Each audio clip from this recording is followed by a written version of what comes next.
Who can even understand this? Fam. When other people get thrown into a holographic game, they either start off as rich heirs or heiresses, or immediately awaken some god-tier cheat codes. And me? Pure, 100% certified sucker. It wasn't bad enough I had to grind in the real world as a professional gold farmer. I even entered this game just to chill and relax, but no, guess what? The game locked me in, and now I can't get out. This broken place is a carbon copy of reality but dialed straight to hell mode. I was almost starved to death at the very start. And here comes my unbeatable luck. Bam! Taken straight to some fire crystal mine to toil like a pitiful laborer. As I was mining, I stumbled on a secret. Smashing fire crystals releases a cool breeze. It relieves fatigue, boosts stamina, and turns out, it's my key to leveling up. So I dug like my life depended on it, and after breaking my back for hours, I finally hit level 3 and scored my first attribute point. Without a second thought, I dumped it all into strength. Boom, full recovery, fatigue, soreness, all gone in an instant. My health shot up from 50 to 60. That's when I figured it out. Strength is my ticket to surviving this hellhole. Want to live? Want to get stronger? Then keep digging till my arms fall off. After painstakingly hoarding one fire crystal to trade for meds and a new pickaxe, trouble came knocking. A guy called 5Bro showed up with his crew to shake me down. Apparently, my hard work was making them look bad for slacking. So, they confiscated half my crystals. I sized him up, strength at 7, flanked by his goons. No way I could take him on. Had to suck it up and bow my head. But you bet I wasn't giving up. I kept secretly mining fire crystals to boost my stats. Just wait till I get strong. I'll make sure 5Bro eats dirt. After my shift, I pretended to be exhausted, trying to blend in and avoid attention. While absorbing some fire crystals to level up, I overheard guards nearby mercilessly bullying some scrawny dude for being too slow at mining. The poor guy was thrown to the ground and beaten, screaming curses about something called Divine Realm. I instinctively gave his status panel a quick scan, and wow, he's a player too. After half a month in this nightmare, I finally found another, same kind like me. But man, was this dude pitiful. Strength only 2, health down to 20. After that beating, he was a breath away from death. The overseer outright said, if he couldn't pay up today, he'd go hungry, and if he couldn't pay tomorrow, he'd be left to starve to death in this mine. That's when I figured out how things worked. The guards here have strength stats of 10 or higher, way above us miners. Turns out NPCs can't level up, but they've got other ways to grow stronger. If I want to survive, I need to understand how they do it. My turn came to turn in my quota, and the overseer frowned immediately. Out of the corner of my eye, I saw 5Bro glaring daggers at me. Right, of course, he'd snitched. I kept my cool, handed over 10 coins, and acted dumb. The overseer instantly changed his attitude, praising me for being smart and sensible. Hypocrite. After he left, I helped the beaten player Zhang Wei back to my place. The guy had passed out cold, so I gritted my teeth and spent over 100 copper coins on some bargain bin healing potion. The stuff was trash, a measly 10 health restored, but it was enough to keep him alive. While trying to revive him with sips of water and the potion, I kept an eye on his status panel. His health ticked up to 10, and he finally woke up with a start. First thing he did was grab me and ask, is there a way out of this divine realm? I shook my head and told him honestly, I'm stuck here too, and there's no way out. The joy on his face instantly melted into despair. He clung to some last shred of hope, asking if this was a game glitch. That got me curious, so I tested him only to find out he couldn't see the same status panel as me. No experience points, no leveling up. He was just blindly mining like some NPC. After 2 weeks of mining, he hadn't made even the smallest gain. That's when it hit me. The status panel? It's my very own cheat code. I patted Zhang Wei on the shoulder and asked what his plan was. I told him surviving came first. The mine's rules were simple. Turn in 1 or 2 fire crystals daily to earn 10 copper coins. With coins, you could buy food like steamed buns or rice. Without money, starvation. Zhang Wei's face fell even harder when he realized he'd never meet the daily quota. Seeing his doomed expression, I made an offer. Trust me, brother. I'll cover the crystals you're short, but the extras are mine. Win-win. Okay? He bobbed his head like a chicken pecking rice, calling me his savior and swearing eternal gratitude. Over the next few days, I dragged that deadweight Zhang Wei deep into the mines. And yep, he was as useless as I thought. 0 experience, 0 stat boosts, a total noob panel. 2 swings of the pickaxe, and he'd collapse, panting for air. Absolutely hopeless. Me? I couldn't afford to slack. I worked overtime, grinding crystals like my life depended on it. There were over 1,000 miners here, so I stayed low-key, blending into the crowd as I farmed my way up. After busting my back for hours, I hit level 4. Another free attribute point. All in strength, no hesitation. Warm energy surged through me, washing away all my exhaustion. My panel looked incredible. Strength 7, Agility 5, Spirit 10, and Health 70. I was now on par strength-wise with 5bro, and even outpaced him in agility by 2 points. If we squared up now, I wouldn't back down. Even better, more strength meant faster mining and more levels in less time. It was a solid cycle. Growing stronger, mining better, repeat. Once I hit a strength stat of 10, I'd rule this dump of a mine. By now, my basic pickaxe was wearing out, but I wasn't worried. I'd saved enough coins to buy a better one. With Zhang Wei in tow, I handed in our crystals, turning in 2 or 3 at once. The overseer was so pleased. He forked over 30 copper coins without a fuss. I casually probed him, asking why 5bro got away with bullying others for mining more. The overseer shrugged it off, saying as long as 5bro met the minimum, he didn't care how much anyone mined. Then he dropped some hot tea. 5bro's sister is the lover of Wu supervisor, a big shot in this place. That's how he gets away with everything. It all made sense now. No wonder he acted like the boss of the mine. Dude had family pulling strings. On the way back, Zhang Wei griped about how the overseer had nearly beaten him to death before. He was fuming with grudges. I kept my face calm, but inside, oh, I was taking notes. Every betrayal and slight here will be paid back in full sooner or later. To be honest, Old Bull, the foreman, isn't entirely a bad guy. He even shared some inside info with me and helped me cash out my overtime pay at night. He's bearable, barely. The following day, I straight up skipped work at the mines and headed straight for the blacksmith shop. I'd been scrimping and saving, scraping together 240 copper coins, all for the sake of upgrading to a solid pickaxe. The blacksmith was going all out trying to sell me on one. Refined iron pickaxe, 200 copper each, only 3 left. Better hurry. I glanced at the stats.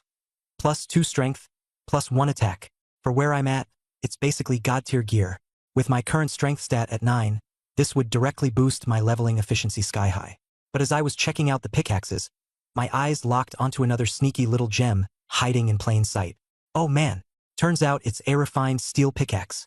At first glance, it looks pretty much like the regular refined iron ones. But this thing's stats, insane. It adds +3 strength and my attack goes all the way up to 8. This bad boy isn't just for mining. It's straight up a dual-purpose weapon/tool. It might as well have battle pickaxe engraved on it. I kept a poker face and pretended to be indecisive, shuffling around and asking a bunch of dumb questions to stall for time. The blacksmith, Old Wang, got so annoyed with me he waved his hand dismissively and said, "They're all the same. Just pick one already." Couldn't help but smirk inside. This dude couldn't tell the difference between refined steel and refined iron. What a loss for him.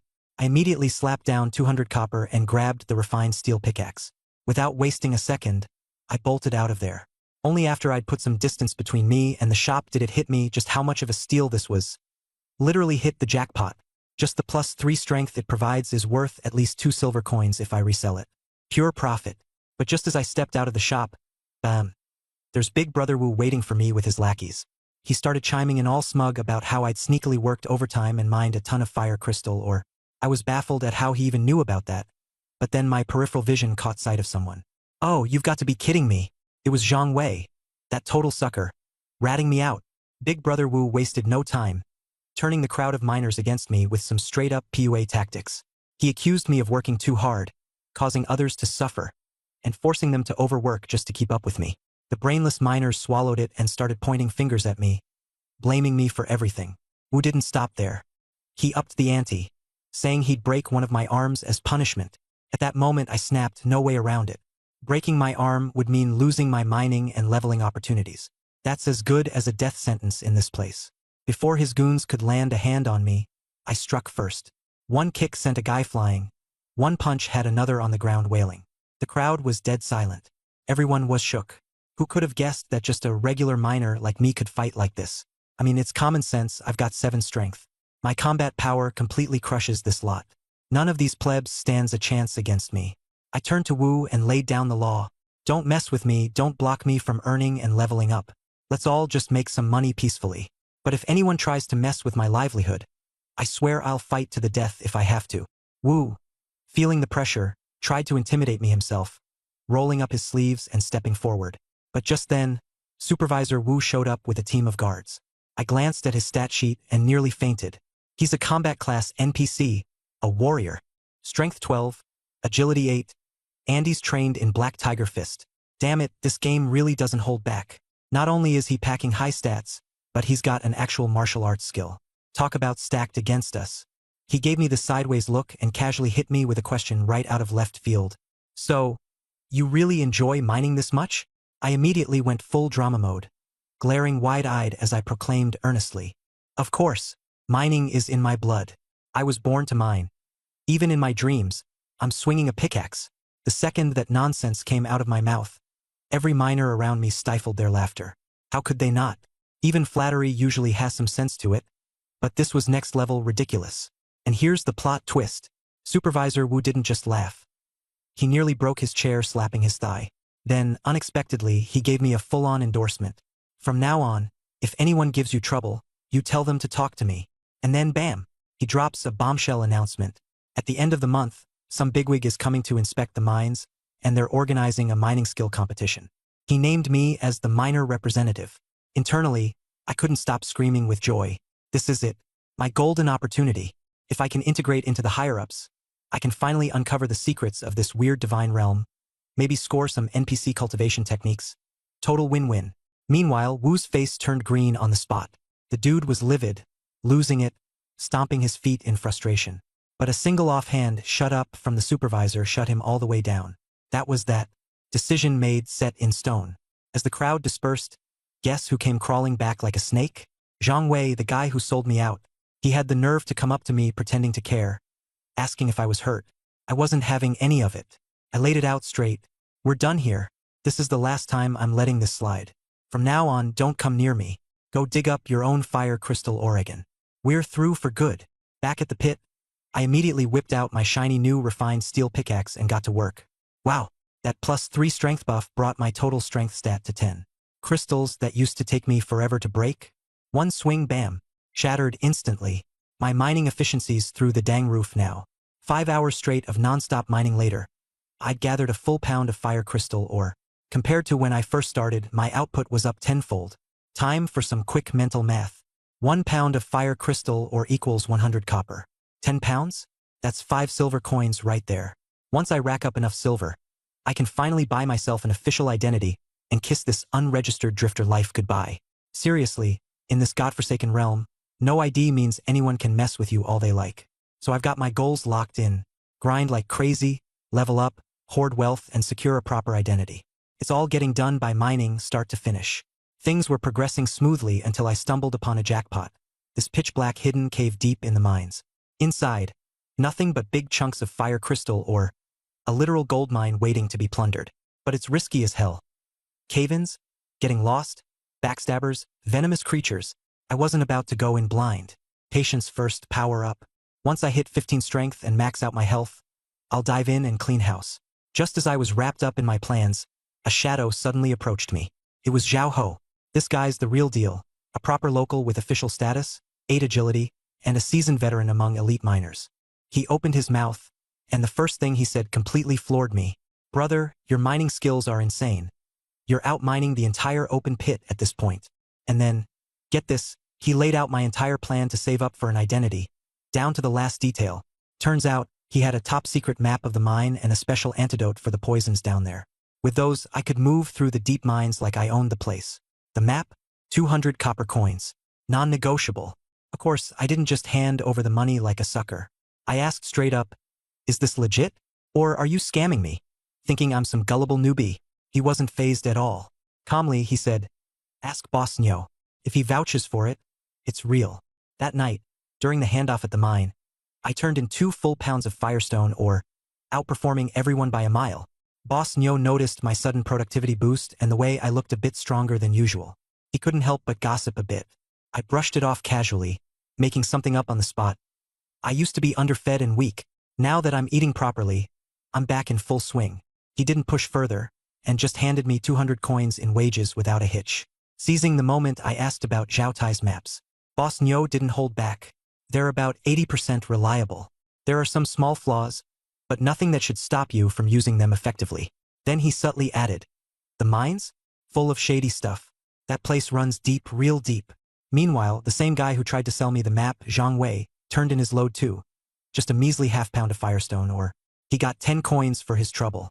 He hobbled around the place like he was ready to drop, completely falling apart under the strain of mining. But when I snuck a glance at his stats page, my eyes nearly popped out of my head. The guy had leveled up.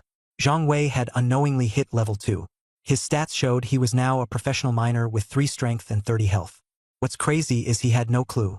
He couldn't sense any progress, couldn't see any experience bar, and didn't even get any relief from the exhaustion. He'd passively leveled up with no control over it at all. That's when the truth hit me like a ton of bricks.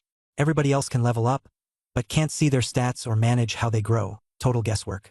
But me, I can see my full stats screen, make precise adjustments, and even exploit bugs to thrive. This cheat is downright exclusive. I kept my mouth shut and continued observing quietly. Then Boss Nyo hit me with one last harsh reality. In this hellhole, flying solo is actually safer. Too many people will stab you in the back without hesitation. Clicked instantly. Zhang Wei, total liability. No way in hell I'm teaming up with him. The next day, I used the money I earned to buy that so-called life or death mine map from Zhao Tai. I unwrapped the map he handed me, and as soon as I spread it out, an icy mechanical voice rang out in my head. I froze. It was the same mysterious system I encountered when I first broke into this godforsaken place by mining Firestone rocks. Popped up, clear as day. Detected collectible items.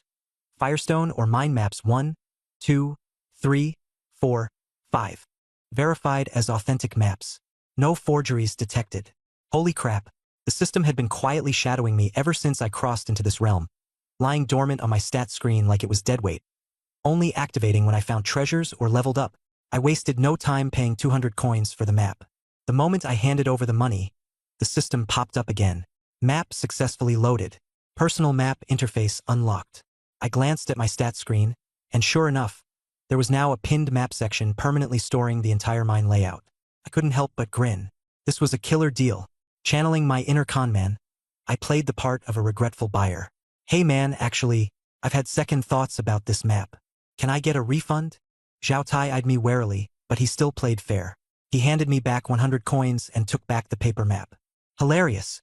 The real map was already locked in my system, rendering the paper copy irrelevant.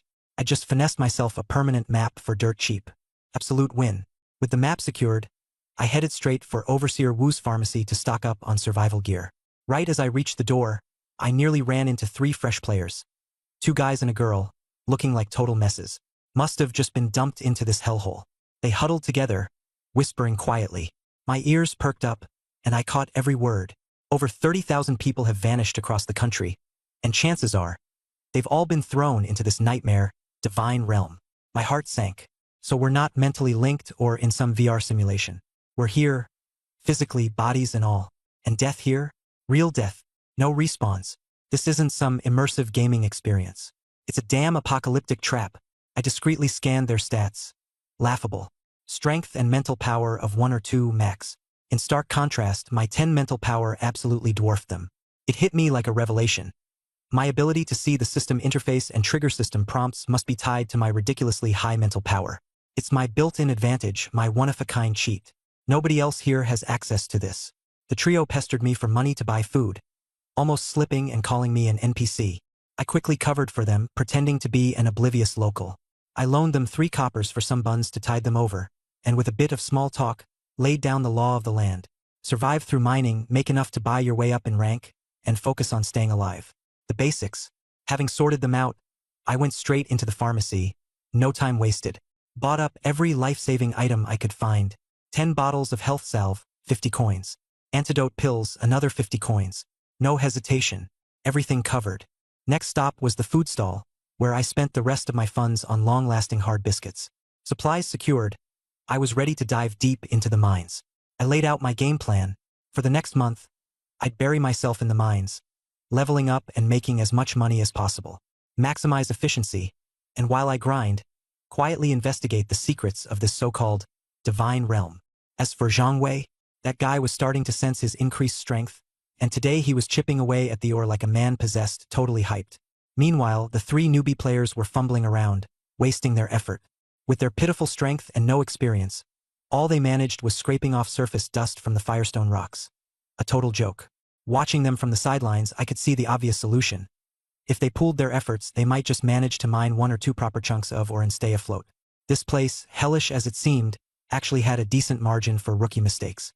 The realization hit harder than ever. In this entire divine realm, I'm the only one who can see the stat interface. This cheat, 100% tailor-made for me. Absolutely unbeatable. The sky gradually darkened as the miners wrapped up their work and started heading out. Seizing a moment when no one was paying attention, I quietly made my way toward mine shaft number 1. Its complex and twisting passages deterred most people, making it the perfect cover for me. After ensuring no one was around, I lit a fire starter and crouched down, sneaking inside. The inside of the mine was so dark that it was impossible to see my own hand in front of me. The eerie quiet sent shivers down my spine. Using the faint light of the fire starter, I matched my movements with the system's recorded map, inching forward cautiously. The deeper I went, the more I noticed I wasn't alone in the mine. Faint flashes of light occasionally flickered in the distance. Everyone moved silently, tense, and wary of one another. I carefully suppressed the sound of my footsteps and continued deeper into the mine. The map made it clear. The deeper I went, the larger the fire crystal deposits. I don't know how long I had been walking when suddenly, a gleaming light flared up in the darkness. Jackpot! I came face to face with a massive chunk of fire crystal. This chunk alone could yield a full pound once mined. This was a gold mine. Just as I was about to step closer in excitement, I felt that something was off. The sound of breathing reached my ears. Close, steady, and definitely not mine. Not from just one person. There were people lying in wait.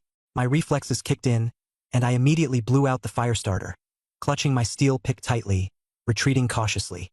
From the darkness, someone bellowed and lunged straight at me. I instinctively raised the pick to block. Clang! A deafening crash echoed through the mine. My steel pick was broken clean in half by their weapon. A chill ran down my spine. Damn it! I'd stumbled upon cutthroat bandit miners. This was no joke.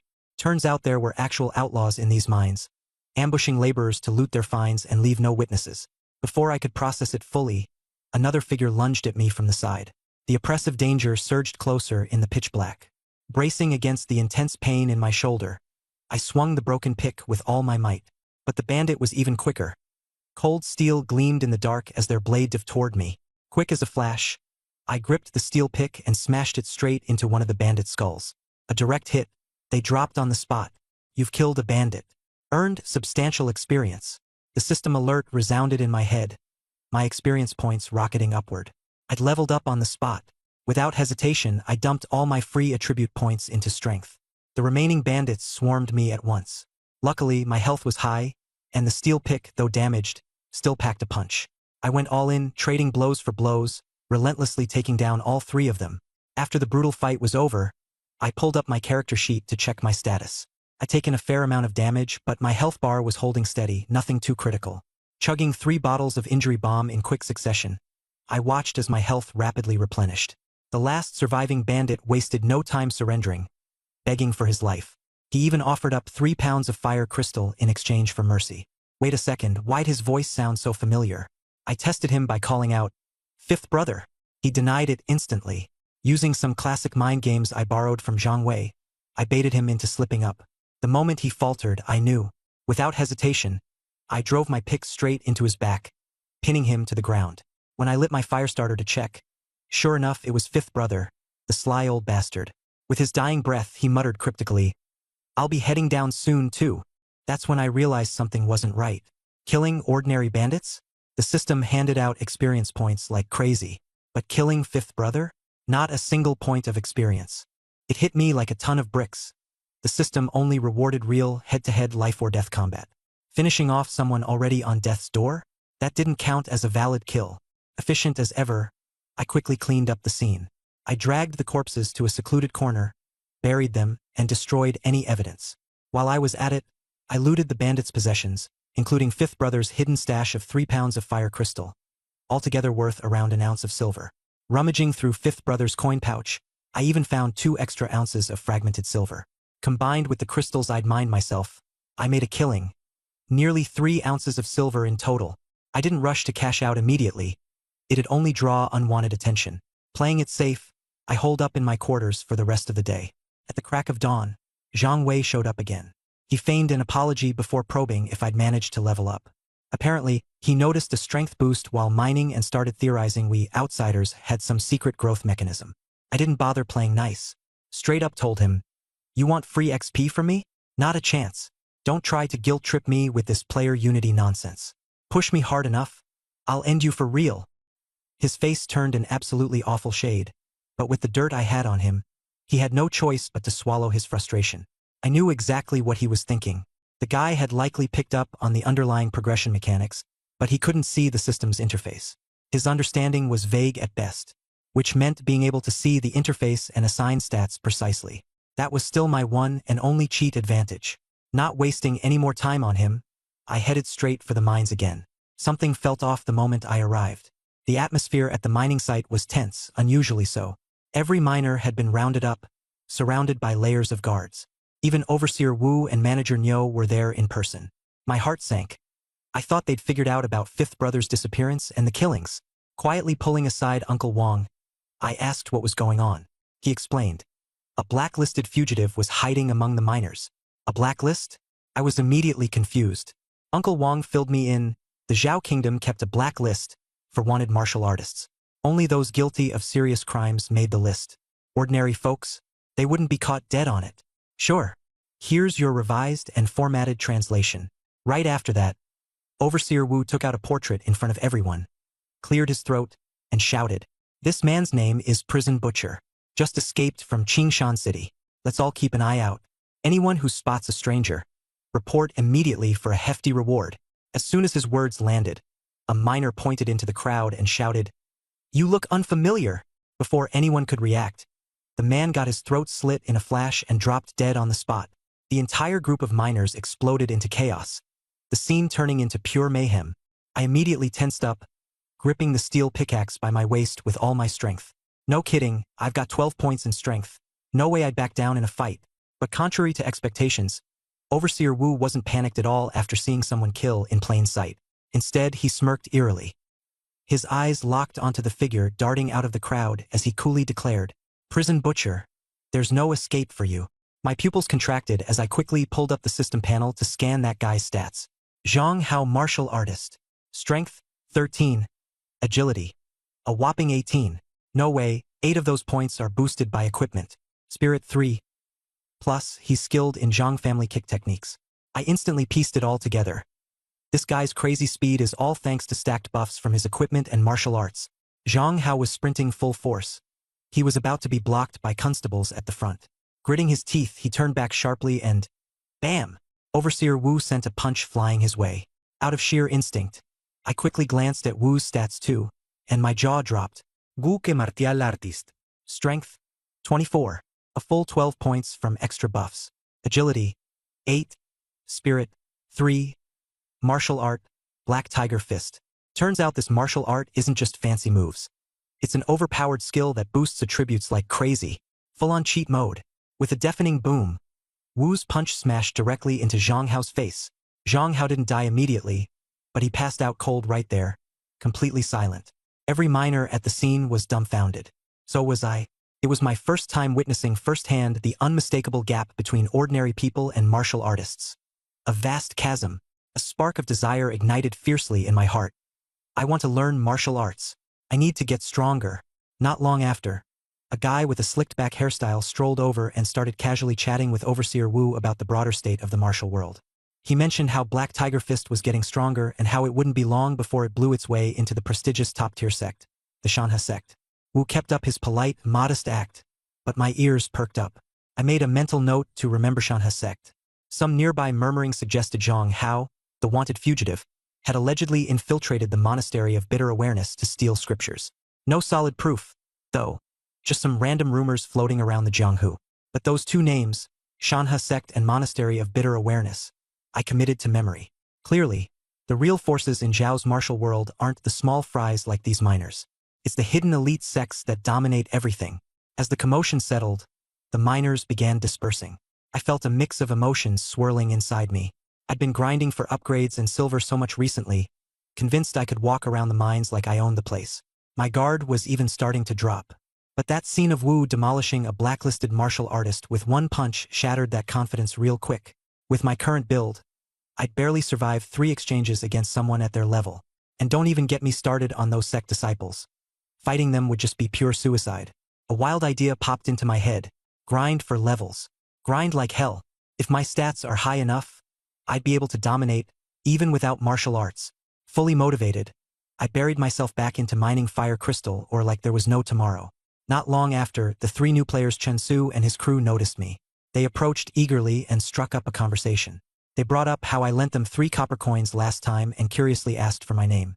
I brushed it off casually, saying, "Just call me Ryan," and waved my hand generously. "Don't bother returning those coins."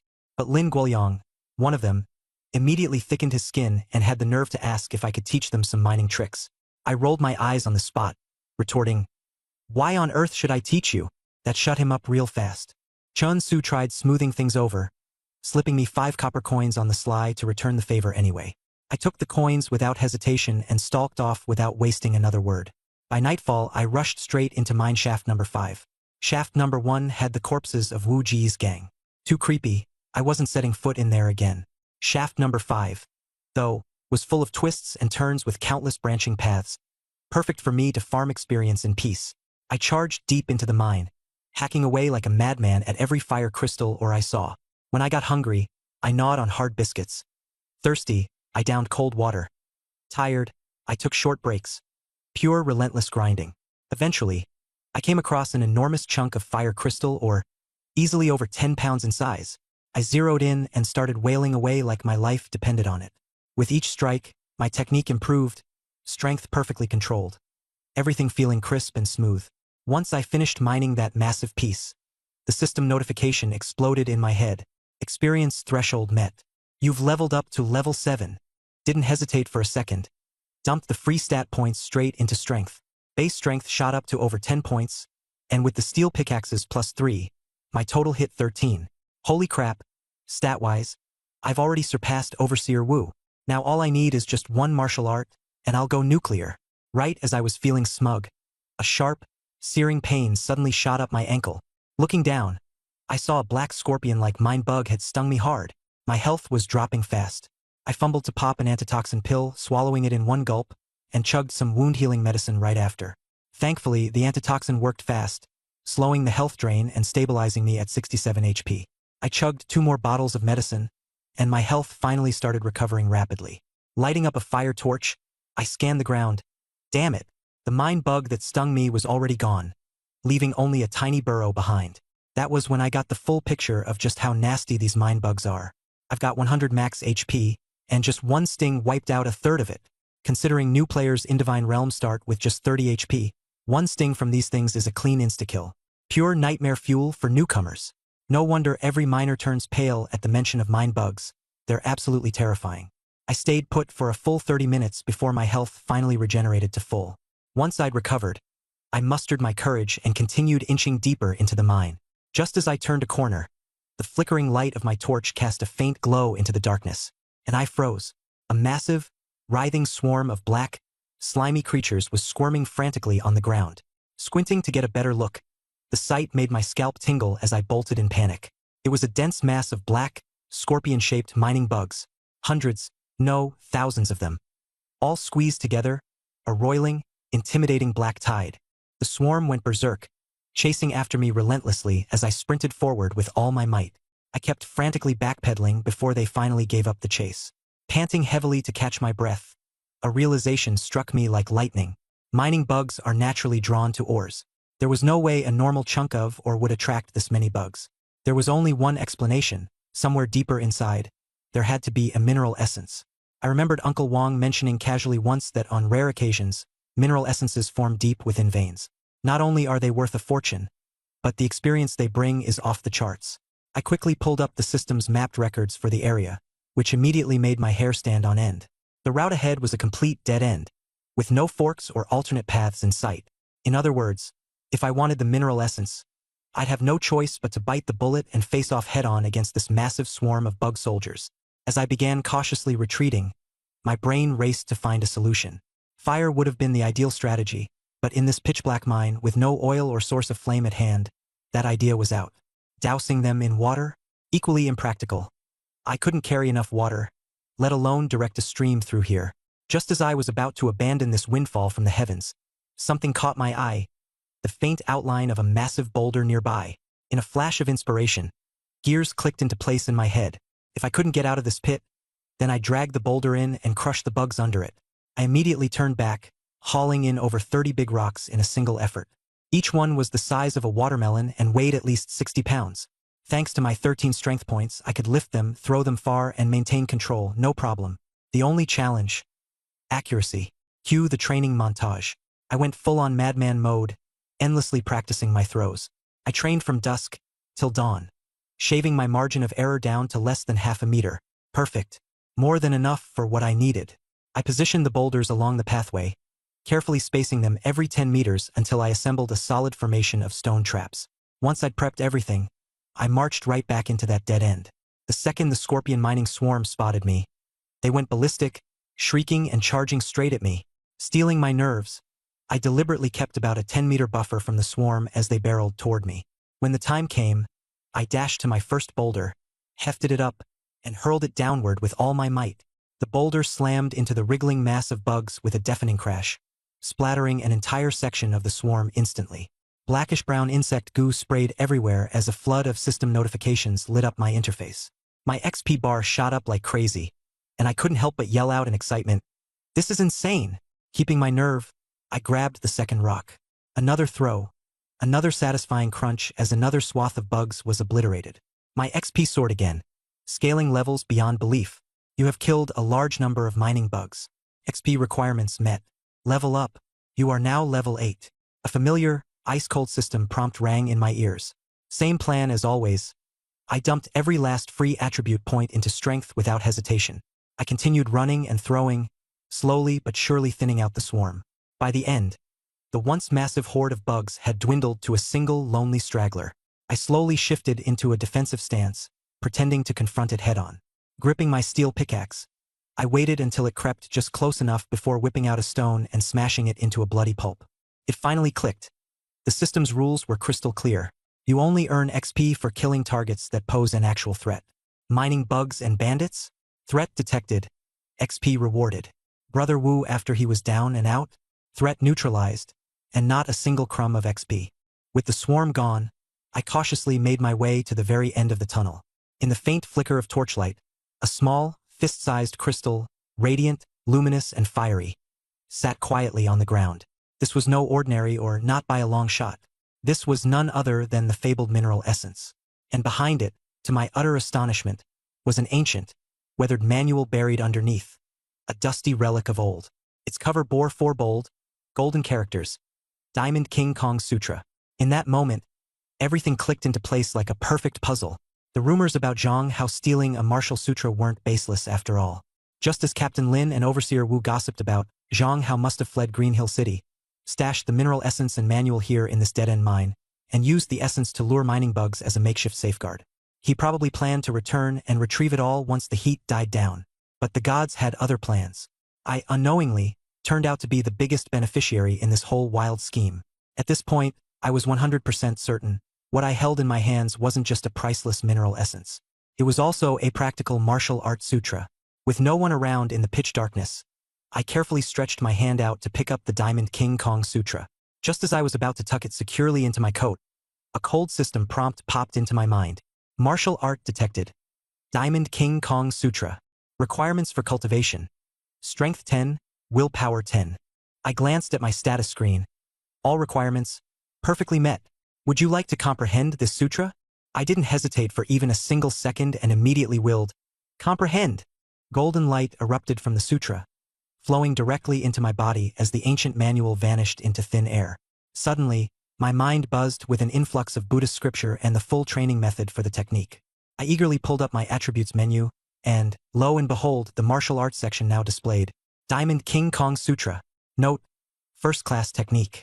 Not yet initiated. A first-class martial art. My hands were shaking with excitement. To think that Overseer Wu's Black Tiger Fist didn't even have a rank. And here I was, stumbling upon a first-class technique for free. Reading into the sutra, I was blown away. The cultivation process had 4 levels, each more incredible than the last. Mastering just the first level would grant me 5 free attribute points. while boosting both strength and agility by 15 points each, and flat out adding a monstrous 100 HP to my health pool. The gains were unreal. Right then and there, I made up my mind. Forget mining. This job is dead to me. I needed to head back to my cabin ASAP and focus solely on cultivation. Before leaving, I carefully stashed the precious mineral essence, hidden away the bugs' corpses and the aftermath of my battle to erase all evidence, and buried the essence in an extremely discreet spot. It was simply too risky to carry it around. Besides, the true treasure wasn't the mineral essence. It was this game-changing Martial Sutra. As I exited the mine, Supervisor Nyo complimented me as usual when he saw I had extracted over 30 pounds of fire crystal rock. He swiftly handed me my payment without a hint of suspicion. Clutching the silver coins, I rushed back to my shabby wooden hut without wasting a second and began studying the Vajra Bright King technique. The Buddhist scriptures and full stances of the technique were crystal clear in my mind.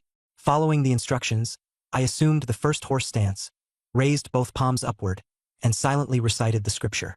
Within just 10 minutes, a warm current surged through my body. Success!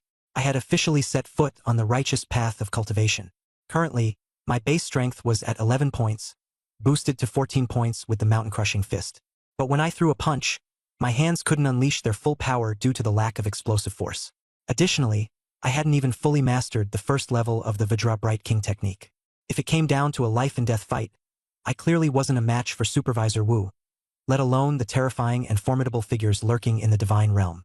As I approached the entrance of mine number 1, a foul stench assaulted my senses. The rotting bodies of the Five Brothers gang had been fully unearthed and neatly arranged on the ground.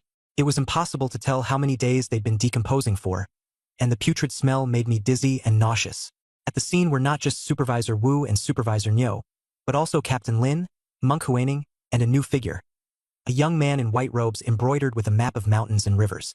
Clearly, he was a disciple of the Shanha Mountains and Rivers sect, and judging by his demeanor, not a low-ranking one.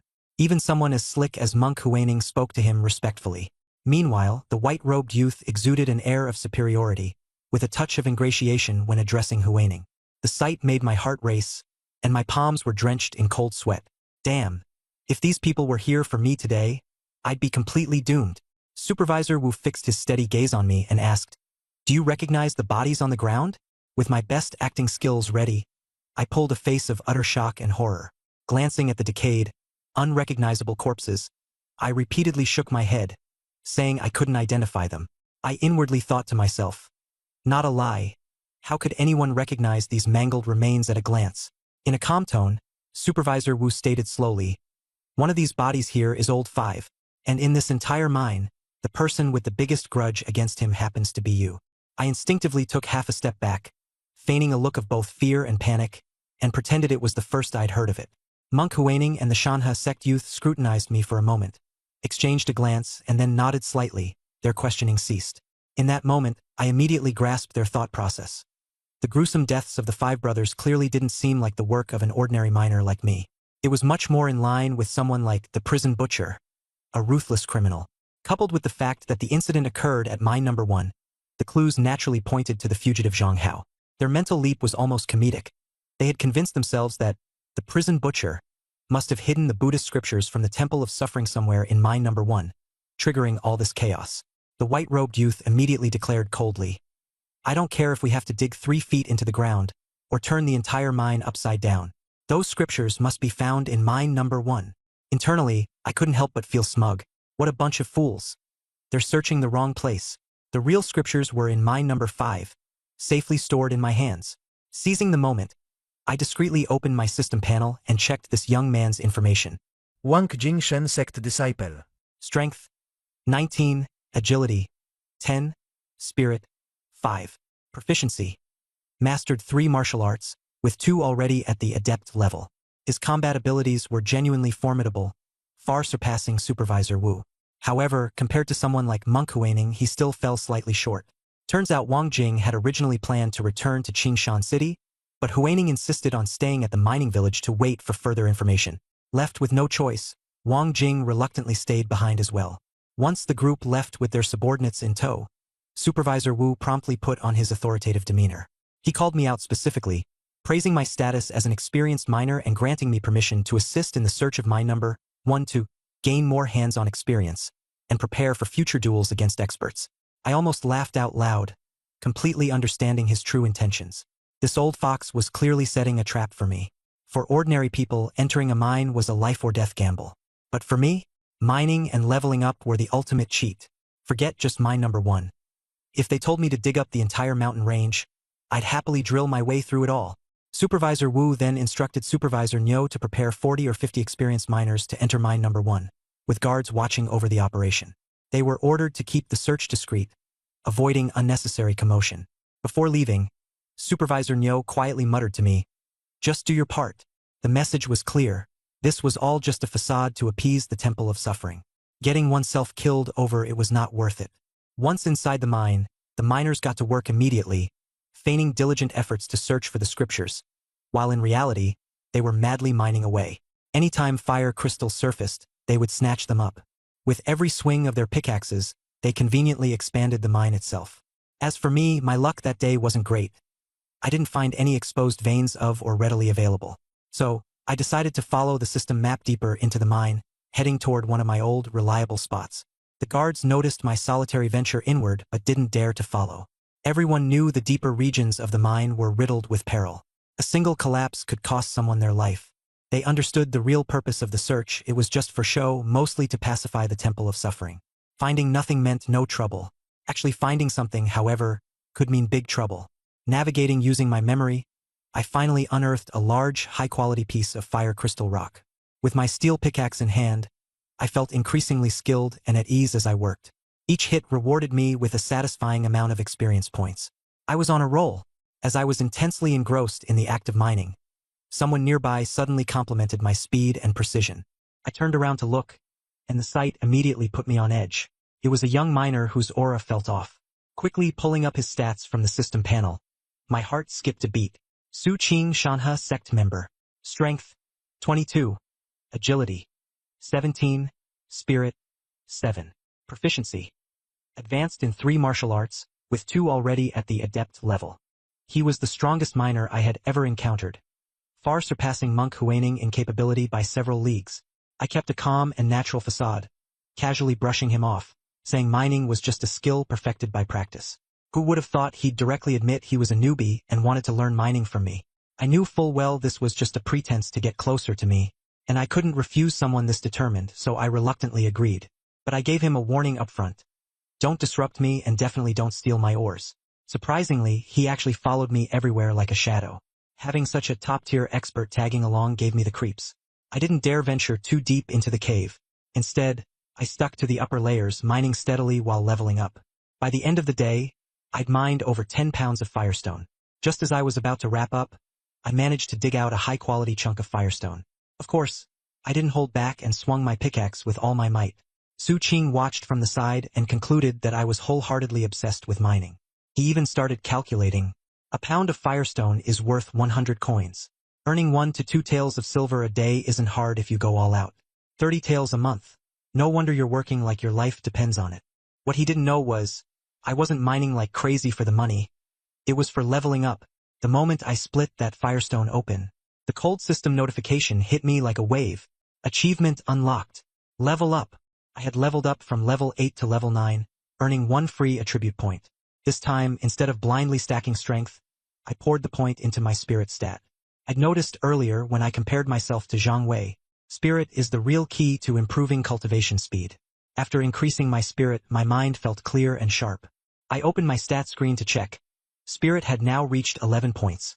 The satisfaction was unreal. Now, I was only 1 level away from reaching level 10. Just as I was contemplating my progress, the system announcement suddenly boomed. A player had reached level 10 and unlocked their class. The Divine Realm leaderboard had officially been activated. I froze on the spot, chilled to my core, utterly stunned. So level 10 wasn't just about progression, it was the threshold for the class system and leaderboard. How had I missed all of this? Thankfully, someone else reached level 10 before me. Otherwise, if I'd rushed to break through and expose myself, I'd be in serious trouble. I glanced at the leaderboard. The top name glaring back at me was none other than Huining from Kuchuo Temple. Level 10, Class Monk. My brain short-circuited right then and there. This old monk beat me to the punch. The shockwaves from this revelation hit hard, leaving me dumbfounded. The level 10 threshold for class specialization was brutal. It was undeniable. Disciples of major sects advanced like they had cheat codes, while the rest of us were grinding our butts off in the mines. To make matters worse, the leaderboard exposed players' information outright. With that Diamond Vajra technique still sitting in my inventory, which was practically burning a hole in my pocket, if I made it to the leaderboard, my name and class would be laid bare for all to see. I'd have bounty hunters knocking on my door before I knew it. In hindsight, thank heavens for Huaining taking the spotlight and tanking the hidden dangers for me. When I left the cave, Su Qing noticed my tense expression and asked if something was wrong. I quickly made up an excuse about being tired. He didn't press me further and just commented on how exhausting my intense mining must have been. Quietly, I rolled my eyes. Exhaustion? Try cold sweating from sheer terror. Amusingly enough, when Su Qing left, Niu Guanshi didn't even bother with polite small talk. It was obvious the higher-ups already recognized who he truly was, intentionally playing ignorant. When it came to payroll, Niu Guanshi counted my haul. A solid 13 pounds of firestone, earning me 1 tael and 3 maces of silver, along with a couple of compliments on my diligence. I did some mental math. The 5 taels I had spent on that shattering mountain fist technique were a big dent in my savings. But now, with this payout, I just about saved enough to purchase an official status to ensure my safety. Back at my cabin, my head was still buzzing with thoughts of the leaderboard and class advancements. Huaining's transformation into a monk suggested that sect disciples had exclusive paths to specializations.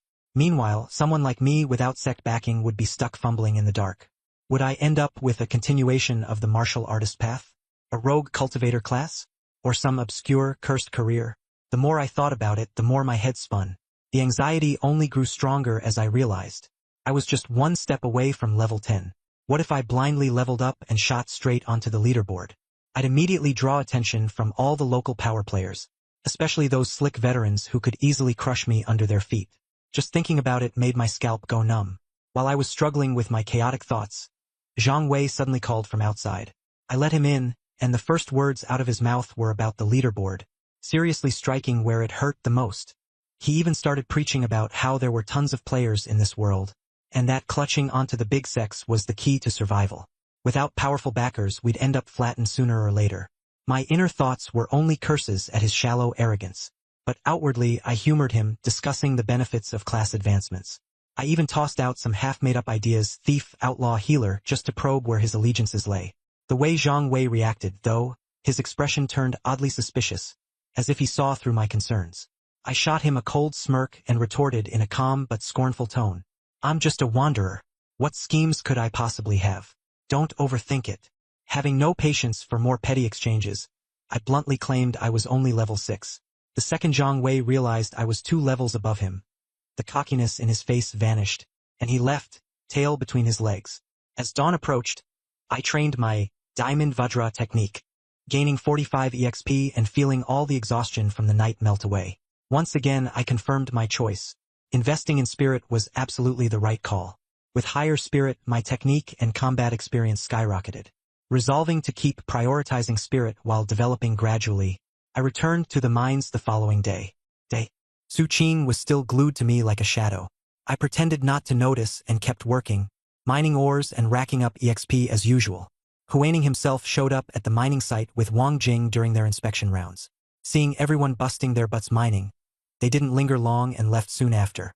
For the next few days, I stayed in the same relentless cycle, spending my days grinding EXP in the mines, and my nights refining fist techniques and climbing the ladder.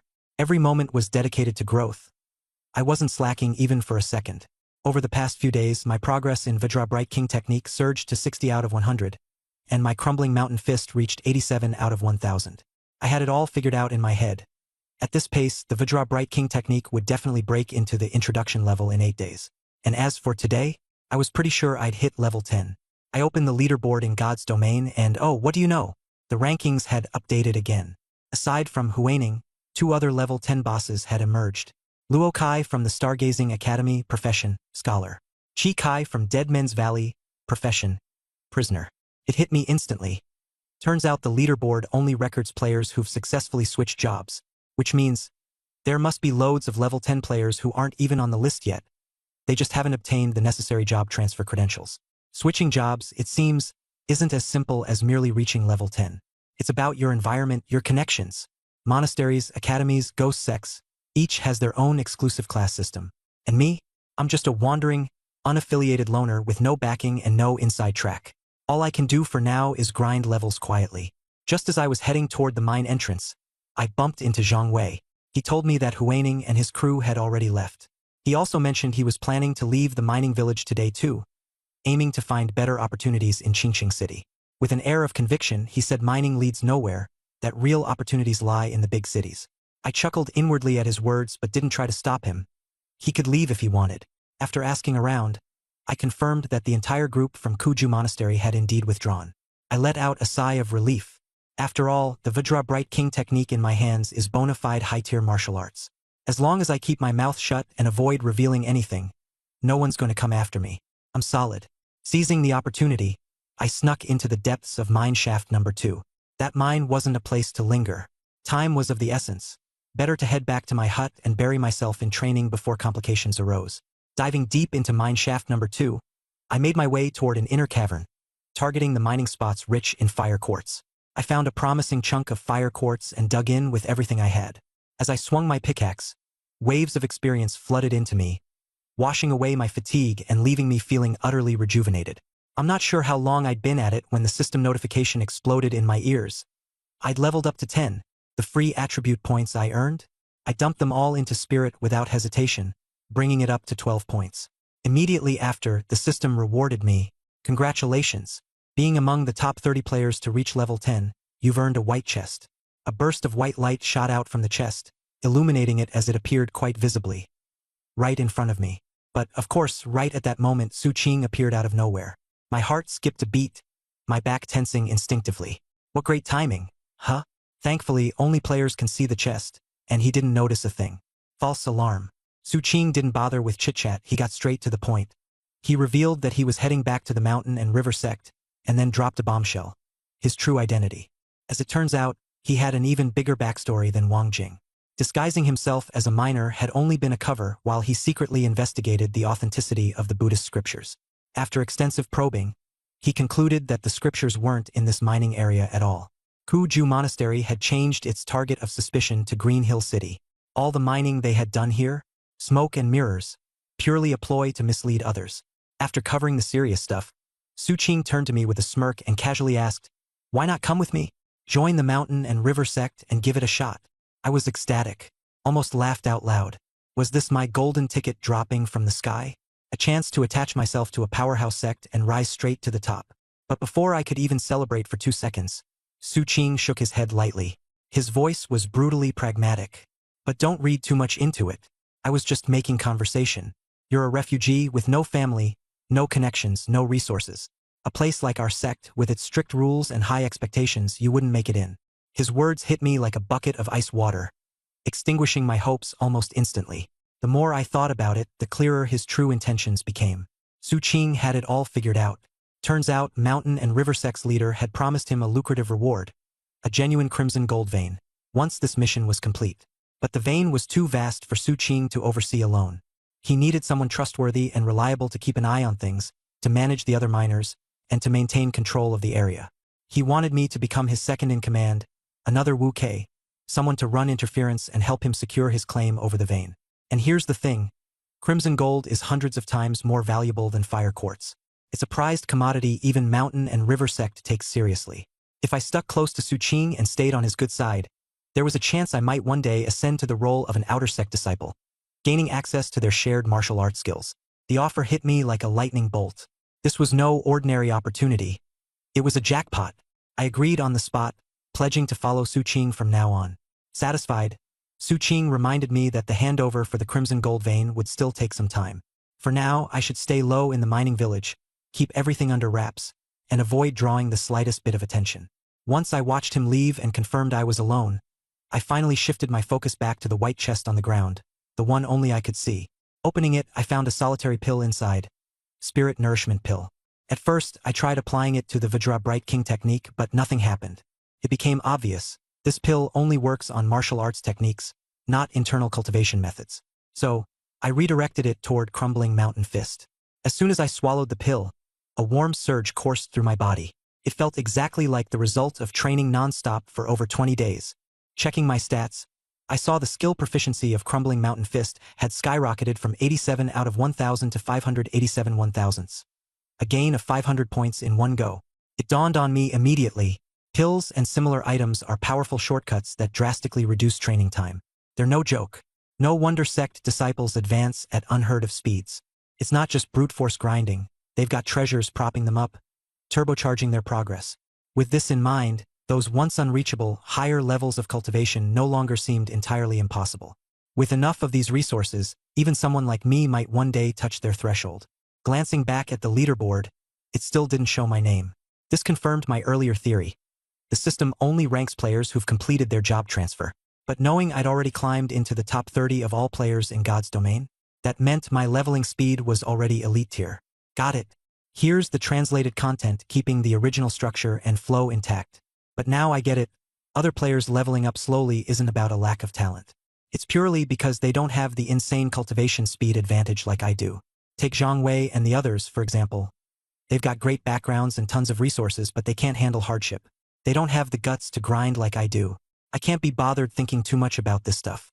Right now, the most important thing is to keep my head down and keep leveling up, aiming for the next big rank up so I can milk another wave of system rewards. Back in my cabin, I continued my relentless training of the mountain crashing fist, and right away I noticed something felt off. The proficiency was increasing rapidly. Before, I'd barely gain a bit of progress after an hour. Now, I was shooting up by 6 points after just 5 hours. In that instant, I realized what was happening. Sure enough, my increased mental strength was directly boosting the rate at which I gained proficiency in martial techniques. Seizing the momentum, I immediately went to test the Vajra King Power cultivation method to see if its experience growth was also tied to mental strength.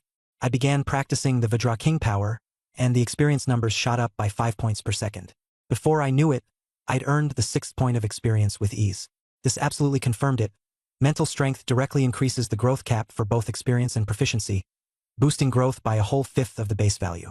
In other words, as long as I keep leveling up and dumping my attribute points into mental strength, my cultivation speed will get faster and faster, forming a positive feedback loop.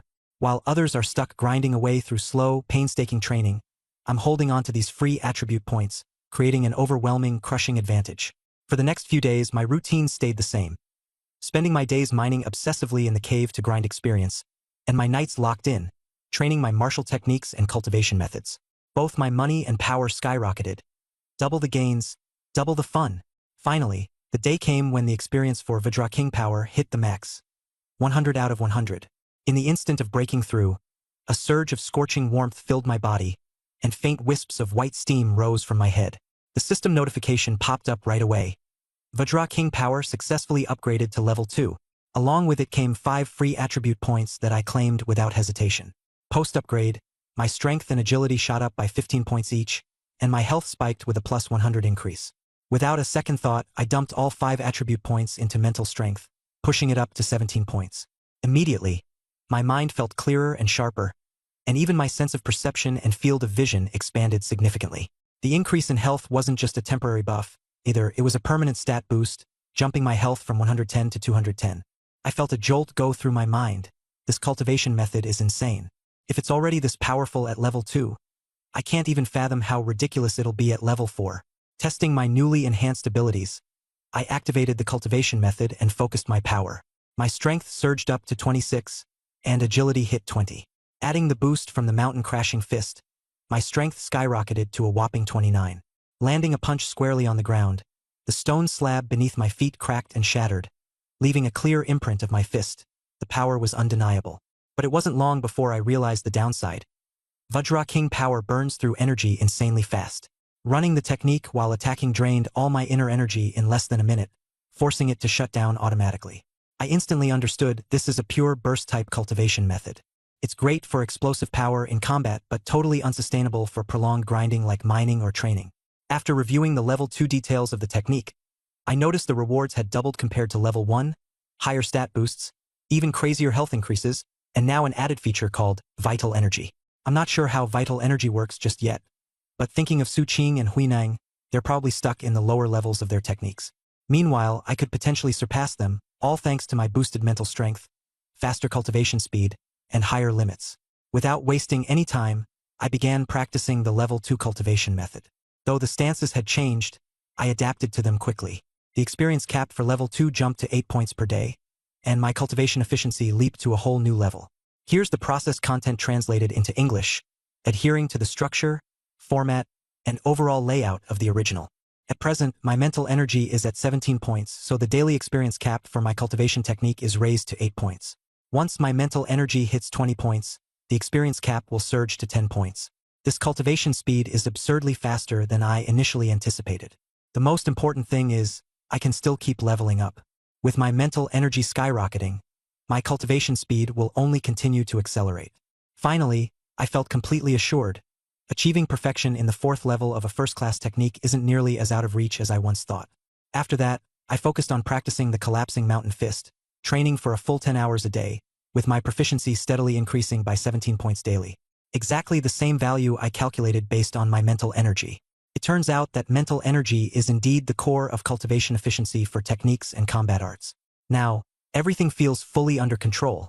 I did some quick mental calculations. At this pace, I could achieve mastery in collapsing mountain fist within 10 days, boosting my strength by 3 points. Combined with the enhancements from my Vajra Bright King technique, my explosive power would soar beyond 32 points in an instant. After finishing my martial arts practice, I hoisted my pickaxe and exited the mine tunnel, running into Uncle Wong and his team just as they finished their shift. Uncle Wong saw how hard I'd been mining and training every single day, and couldn't help but comment on my dedication. I brushed it off casually without explaining much. As I approached the mine's entrance, I bumped into Lin Guoliang, Wu Meng, and Chan Su. They had a few unfamiliar faces with them. 4 new players, each looking pale and visibly shaken by the terrifying environment of this divine realm. Among the group was a resolute-looking middle-aged man who was speaking quietly with Chan Su. Thanks to my heightened hearing and sense perception, far surpassing ordinary humans, I could clearly hear their exchange from dozens of meters away. The man's surname was Chan, and he was a police officer dispatched from the real world. A rescue team had been specially formed with the goal of reaching this place. My heart skipped a beat but quickly calmed again. The rules of the divine realm are nothing short of bizarre. Even if help comes from the real world, it won't change the situation here. Most people trapped here simply cannot get out, and external messages have no way of reaching this place. Lin Guoliang maintained a cold attitude towards the officer and even advised him to focus on mining and surviving. The officer, however, remained composed, deciding to stabilize the situation first and observe the unfolding events. I walked over, and Chan Su greeted me with a polite fist salute before returning to his mining work without further words. As I continued walking past them, Officer Chun quietly asked Chan Su whether I counted as one of the victims in this place. Chan Su promptly answered on my behalf, saying that I was essentially a local, a top-tier miner who had even shared copper coins with them in the past. I didn't bother engaging in the conversation and immediately headed into mine number 2 to continue working. But as I mined, a sudden alarm went off in my head. I sensed something was wrong. I should have already accumulated enough experience to reach level 10, yet the system remained completely unresponsive. Thinking it through, I realized there were only 2 possibilities. Either the experience requirement skyrockets beyond level 10, or I must first complete a class transition to advance further. This was a problem. I had no clear understanding of the class transition requirements, and if I recklessly pursued a sect-based path and exposed my Vajra Bright King technique, an advanced skill, I could end up targeted by Kuju Temple.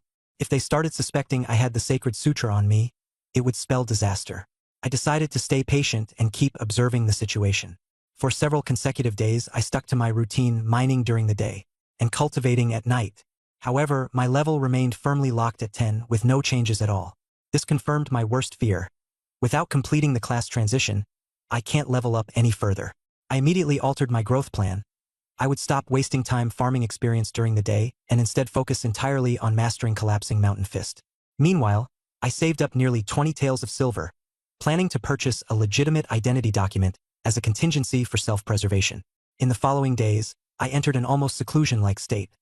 Aside from basic necessities like eating and relieving myself, I spent all my time holed up in my cabin, devoted to intense martial arts training. I clocked 22 hours a day honing my craft, with my proficiency in collapsing mountain fist skyrocketing, leaping by 30 to 40 points daily. After just a few days, my proficiency broke past the 100-point mark, and the system issued a prompt. Martial art leveled up to mastery. In an instant, a surging wave of warmth coursed through my body. The strength and texture of my fists underwent a complete metamorphosis. My entire physical power converged like rivers flowing into the sea, all coalescing into my fists. Despite the cramped space of the cabin, my punches, steps, and movements were precise and unrestrained. The sharp whistle of my strikes filled the air, the sound of breaking wind reverberating with an intensity that could shake one to their core. As I trained, I instinctively activated my Vajra Bright King technique, the energies from both practices subtly beginning to fuse. I checked my attribute panel. Strength 32, Agility 20, Mental Energy 17. With this stat lineup, I was leagues ahead of the average miner. But I knew all too well, I still lacked real-life life and death combat experience. Facing opponents like Su Qing, Huinang, or Wang Jing, their strength was undeniable. An outcome from going head-to-head with them would be hard to predict.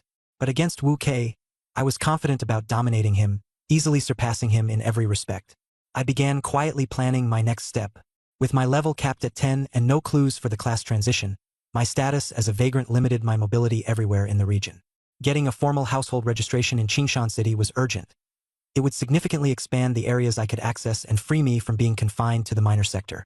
With this decision made, I headed straight for Wu Kei's residence. Glancing at his attribute panel, there was barely any improvement. His growth rate was laughably slow. It's evident that between native NPCs and players, there's a natural, insurmountable divide.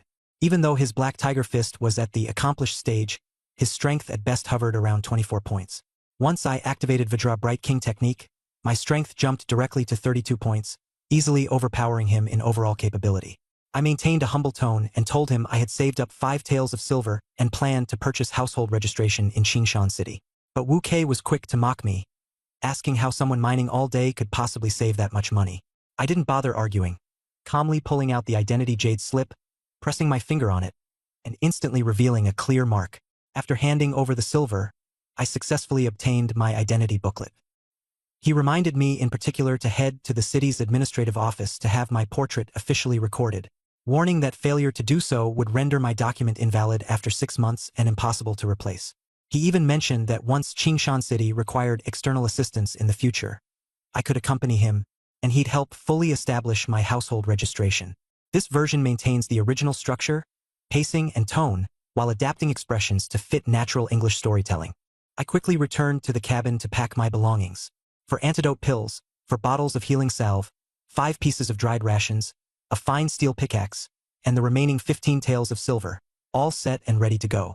Just as I stepped out the door, Chan Su came rushing over, dripping with sweat, saying something had gone wrong with Officer Chan and pleading for my help. We walked as he explained the situation to me, and I used the moment to familiarize myself with the current dynamics. Turns out, it was Lin Guoyang and Wu Meng stirring up trouble at the Firestone Mine, deliberately inciting new players to cause chaos. A large group of miners had gathered to surround the troublemakers, with the mine guards merely standing off to the side, watching indifferently. Officer Chun, trying to mediate and restore order, got hit in the head by a hard object, leaving him seriously injured and covered in blood. Chan Su had led an effort to calm things down but failed and had no choice but to come find me in desperation. I quietly reminded Chan Su to steer clear of Lin Guoyang, as his one-track mind and extreme ways would only bring trouble. Chun Su nodded quickly in agreement. Scanning his status screen, I saw he was level 4, not top tier, but he had grit. When we got to the mine entrance, Manager Nyo, visibly annoyed, was grumbling about how the new players had no sense of discipline and were constantly causing trouble. I told him sternly that if things carried on like this, someone would end up dead. After a lot of back-and-forth persuasion, he reluctantly allowed us through. The site was already in utter chaos, with miners crowding around until no space was left. Lin Guoyang and Wu Meng, alongside the new players they led, were huddled together in the middle, looking disheveled. Meanwhile, Officer Chun was slumped on the ground, drenched in blood, repeatedly bowing and apologizing. The ringleader wreaking havoc was a wiry young man called Moku, swinging an iron pickaxe. He urged the miners to bury the newcomers alive on the spot. The mine guards were still passively spectating, allowing the tension to escalate. Just as Moku raised his pickaxe to make a move, I shouted a sharp command that froze him in his tracks. The miners instinctively parted to clear a path for me. Nearby, Uncle Wang tugged on my arm, cautioning me not to get involved. I spoke firmly, even if they're in the wrong, no one deserves to die. Unconvinced, Moku launched into a loud tirade, spouting defiant taunts. I simply took out a tael of silver, handing it over as compensation to pacify the crowd. The atmosphere shifted immediately. The miners, swayed by the offer, began contemplating taking the money and letting things go. Without hesitation, I went over to Officer Chun and held his hand steady to staunch the bleeding. Sprinkling on the healing salve, the blood stopped almost instantly. His health bar had dropped to just over 20 points, one step away from death. Grateful, Officer Chun pressed me for the name of the miracle medicine I'd used. I brushed it off with a casual lie, saying it was just the 5-1-a-bottle healing salve from the mine's pharmacy. Chun Su approached to thank me profusely, and I told him the compensation silver had been a loan, which he must repay in the future. Chun Su solemnly agreed. As we spoke, Moku suddenly seized an opportunity, snatching the bottle of healing salve from my hand and smashing it to the ground. Without another word, he swung his pickaxe at me in a surprise attack. My reflexes were quicker. Grabbing the pickaxe mid-swing, I wrested control from him with a twist of my wrist. The heavy tool was now solidly in my hand. It didn't matter how much Moka struggled. He couldn't retrieve it. The surrounding miners were stunned, their faces struck with disbelief and fear. Red-faced and furious, Moku continued shouting accusations, claiming I was disrupting the mine's rules. Ignoring his ranting, I reached out, grabbing him by the neck and hoisting him off the ground with one hand. He flailed his limbs, his face turning purple as he tried desperately to free himself. But I remained unmoved, overpowering him completely. The miners around us turned pale, their panic visible, as Moka's eyes rolled back, incapable of even forming words to beg for mercy. Manager Nyo hurried over, pleading for me to let him go, warning that if Moka died and the officials got involved, things would spiral out of control. Relenting, I released my grip, and Moku crumpled to the ground, trembling in shock, his eyes gleaming with sheer terror. Turning to Manager Nyo, I patiently awaited his decision. He promptly declared the matter resolved. Moku would be penalized 10 genes of Firestone or for his violent actions, and if he couldn't gather enough, all his wages would be seized instead. I nodded in approval. That punishment was harsh enough. Manager Nyo waved off the crowd to disperse, leaving Moku to scamper away in humiliation. On the other side, Officer Chun, now visibly recovered, again inquired about the healing salve I'd used. I gave him the same nonchalant reply, insisting it was just basic medicine from the pharmacy. Chun Su expressed his thanks once more, and I reminded him that the silver from earlier was a loan, requiring repayment. With resolute determination, he swore he would pay me back. Not long after, Lin Guoyang and Wu Meng came sidling up, thick-skinned as always. Lin was the first to speak, asking for some of my healing salve as well. I responded coldly, "None left." He didn't back down and shamelessly asked to borrow a tael of silver instead, promising to return it. I shut him down with a firm refusal. The moment those words left my mouth, Lin's face twisted in anger as he accused me of looking down on him.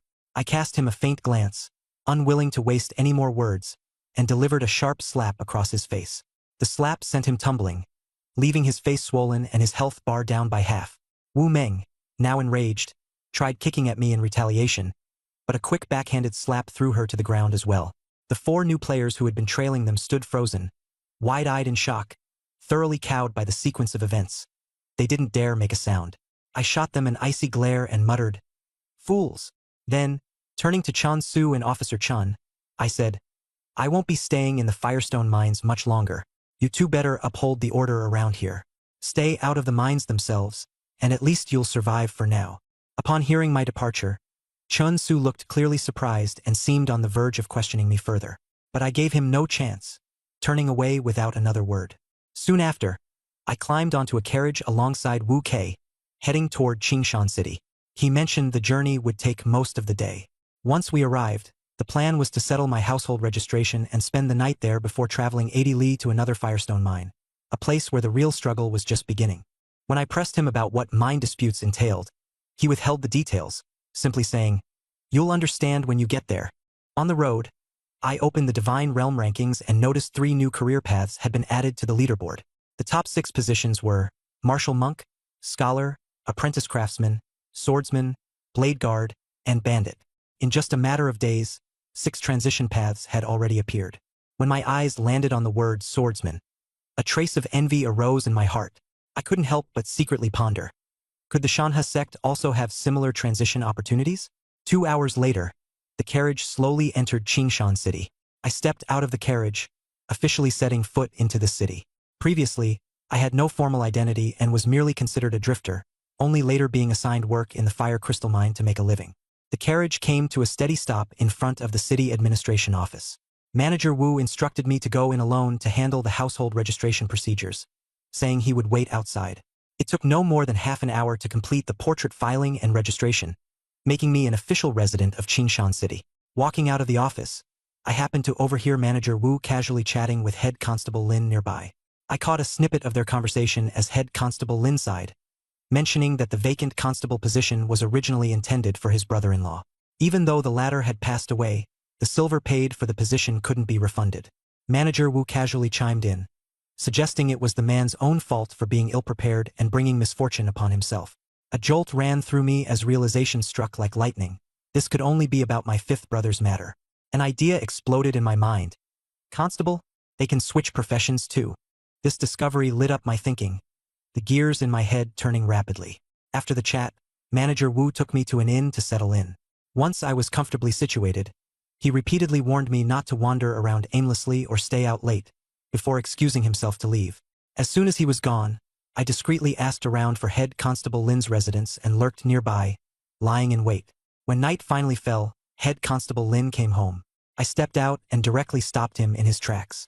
Recognizing my unfamiliar face, his expression turned wary as he frowned and asked what my business was with him. I was straightforward. Now that I had officially gained Qingshan City residency, I intended to seek a stable job to settle down, marry, and live a peaceful life. He immediately doubted my intentions, suspecting that I was aiming to take over the vacant constable position left by my fifth brother. I admitted to it without hesitation and handed over 10 taels of silver. But he barely glanced at the silver, his face cold as he reprimanded me. Just a mere drifter who managed to buy your way into the city. How dare you dream of becoming a constable? Know your place. I had expected this reaction and didn't get angry. Instead, I leaned in and played my trump card. I am no ordinary miner. Su Qing, a disciple of Shanhe sect, has agreed to appoint me as overseer of the Crimson Gold Mine. I'll be taking up that post soon. I had originally planned to handle this matter discreetly, so much so that even Manager Wu wasn't aware of it. The mention of Su Qing and Crimson Gold Mine instantly changed Head Constable Lin's demeanor. His face darkened with suspicion. How could an ordinary miner have ties with a sect disciple? He demanded, his tone laced with doubt. Unless you're at least a martial practitioner, it doesn't make sense. He abruptly lashed out to test me, but I had anticipated this. Raising a hand, I effortlessly deflected his strike. Sensing my strength as a martial practitioner, his attitude flipped as quickly as a gust of wind. He immediately grew polite, repeatedly apologizing for his earlier rudeness, hoping to mend ties with me. Seizing the moment, I once again offered the 10 taels of silver. This time, he accepted the silver without hesitation, nodding and even praising me. In the end, he agreed to recommend me for the constable position but insisted that I must first undergo some testing at the mine combat trials. Only then could I formally join the city administration. Ecstatic, I clasped my hands in gratitude and openly called him boss. He was clearly pleased by this and told me to leave for now. Once I turned to go, I heard him mutter under his breath, distancing himself from this entire matter. That night, Wu Kei remained absent for an unusually long time. I clenched my fists, keeping vigilant, eyes fixed on movements across the street, all while ensuring the area was secure. I then silently activated my Vajra King embodiment technique, delving into deep cultivation under the cloak of night. By the next morning, Wu Kei returned, summoning me to set out together. Along the way, he revealed the true nature of Shanhe sect. It was essentially a mining syndicate profiteering off fire crystals and crimson gold. One mine alone could yield returns of tens of thousands of coins, and within the syndicate, mine thieves ran rampant. I couldn't help but ask, why does no one crack down on these mine thieves? He scoffed, explaining, thieves blend in among the miners. Clearing them out is difficult. Besides, stealing minerals is minor. It's often overlooked by those above. His tone turned serious, his expression grim. But here's the bigger problem. 3,000 caddies of fire crystal ore are missing from the mines.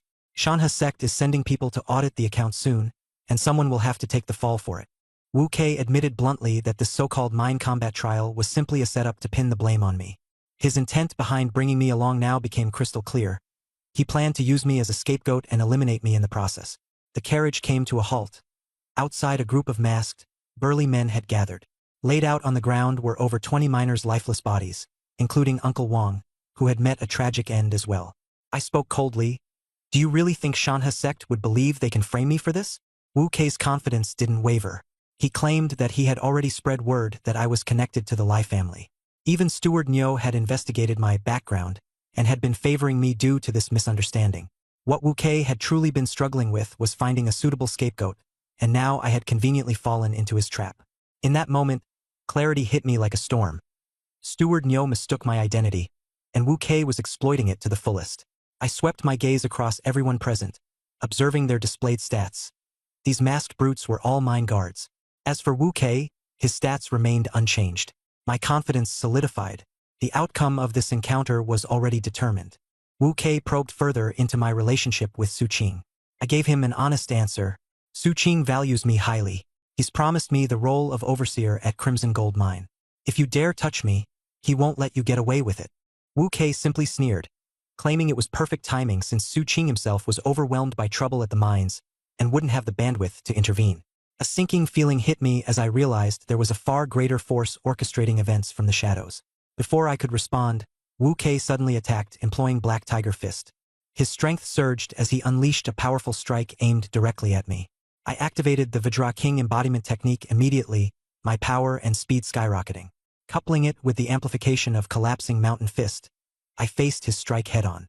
Wu Kei, believing I was merely a martial practitioner, had severely underestimated me, failing to anticipate the sheer force of my capabilities. Here's your content translated into English while maintaining the original structure, paragraph format, and overall layout. I slammed a heavy fist into his chest. His sternum caved in instantly, and he spat out blood as he was sent flying backward. He hurriedly begged for mercy, but I paid no attention, charging at him with a relentless barrage of punches. I beat him until he howled in pain, completely losing any ability to fight back. As blows rained down, I coldly spoke. Uncle Wang was a good man, and you just decided to kill him. You think I'd take the fall for you? You aren't worthy. And fifth brother, he died because of you too. You're just like him. A worthless piece of trash. Only then did Wu Kei realize I was wielding the Vajra King's technique, but by then, it was far too late. With one final punch, I crushed his skull and ended his life on the spot. I had originally intended for Wu Kei to die in sheer terror and regret, leaving no loose ends. But with time pressing, I couldn't afford to focus on such details. The guards around the mines were already beginning to stir uneasily. Now that my strength had surged, such a commotion was no longer a significant threat. I started digging immediately, carefully burying the bodies of the deceased miners, then disposed of Wu Kei's corpse along with those of the mine's guards. Searching Wu Kei's personal belongings, I discovered banknotes amounting to a whopping 800 taels of silver. Suddenly, I recalled seeing him sneak out late the previous night. He must have been conducting business to sell illicitly mined, or he likely had a well-connected buyer in Qingshan City. Then it struck me. There was no way he'd have disclosed his entire scheme to the other party.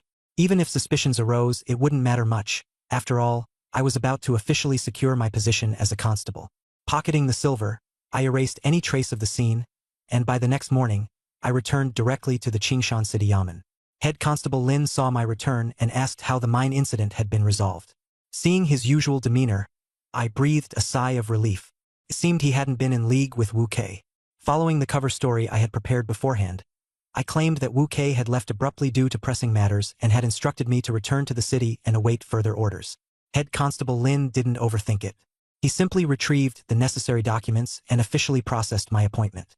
From that day on, I became a constable of Qingshan City. At the moment I accepted the documents, a system notification appeared before my eyes. Having met all the prerequisites for a class change, I could now officially transition to a constable role. I confirmed the option without hesitation, finalizing the class change. A notification popped up. Constable exclusive skill, Insight unlocked. Additionally, I was granted 5 free attribute points. A surge of energy coursed through my body, instantly leveling me up 3 times, bringing me to level 13. I opened my system panel and officially entered my new status as a Qingshan City Constable, now holding a total of 8 free attribute points. Suppressing my excitement, I closed the system panel. Head Constable Lin began briefing me on the rules and duties. Constables operate under the Iron Robe Division, which ostensibly comes with a fair degree of authority. We are responsible for handling all illegal activities in the city. However, in reality, we are restrained by the directives of the Shanhe sect. As merely a 9th-rank Iron Robe Constable, my capabilities are limited, and we have no jurisdiction over internal sect affairs. Most of the time, we're required to simply look the other way. Being a constable isn't just a title. There's a complete promotion system behind it. Head Constable Lin expressed his hopes for stability within his district, aiming for a single rank promotion before his retirement. I immediately assured him that I wouldn't cause any trouble. Soon, I'd be assigned as a supervisor at the Qijin mine. He quickly clarified that the two roles weren't mutually exclusive. I wouldn't need to reside in Qingshan City year-round. All they asked was that I promptly return whenever senior officials from the Iron Robe Division conducted inspections. This completely eased my mind. My plans to quietly grow and develop at the mines remained intact. I asked him about my chances of advancement. Head Constable Lin frankly stated that they weren't slim. As long as one's martial prowess is sufficient and they receive a recommendation from a superior and pass the evaluation, promotion is achievable. The Iron Robe Division prioritizes genuine combat ability when selecting talent. With that, he handed me a constable's uniform, a standard sword, and a manual on the criminal apprehending saber technique. Though the uniform appeared simple, putting it on instantly boosted my strength by 3 points and increased my attack power by 20 points. As he observed me don the uniform, Head Constable Lin chuckled, saying that my demeanor had transformed. I now looked like a high-caliber constable. Immediately after, he led me to meet the fellow officers training in saber techniques. He officially introduced me to Old Zhao, who was tasked with my guidance. He also emphasized that I wouldn't be stationed in Qingshan City for long, so I wasn't required to adhere to strict schedules. The other constables quickly exchanged meaningful looks. Each one seemed to assume I had gained my position through connections. Couldn't care less. They weren't wrong. I did indeed have connections. Old Zhao was courteous and asked if I was familiar with the Yaman's protocols. I made an excuse about needing rest after my recent journeys, inquiring about where the rest rooms were before heading off to shut the door and relax. Alone in the room, I opened my attribute panel and began pondering how to allocate my free attribute points. Since I had officially become a constable, I decided without hesitation. All points to spirit. In the short term, boosting strength or agility would grant the most immediate benefits. But long term, spirit directly determines my cultivation speed. The higher my spirit, the faster I could advance my Vajra King's technique. Once the technique reached its second stage, my strength would skyrocket. The incident with Wu Kei had also made it clear to me, true self-preservation comes only from having sufficient power. Now a full-fledged Iron Robe constable, I had even more freedom to act openly. The results were instantaneous. I felt a significant surge in my spiritual power. My senses became extraordinarily sharp. I could now clearly perceive even the subtlest of movements around me, to the point where my mind could recreate a detailed map of my surroundings. For the first time, I fully realized that spirit didn't just represent cultivation potential. It granted comprehensive enhancements. With this massive boost in spirit, I could only imagine how much stronger my situational awareness and reaction times would become in combat. I suddenly remembered the new skill I had unlocked, Insight. The skill description appeared clearly before me. It allows me to discern all the wrongdoings committed by a person within the past 3 days. I was stunned. Though the skill seemed unrelated to direct combat, it was undeniably a god-tier ability for a constable. Used wisely, it could swiftly build my reputation and lead to rapid promotions. Eager to test it, I walked to the door and opened it, staring at Old Zhao outside for a few seconds as I activated Insight. A prompt flashed through my mind. Old Zhao picked up some loose silver yesterday and failed to report it. No uses left for today. I shut the door and chuckled to myself. This skill was absurdly powerful. It was a shame it could only be used once a day. Old Zhao's minor transgression didn't interest me in the slightest. If it had been me, I probably wouldn't have handed it in either. What intrigued me more was the vast potential this skill represented. As that thought settled, I suddenly realized something. I had successfully changed classes, leveled up to 13, and without a doubt, my name would now be listed on the God Domain leaderboard. This is section 15:20 seconds. Below is the processed content as per your request, maintaining the original structure, paragraphing, and layout. I quickly opened the Divine Realm leaderboard, just as I suspected. Hui Wu, Luo Kai, and Qi Kai were at level 14. Fang Yun, Ning Shizha, and Lin Dongdong at level 13. I was ranked 7th, prominently displayed with the title, Ironclad Pursuer. The rankings even included players from the Shanhe sect, signifying someone had successfully joined a sect. A subtle unease set in. The environment was more competitive than I had imagined. Other players were leveling up at an astonishing speed, and my once solid advantage was rapidly diminishing. I was acutely aware that more people were now opting for the pursuit pathway. Inevitably, someone would catch up. I had to seize the moment to cement my lead. Without hesitation, I pulled out the Capturing Blade Technique manual, confirmed its compatibility with my current realm, and began training immediately. A wave of warmth surged through my body as the technique instantly reached the entry-level stage, significantly enhancing my perception. When I reopened the attribute panel, I noticed the capturing blade technique added to my skills. Given my current mental strength, I estimated it would take only 2 days to reach the initial stage of mastery. Upon examining the details, I saw that leveling up this blade technique would not only enhance agility, it wasn't purely a strength-centric skill. At its maximum level, it would unlock the higher-tier tiger capturing blade technique. In that moment, I understood that the capturing blade technique was merely the entry point. The tiger capturing blade technique was the true hallmark of an elite ironclad pursuer. From what I had seen, Captain Lin's panel didn't include this technique, likely because his abilities weren't advanced enough to train in it. Based on this, I speculated that mastering the tiger capturing blade technique required at least an 8th rank ironclad pursuer. Determined, I decided to head back to the Fire Crystal Mine. First, to continue mining for experience and steadily advancing in both levels and techniques.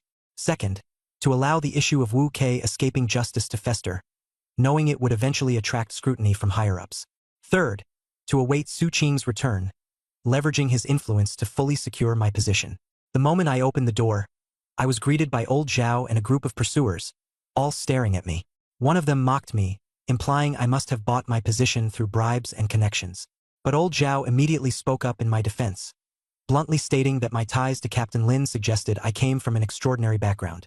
I ignored the gossip, brushed past them, and left the city, heading straight for the Fire Crystal Mine.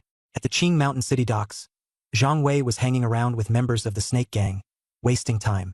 When he opened the leaderboard and saw my name listed as an ironclad pursuer ranked 7th, he froze in disbelief.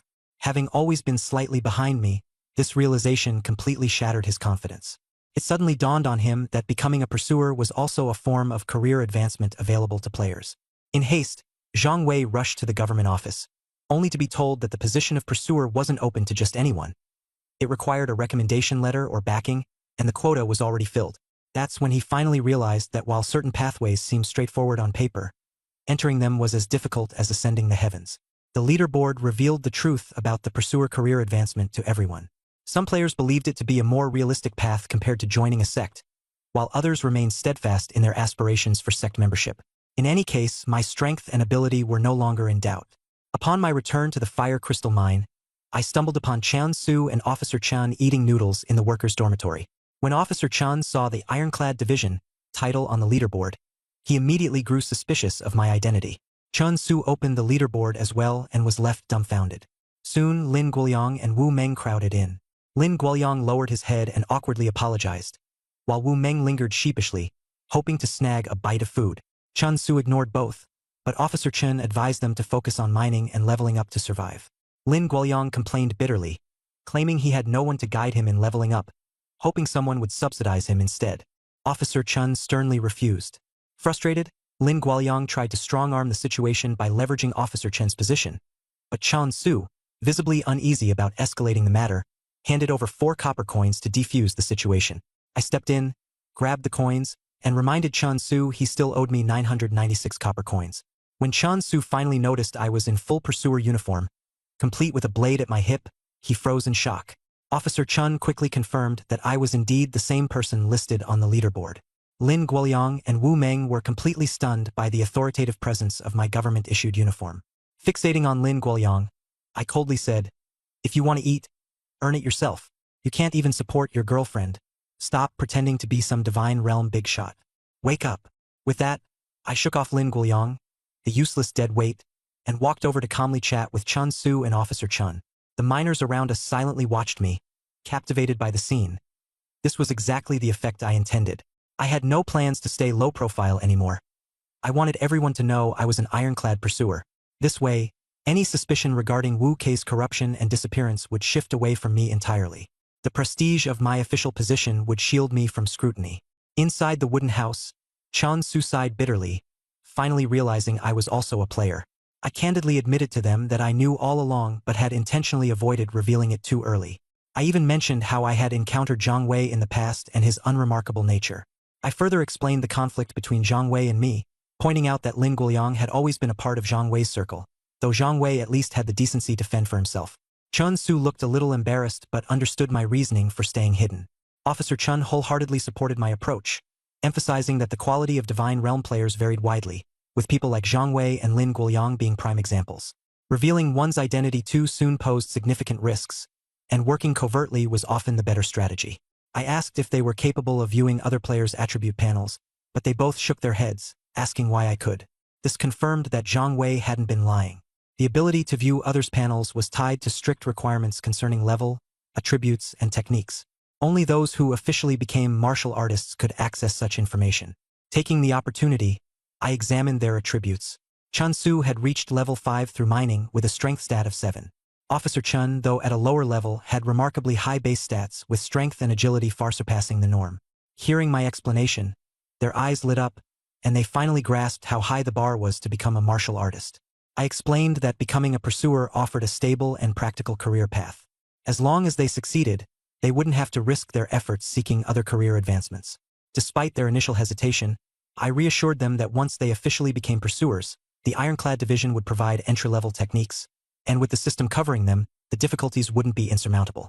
Here's the processed result, maintaining the original tone and structure. Let me know if further adjustments are needed. This is the 16th of 22 sections. Based on my logic, here's the processed content while retaining the original paragraph structure, line breaks, and overall layout. Chen Su still looked troubled. Being penniless, low in rank, and holding a vagrant identity, it was impossible for him to become a constable. I smiled and reassured him, telling him that not succeeding now didn't mean it would never happen. As long as he stayed alive, opportunities would always come. I laid out my offer. I was about to head to the Red Gold Mine as a supervisor. They could follow me there to mine, level up seriously, and once I officially became a constable, I would find a way to help them secure an opportunity. Both of them instantly lit up with joy, excitement overflowing. Outside the door, Supervisor Nyo was waiting. When he heard I had become a constable, his face was filled with astonishment. He had always mistakenly thought I was a scion of the Hong Kuan family. With my new role at the Green Hill City Yamen, it all naturally made sense to him now. Supervisor Nyo repeatedly praised me, claiming that becoming a constable meant my future was limitless, and most of the disputes in the martial world would no longer involve me. He grew curious, asking why, as a constable, I would still return to the mines to dig. I casually replied that on days without duties, I would mine to earn some silver. His expression turned a bit odd, but he seemed to understand. After all, my mining speed was extremely fast, being able to harvest dozens of pounds of fire crystallite in one go, something others simply couldn't match. He nodded and permitted it, ensuring I'd still be paid as a regular miner but reminded me not to neglect my constable duties. As for Wu Kei's disappearance, I had already prepared my explanation. I had headed to Green Hill City that day, and Wu Kei, instructing me to wait for him the next day, never showed up again. Hearing this, Supervisor Nyo seemed pensive but left with a smile. I immediately took Chen Su and Officer Chun into the mines to start digging. This time, I didn't bother hiding my actions. I directly led the two of them into the mine. The other miners were visibly shocked, staring at me in my constable uniform as I still entered the mines to dig. But with my identity clear, no one dared comment. That evening, after we wrapped up work in mine number 3, I had harvested 10 pounds of fire crystallite. Though the money earned, just one tael of silver, wasn't much. What truly mattered to me was the continuous flow of experience points. Chun Su and Officer Chun, though utterly exhausted, couldn't hide the smiles on their faces. They knew that by following me, they finally had hope. At night, instead of returning to my cramped wooden hut, I carried my officer's blade to an open field outside to practice the subduing thief blade techniques. The small indoor space wasn't suitable. I was worried I'd damage the hut while practicing. I practiced continuously for 2 hours, raising my mastery level by 5 points, nearing proficiency. I kept going until just before dawn before retreating to the hut to focus on cultivating the Vajra King technique, grinding experience relentlessly. This time, the technique's experience cap directly increased to 13 points. At this rate of cultivation, I estimated I could gain 400 mastery points in a month, advancing to the second layer within just 2 months. But as I finished calculating, Chun Su came to summon me back to the mines. It hit me, there simply wasn't enough time. Between mining, practicing my blade techniques, and cultivating the Vajra King technique, I also had to balance training for the mountain crumbling fist. My schedule was completely crammed. So, I decided to spend money on spiritual chi pills to fill in the gaps in mastery using resources. In the following days, my life became utterly routine. Mining during the day, rigorously training the blade techniques at night, and cultivating Vajra King technique before dawn to restore energy. During this time, I occasionally encountered new players, but I completely ignored them, focusing solely on leading Chun Su and Officer Chun to grow stronger. A few days later, while I was busy mining in mine number 4, a sudden surge of warm energy coursed through me. I had successfully leveled up. I allocated all my free attribute points to Spirit once again. That day, after wrapping up mining, I resumed training the subduing thief blade techniques at night. Finally, the blade technique broke through to initial understanding. Opening my status panel, I found my level had reached 14, with a spirit stat of 26 points. Breaking through with the blade technique added an additional 3 points to agility. I could feel the new changes in my body as I operated the Vajraking technique and performed the blade techniques in unison. Holding the officer's blade, my strikes became significantly faster, sharper, and smoother. A drizzle began to fall from the sky. As I moved with my improved footwork, not a single drop of rain could touch me. Fixing my gaze on a nearby sturdy tree, I slashed down hard with my blade. The entire tree split into two, cleanly severed. Such power, remarkably solid. I stood quietly, gazing at the broken tree trunk as sudden clarity washed over me. Previously, relying only on the Vajraking technique and the mountain crumbling fist, my unarmed strength maxed out at 32 points, requiring 2 or 3 punches to break a tree. But now, wielding the officer's blade, I could split it in a single stroke. With the blade's innate 20-point attack bonus, weapons clearly outmatched bare-handed combat.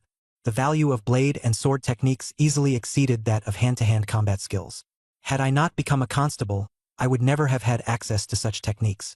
Firmly, I resolved, I would shift all my focus to mastering the subduing thief blade techniques, while putting the mountain crumbling fist aside for now. My goal was to push the Vajraking technique to the second layer and train the blade techniques to mastery. Only then would my combat abilities truly shine. In terms of raw strength, compared to Hui Wu, I was no longer inferior, perhaps even slightly better. Against Su Qing, I was still at a slight disadvantage. But as long as I wasn't overwhelmed by Su Qing's raw power, he would find it far from easy to defeat me in an instant. As I considered all this, I turned back to the wooden hut to continue intensive training with the Vajraking technique. Suddenly, I heard Chan Su's voice outside. Speaking in a hushed tone, he told me someone important had arrived at the mines. Supervisor Nyo rushed off to Manager Wu's residence. I immediately knew someone from the higher ranks of the Mountain River sect had come to inspect the accounts. Keeping my face composed, I replied calmly, "This has nothing to do with us. Let's go back to work." Chan Su and Chan Guqing, focused solely on leveling up, immediately nodded in agreement. Not long after we resumed mining, a mine guard found me, calling for me to head to Manager Wu's residence immediately. The main event had finally begun. I warned the two, stay near the surface of the mine, don't venture deeper. Then I headed straight for Wu Kei's quarters. As I entered, I saw a middle-aged man in brocade robes, his face grim with fury. He was berating Supervisor Nyo, his voice cold as ice. 3,000 pounds of fire crystallite have vanished into thin air. Just what kind of supervisor are you? He then demanded sharply to know why Wu Kei wasn't there during the account inspection. Supervisor Nyo quickly offered flattering apologies and sent someone to fetch me. As soon as I arrived, the brocade-robed man locked eyes on me, his gaze intense as he asked, "Where's Wu Kei?" Prepared in advance, I answered smoothly, "Wu Kei took me along to the mining arena but had to leave midway due to urgent matters. He instructed me to wait, but after a whole day with no sign of him, I returned to Green Hill City on my own." This is section 1720 seconds. Following your logic and preserving the original paragraph structure, line breaks, and overall layout, here is the result. The middle-aged man in fine clothes suddenly sharpened his gaze and bluntly accused Wu Kei of stealing fire crystal or, because of my close relationship with Wu Kei, he wanted to take me directly back to the Shanha sect for questioning. I immediately refused in a cold voice and revealed my identity. I am now an ironclad constable of Qingshan City and cannot be taken away arbitrarily. Hearing this, the man was momentarily stunned and turned to Nyo Overseer nearby. Nyo Overseer quickly confirmed my constable status, which slightly softened the man's attitude. Even so, he summoned me to provide further explanation and questioned if Wu Kei had shown any unusual behavior recently. I took the lead and laid the groundwork.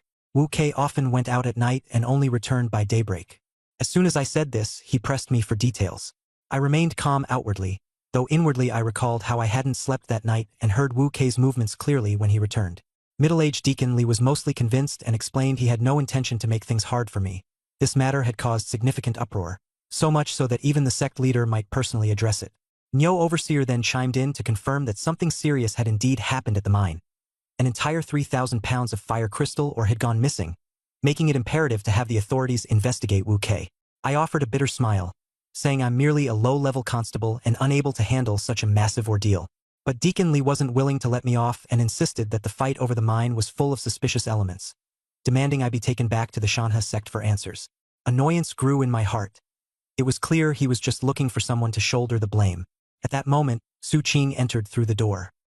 He walked in with a faint smile. Lion doesn't have time to go to the Shanha sect.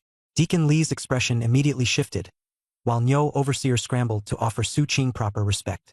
With just a few statements, Su Qing set the tone decisively. He bluntly remarked that he had been suspecting Wu Kei of exploiting his position all along and had instructed Nyo Overseer to monitor him in secret. It suddenly dawned on me. No wonder Nyo Overseer had been holding back his opinions clearly and cautiously. He was one of Su Qing's men. Apparently, the mine situation had long since been in Su Qing's control. Su Qing admitted candidly that he hadn't confronted Wu Kei earlier because Wu Kei had been favored by his senior brother.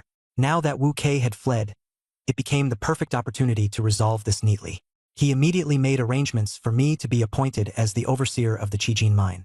I was one of his people. Suspecting me was no different than suspecting Su Qing himself. Deacon Li's face froze instantly.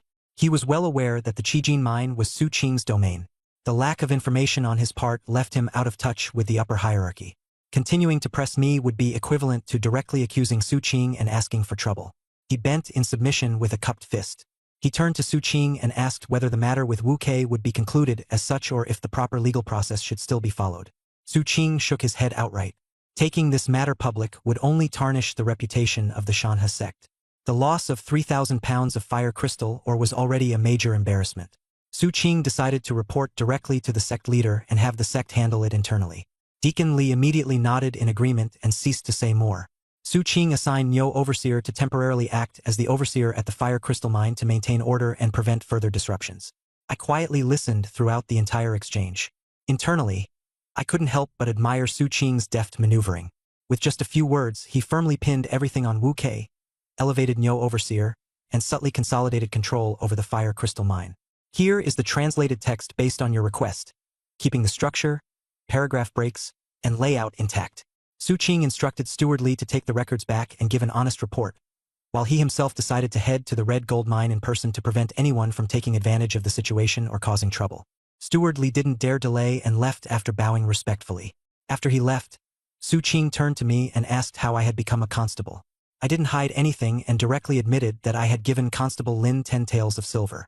Su Qing was silent for a moment before asking if Constable Lin knew my true identity. I nodded. I told him that at first Constable Lin didn't want to take the money. But the moment I mentioned senior brother Su's name, his attitude changed immediately. Su Qing didn't get angry after hearing this. Instead, he nodded. He said that this made sense. If Constable Lin didn't know I was one of his people, he wouldn't have dared to accept those 10 taels of silver from me. And even if he did take the money, he wouldn't have actually given me the position of constable. He commented that it was a good thing for me to become a constable. He said that there might be opportunities in the Ironclad division in the future, which could also benefit the Shanha sect. Only then did I breathe a sigh of relief. Su Qing didn't mind and was actually glad to see this happen. It showed that my position as a constable was now more secure. Then, he asked if I had brought my belongings, saying he planned to head to the Red Gold Mine immediately.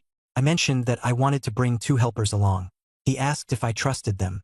I said I trusted them completely. He nodded and allowed me to bring them. Soon after, we got on the carriage. Chen Su and Chen Guoqing seemed very tense. Chen Guoqing, in particular, didn't dare to speak unless spoken to. Su Qing spoke first. He joked that I must really enjoy mining. If he were a constable, he'd stay in the city and enjoy life. He definitely wouldn't bother going to the mines. I chuckled and said that mining makes money. If you don't work hard when you're young, you won't have the strength to do so when you're older. Su Qing lao get? He remarked that I was indeed quick to earn a bit of money. Then he informed me that I would be a supervisor at the Red Gold Mine, with a monthly salary of 100 taels. Chen Su and Chen Guoqing were both shocked. 100 taels of silver was an incredible amount. Converted into wheat cakes, it basically meant financial freedom. Naturally, I cupped my hands in thanks. Su Qing waved it off and said it wasn't that simple. He elaborated on the situation at the Red Gold Mine. The Shanha sect had a senior brother in charge of the mines. This person had extensive connections both inside and outside the sect. The Red Gold Mine used to be under his management. Most of the miners listened to him. The Red Gold Mine was completely different from the Fire Crystal Mine. While the Fire Crystal Mine was valuable, the Red Gold Mine generated more profit. However, the Red Gold Mine was harder to extract from, and it had over 10,000 miners. There were over a dozen managers, making it a much larger operation. Although Su Qing was nominally in charge of the Red Gold Mine, in reality he could only appoint one supervisor, me. The other managers were all people loyal to the senior brother. He didn't even know which ones could genuinely be trusted. Then he laid out the core issue. The Red Gold Mine produced 3,000 caddies of gold each month, but production had recently started to decline. He had signed a military pledge to increase production to 3,500 caddies within 3 months. If he couldn't achieve this, the Red Gold Mine would no longer be under his control. He said he was appointing me as a supervisor not just because I knew how to mine, but also because I wasn't associated with the senior brother. The 100 tael salary wasn't freely given. If I couldn't be of help, my term would only last a maximum of 3 months. I felt a mix of emotions. Su Qing's position was challenging. Although he had won the opportunity, he was now holding a hot potato. Internally, he didn't even have reliable people to assist him. Chen Guoqing murmured that with 10,000 miners producing 3,000 caddies a month, each miner was extracting just 1/10 of a caddy a day. Su Qing was surprised and asked if he had studied arithmetic. Then he smiled and said I had good judgment. By bringing someone like Chen Guoqing along, there was hope for completing the task. He asked if I had any thoughts on the matter. I suggested the most straightforward idea, improving mining efficiency, starting with the pickaxes. Chen Su and Chen Guoqing quickly followed up, agreeing that the better the pickaxes, the faster the miners could dig, and the more experience they would get. I continued with my proposal, providing hardworking miners with superior steel pickaxes. Su Qing shook his head with a wry smile. The cost of steel pickaxes was high. The Shanha sect wouldn't allocate them to everyone. Even if they were provided, some miners might still slack off. This wasn't just a technical issue. It was a complicated mix of cost, management, morale, and factional dynamics. I thought for a while and suggested, prioritize distributing better pickaxes to the most diligent miners. Instead of equipping everyone, only give them to those who truly work hard. Chen Su and Chen Guoqing's eyes lit up. Su Qing didn't dismiss the idea and asked if I had any other suggestions. I added, I'll need a pickaxe even better than the superior steel ones. Su Qing shook his head again. One person's effort won't solve a problem of scale. He messily scratched his hair, clearly frustrated, and joked that if he had known it was such a headache, he wouldn't have taken on the responsibility. I reassured him, we still have 3 months. There's time to figure things out. The key is to identify and deal with the miners who are slacking off. Su Qing wasn't optimistic. With over 10,000 miners, how many can we afford to get rid of? And replacing them with newcomers doesn't guarantee mining efficiency. Mining has its techniques. He admitted he had tried it himself. Non-martial artists couldn't compete with old miners in speed. He sighed in the end. We'll have to take it as it comes and see how things unfold. At least with the fire crystal mine no longer in someone else's hands, Wu Kei's incident will cause trouble for senior brother. Suddenly, he thought of something and asked, now that you're a constable, did you receive the catch bandit saber technique? I nodded. He commented that it was a valuable technique. If mastered to perfection, it could lead to the tiger catch saber technique. The tiger catch was comparable to the Shanha draw saber technique. I asked what the requirements were. He listed 3. First, perfection in the catch bandit saber technique. Second, becoming an 8th rank ironclad constable. Third, passing an additional assessment, though he didn't know the specifics. I realized that being 8th rank was a real threshold. Su Qing chuckled. Don't tell me you're seriously aiming for 8th rank? It's practically impossible. 9th rank is achievable, but 8th rank is another story entirely. I questioned him further. Constable Lin is 9th rank. Is 8th rank really that difficult? He compared it this way. The ironclad division is like the top sex. 9th rank is akin to being an outer disciple. 8th rank is equivalent to being an inner disciple. The two are entirely different levels. Many people spend their entire lives striving to get into the inner circle but fail. Hearing this, I understood. 9th rank was the edge, while 8th rank was the core. I gestured discreetly to Chen Guoqing. He was clever enough to seize the opportunity to ask about the differences among the martial sects. I waved him off. I'm not really one of the martial world. You should ask senior brother Su instead. Su Qing smiled faintly. The road ahead is long. It's worth discussing the martial world more. His remark energized us. Information like this was immensely valuable. Su Qing countered with a question of his own. What do you think of the Shanha sect? I replied, it's strong. He self-deprecated by saying, at best, it's a third-rate sect. There are still second-rate and first-rate sects above it. Even with the wealth from the mines, compared to second-rate great sects, we're like a bug next to an elephant. I became even more convinced that the Shanha sect was third-rate. Sect rankings were tied to martial arts and techniques. Chun Su tried to flatter him. With senior brother Su here, the Shanha sect could reach second-rate or even first-rate status. Su Qing shook his head. That's impossible in this lifetime. Chun Su was shocked and asked why. Su King act like. It's because of martial arts techniques. A sect's rank is determined by the level of its techniques. The Shanha sect only possesses third-rate techniques. It's impossible to rise. For martial sects, their techniques are their lifeblood. There's no way they would share them. Unless the Shanha sect somehow acquires higher-level techniques and can keep them, there's no chance. We were stunned. This should maintain both the nuance and style of the original text while translating into natural English expressions. The martial arts manual turned out to be even more valuable than I imagined. It's practically the foundation of a sect. I felt relieved. Thought of Kuju Temple. If top-level techniques are this rare, and if Kuju Temple knew the Buddhist scripture was Vajra King technique, they wouldn't have lost it, nor disguised it as an ordinary scripture. Chances are they don't even know the truth, thinking what was lost was just a regular scripture. That means my risk of exposure just got much smaller. As I pondered, Su Qing said, "If you agree to join me at the Red Gold Mines, I'll teach you a martial art." He handed me a manual. I took it and the cover read, Black Tiger Fist. I had mixed feelings. I had just entered divine territory, so getting a martial art was exciting.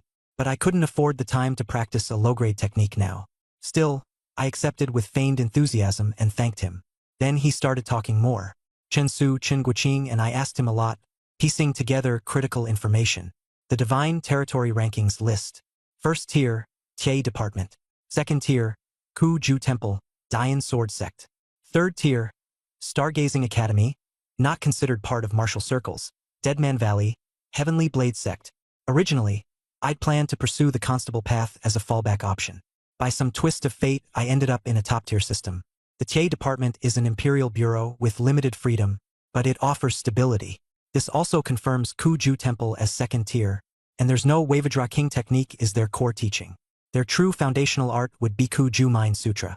Su Qing mentioned Zhao Kingdom's 4 top-tier factions: East God Sect, South Arhat Temple, West Nine Immortals Dao Palace, North Polar Flame Sword Mansion. I inquired about their strength. He replied, Middle Kingdom's Imperial Court calls the shots, respectively, East God Sect, South Arhat Temple, West Nine Immortals, North Polar Flame Mansion. Chun Guoqing doubted it. Can sects really rival the court? Su Qing used the Mining Guild as an example. The guild comprises over 20 third-tier sections. Combined, they rival second tier, and yet the guild still answers to Arhat Temple. Even Kuju Temple, with all its second-tier credibility and Monk Huineng, takes orders from Arhat Temple. Su King sai. Being an inner disciple of a top-tier sect is truly enviable. Pills of all kinds, like the Essence Nurturing Pill, are eaten by the bottle. I took note of Essence Nurturing Pill. He explained, the world still belongs to Zhao Kingdom. Even the 4 first-tier factions wouldn't casually provoke the Imperial Court. Their relationships are complicated, not something worth worrying about. I voiced my goal of entering Shanha sect. Chun Su and Chun Guoqing echoed my ambition. Su King ancestly advis. Make achievements at the Red Gold Mines. Solidify your position. I can help maneuver you into Shanha sect. This lifted my spirits. He changed gears. I asked about the Essence Nurturing Pill. He explained martial arts progression. 1. Initial comprehension. 2. Proficiency. 3. Mastery. 4. Advanced artistry. 5. Transcendence. Using Black Tiger Fist as an example, 2 to 3 months for initial comprehension, 1 to 2 years for proficiency, 10 years for mastery. Each level difficulty increases tenfold. For ordinary practitioners, reaching mastery in their lifetime is commendable. With talent, they might achieve advanced artistry after over a decade. Transcendence? Nearly impossible. Inner disciples of first-tier sects achieve transcendence thanks to years of training. Relying solely on one martial art for defense is risky. However, practicing multiple techniques takes too much time. This is where the Essence Nurturing Pill comes in handy. Disciples of the 4 top-tier factions, and even some second-tier, use the pills to achieve advanced artistry in multiple arts while still young. High-tier martial arts increase difficulty even for basic proficiency. Without Essence Nurturing Pills, decades would be insufficient to reach the peak. Currently, I know fist and blade techniques, but I lack a movement art. That's a glaring gap. In this context, the importance of the Essence Nurturing Pill became vividly clear. I immediately asked Su Qing where to get them. He stated only the Imperial forces and the 4 top-tier factions had steady supplies. Shanha sect purchases their stock from them too. 1 pill's price was stable. 500 taels of silver. I was floored. 500 taels? Isn't that 1 tael per proficiency point? Su Qing kept his calm. At the end of the day, this world is about money. With wealth, even poor aptitude can grow. Essence-nurturing pills are remarkably fair. They work the same for everyone. He reminded me the Tie division could procure them too. Through allocation, some are available to buy occasionally. I resolved then and there. I need to climb to an 8th rank Tie constable. It's not prestigious, but the sense of security it provides is priceless.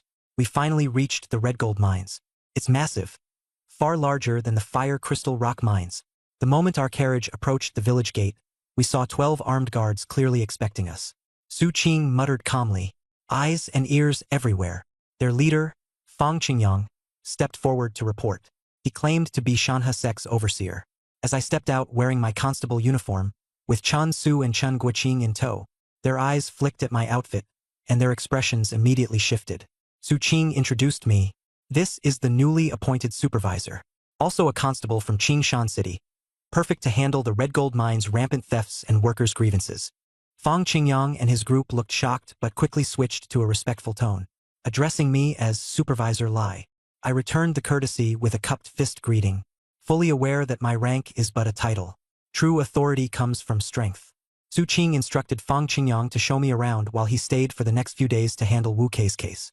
At the mention of Wu Kei, Fang Qingyang's eyes flickered briefly but regained composure. I was assigned a private courtyard, with a main bedroom for Su Qing and individual rooms for me, Chan Su, and Chen Guoqing. The accommodations were luxurious. Once settled, I immediately used my time to cultivate Vajra King technique. The disparity in quality between top-tier techniques was palpable. Delaying its progress was a waste. After maxing out my daily points, I switched to practicing capturing blade technique. The courtyard was spacious. My training lasted until dawn. Between sessions, Vajra King technique restored my energy and vitality. The next morning, I set out with Chun Su and Chen Guoqing. Fang Qingyang accompanied us as we toured the mines. But my actual objective? Counting the number of players. I have the unique ability to view player profiles, a massive advantage I utilized thoroughly, memorizing every name I encountered. Fang Qingyang described the red gold mines. Years ago, steady production was at 3,000 gene. Now, infested with mine bugs, frequent collapses, constant theft and murders. The miners refused to enter the mines. Production dropped to 2,000 gene. Chun Su's and Chen Guoqing's faces darkened. The military mandate demands production rise to 3,500 gene within 3 months. An impossible task. I asked how many miners were here. Fang Qingyang replied, over 10,000, it varies, but that's the estimate. I pressed for solutions to increase production. He gave a bitter smile. Impossible. Deeper reserves remain in the mines, but no one's willing to risk their lives to extract it. Even the supervisors and guards face danger amidst potential riots. I mentally pieced it together. The core issues preventing production are simple: mine bugs and mine thieves. Fang Qingyang and his men seemed skeptical of my capability, their glances carrying faint mocks, but I honestly couldn't care less. The risk of collapse is high, but these two are more troublesome. But players are different, they love experience points. If the benefits are big enough, who's afraid of a little risk? I asked where the blacksmith shop was to check out the quality of the pickaxes. Fang Qingyang paused for a moment, then took me there. Once inside, the pickaxes were way better than the ones near the fire crystal mine. I told him to show me the best they had. He thought I was going to distribute them to miners and reminded me that the mine didn't have money. I said, not for the miners, they're for the 3 of us. If we want higher output, I have to lead by example and go down to the mines myself. Fang Qingyang froze again but then laughed and led us to the storage room in the backyard. When he opened the door, I couldn't help but grin inside. A pile of treasure-like pickaxes was sitting right there. He pointed to the crimson gold pickaxe, saying the last supervisor had left it behind and suggested I give it a try. When I checked its attributes, I was tempted. White grade quality, strength plus 10, attack 40, and even a skill called Frenzy 10 Strike. I quickly picked it up and felt a surge of heat running through my veins. My strength jumped to 21 instantly. Turns out, equipment here also has grades and skills. This is a real gem. Right then and there, I decided to claim it. I told Chen Su and Chen Guoqing to each pick a refined steel pickaxe for themselves. The refined steel pickaxes give plus 5 strength, which is already pretty good. Their eyes lit up, and they eagerly made their selections. I then ordered all 103 remaining refined steel pickaxes to be packed and sent to my courtyard. Fang Qingyang was stunned and exclaimed that they were mine property, each worth 3 taels of silver. I asked, "Are they your personal property?" He said no, they belong to the mine. I said, "As the supervisor, it's up to me to allocate mine assets. My orders must be followed." Half an hour later, the pickaxes and the latest mine maps were delivered to my courtyard. Su Qing came out, saw all the pickaxes lying on the ground, and asked what I was planning. I answered that I was redistributing assets. He assumed I was preparing to hand out better tools to the miners and reminded me that there weren't enough, nor would it completely solve the issue. I told him I'd have Chun Su carefully select diligent workers who were willing to put in the effort. We could give it a trial run. If it didn't work in 3 months, so be it. Noticing the crimson gold pickaxe on my waist, Su Qing asked if I was planning to personally work in the mines. I admitted, saying the pickaxe was perfect for mining, and I needed to see how much I could mine in a single day. Su Qing burst out laughing, complimenting me on my natural talent for mining. I didn't say much and led the 2 of them into the mining veins. During the morning inspection, I casually counted about 100 players around. Good strength overall. Some looked drained, just killing time.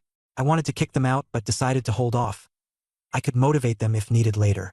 With the map in hand, I took the 2 into mineshaft number 1. The miners were stunned to see me heading in. Some speculated I was here to clear out the mine bugs or thieves myself. But most of them had the same reaction. They weren't willing to take any risks. I didn't bother explaining and just moved forward with the torch, following the map deeper in. After an hour, we struck our first crimson gold ore. It gleamed brightly. I told the other 2 to search for ores nearby but not stray too far. Raising my pickaxe, I swung down, instantly feeling the difference. Crimson gold ore was 10 times harder than fire crystal rock. But the experience points were also significantly higher. The hardness didn't bother me. The strength boost from the pickaxe made it manageable, and the experience points replenished stamina, allowing continuous work. I swung the pickaxe madly, digging away with enthusiasm, while Chun Su and Chan Guoqing watched with sweaty brows. They soon found some or two but had to take breaks after a while, whereas I hardly stopped. I tested the Frenzy 10-strike skill. A blur of strikes from my arms sent chips flying with 10 consecutive hits, resulting in a chunk of crimson gold or falling out. Though the effort was exhausting, the experience points seemed to suppress the fatigue right back. The 3 of us worked non-stop through the night, furiously mining. Whenever Chun Su or Chan Guoqing rested, they'd steal glances at me. Their expressions became increasingly perplexed, almost as if they thought I was possessed by some kind of mining demon. Through relentless digging, I finally leveled up. I added new points to my spirit stat and glanced at my character panel. Level 15 now. Strength, 11. Agility, 5. Spirit, 27. My martial techniques had noticeably improved, be it fist arts or blade arts. The level up left me quite satisfied. Even if the mining venture doesn't pan out, leveling up like this for 3 months straight would still be worth it. Curious, I casually opened the God's Domain leaderboard and was shocked. The rankings had shifted dramatically. Monk Huiwu from Bitterness Temple was no longer first. The new leader was Luo Kai from Star Observation Academy, at level 17 Scholar. Huiwu dropped to second, at level 16. Chi Kai from Deadman's Valley, Fang Yun from the Great Evolution Sword Sect, both level 16.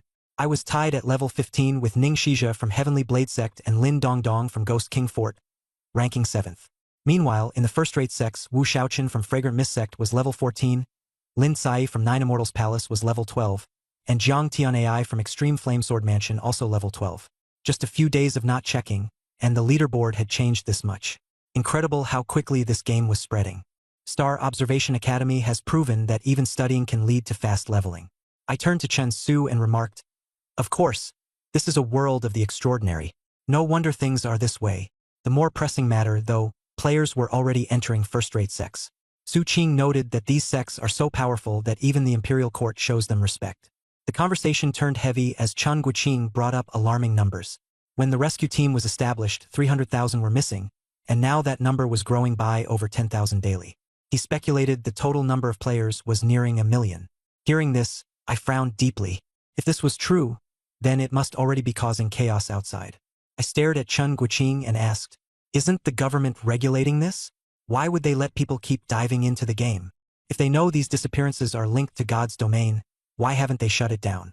Chan Guoqing gave a bitter smile and said, "They can't stop it. This thing is too bizarre, impossible to suppress. Its advertisements are everywhere, you can't block it.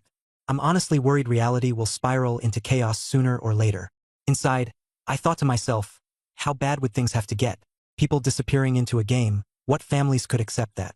The more this drags on, the worse the chaos in the real world. I resolved to keep things under control for now. Crimson Gold Ore attracted many players, and I discovered a bunch of them nearby. I had them gather everyone to my residence.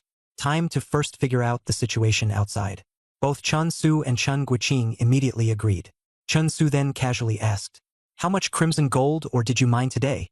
Feeling the weight of my pouch, I replied, "Around 10 pounds. This ore is massive, finding even one piece is a gold mine. But damn, it's so hard the effort could kill someone. If not for the crimson gold pickaxe and the stamina gained from experience, managing 4 or 5 pounds a day would have been my limit." Chun Su pulled out his pouch and said he and Chen Guiqing had mined 3 to 4 taels total for the entire day. I told them, "That's not bad. Crimson gold ore is tough and exhausting, 3 to 4 taels is respectable. With refined steel pickaxes, it's much easier to mine fire crystal rock. 2 to 3 pounds a day is a breeze." Chen Guiqing did some quick math. 100 people working, 3 taels each, that's 30 pounds of crimson gold ore a day. Add your 10 pounds, that's 40 pounds daily. At that rate, over a month, we could hit 1,200 pounds. Reaching the goal of 3,500 doesn't seem so impossible now. This is segment 21, 20 seconds content. Proceeding with your request while maintaining the original paragraph structure, line breaks, and overall layout, here's the result. I nodded, our direction was right. Don't get too happy yet, I thought. Reality's never that ideal. Still, there's hope. I had confidence deep down. 2 months later, my Vidra King skill reached level 2. I'd earn another batch of attribute points. To mine effectively, I'd pour points into strength. Mental strength improves training speed. Strength directly boosts mining speed. Mining levels you up. Everyone on the leaderboard is grinding like crazy. I can't fall behind. I hadn't gone all out before, balancing work with rest. But now it's different. This place gets people killed. If I slack, I'd be left behind. Once my level lags, I'd lose all rewards and opportunities. I wondered if level 20 had any rewards. Maybe a random blue chest, something decent. Suddenly, Chun Su said he heard something. I held my breath. Something was approaching. Quick judgment, it's mine bugs. But the numbers didn't add up. I told Chun Su and Chen Guiqing to stand behind me. With 27 points in mental strength, my perception was sharp. I could guess where the creatures were coming from. The two were both anxious and excited, gripping their pickaxes tightly. They knew killing mine bugs would grant experience. I instructed them, if you get hurt, don't hesitate to take wound medicine. This effect isn't fast, 1 HP per minute. But dragging it out wouldn't work. Within moments, green eyes glimmered in the dark. One pair turned into dozens, quickly into a swarm. Screeches erupted. The creatures lunged forward. They weren't scorpion-like mine bugs. They were mine rats. 1,000 of them. Retreat! I shouted immediately. Chun Su and Chen Guiqing didn't hesitate, turning to run. I stayed behind to cover our retreat, observing as I moved. The mine rats were fast, not fast enough to catch me, but they could easily reach the other two. If I left them behind, I might survive longer on my own. But I shook off that thought. I reminded them there was a narrow turn ahead. Once we reached it, I could bottleneck the rats at the passage and cover our backs. They'd take care of stragglers with their steel pickaxes. There were too many mine rats, no way to escape completely. We'd have to fight. Neither hesitated. They trusted me. Once we reached the turn, I swung my crimson gold pickaxe fiercely. I narrowed the passage, leaving just enough room for about a dozen mine rats to squeeze in at a time. After setting up, I took the front while the two of them held the rear. In my left hand, the crimson gold pickaxe. In my right, the officer's blade. With both strength stat boosts combined, the pickaxe was +10, the blade +3. Without activating skills, I had 24 points in strength. Using skills, I could push it to 39. But with both hands occupied, I couldn't use mountain-shattering fist. It didn't matter. I stayed focused on the passage opening. The first batch of mine rats squeezed through. I ignored the pickaxe and stepped forward with the blade. Using the thief-catching blade technique, I brought down 7 or 8 rats in one slash. Experience points surged into my body instantly. It's working. The bottleneck made this swarm manageable. I kept cutting down creatures. Exhaustion vanished as experience replenished my stamina. The stronger I became, the more outrageously I could recover stamina while fighting. Chen Guiqing remarked in awe. Most people would be dead tired after 2 or 3 minutes of fighting. You're like a machine. I ignored him, focused on swinging my blade. The mine rats' corpses piled up at my feet. Occasionally, a straggler made it through and the two took care of those. Even they felt stronger as the fight dragged on, leveling up. The earlier fatigue was replaced by a warm surge of energy. The longer we kept at it, the more unstoppable we felt. After an hour, the final mine rat fell. Through terrain advantage, we'd completely overcome the swarm. Chun Su glanced at the littered corpses and commented on my strategy, calling it flawless. Ignoring the praise, I told him to start bagging the rat heads. These heads would boost the miners' morale. Chun Su took off his shirt to hold the heads. As we carried them out, the miners gathered around. At first, they recoiled in fear. Minerats. There are so many heads. Did the overseer and his group kill them? Others recalled their trauma. My brother was eaten to the bone by a swarm like this. Fear and hatred were painted across their faces. Soon, Fong Qingyang, the foreman, arrived, looking stunned. He didn't expect us to return from the mines with such a haul. I patted him on the shoulder. Tend to the rat heads. The three of us headed off to bathe. Back at our quarters, there was an unfamiliar player with Chun Su and Chen Guoqing. The newcomer looked nervous when he saw me. Chun Su introduced him as Wang Haodong, a player with roughly 7 or 8 days of experience. I calmed him. No need to be tense. Relaxing slightly, Wang Haodong assured me I could ask him anything. I began with a question. What were things like in the real world before you entered the game? He mentioned rumors spreading about Xinyu, supposedly linked to a cult. The cult had claimed Xinyu was their creation. Authorities quickly stamped them out. The real problem was the rise in missing persons cases. Chaos escalated. Police flooded with calls daily. Chen Guoqing's expression turned grim. I frowned, realizing the game world was spilling into reality. Wang Haodong continued, saying rumors online claimed that countries had sent special forces into the game to investigate. If we meet these forces, maybe there's hope of rescue, he added. Chun Su shook his head. No chance. Even special forces wouldn't survive much longer here. Relying on them to get us out? Laughable. Wang Haodong gave a bitter smile. Players had discussed these hopes in private, refusing to give up completely. I didn't reply, instead instructing the three to head back to the mines. I called for a meeting with all players. I had an announcement to make. The three hurried off to spread the word. Using the spare time, I trained my Vajra-King skill and thief-catching blade technique. 2 hours later, most players had gathered. The majority looked uneasy as they entered the courtyard. Word had spread that the one calling the meeting was Ironclad Overseer Lion, ranked 7th on the leaderboard. Their reaction was unanimous, shock and awe. I scanned the crowd. Chun Su confirmed quietly that everyone present was a player. Those absent were either hiding their identities or hadn't been found. Close to 100 players had shown up. One female player asked cautiously, "Are you really Lion from the leaderboard?" I nodded. A male player questioned me, demanding proof. I stared him down. "Why should I have to prove myself to you? I'm the Overseer. Who are you?" He turned pale and stayed silent. I didn't waste time. I asked the group, "Do you know mining can level you up?" Newer players seemed confused, while seasoned ones nodded. Those who survived this long had figured it out. I continued, "How much crimson gold or can you mine in a day?" "1 mace," someone replied. 1.5, another added. 2 with good luck or extra shifts. A third chimed in. I didn't sugarcoat it. Unfolding my pouch, I dumped its contents on the ground. Today, I mined 10 pounds. Chun Su and Chen Guoqing followed suit. 3 taels. 4 taels. The crowd was stunned, staring at the mound in disbelief. "They're too slow," I said bluntly. "To level up, you need to grind."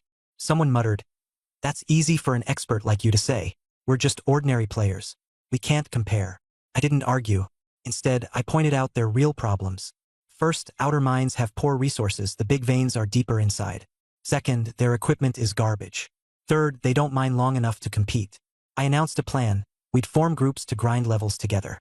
Those joining must bring high-quality steel pickaxes. Increase your strength stat, it makes mining much faster.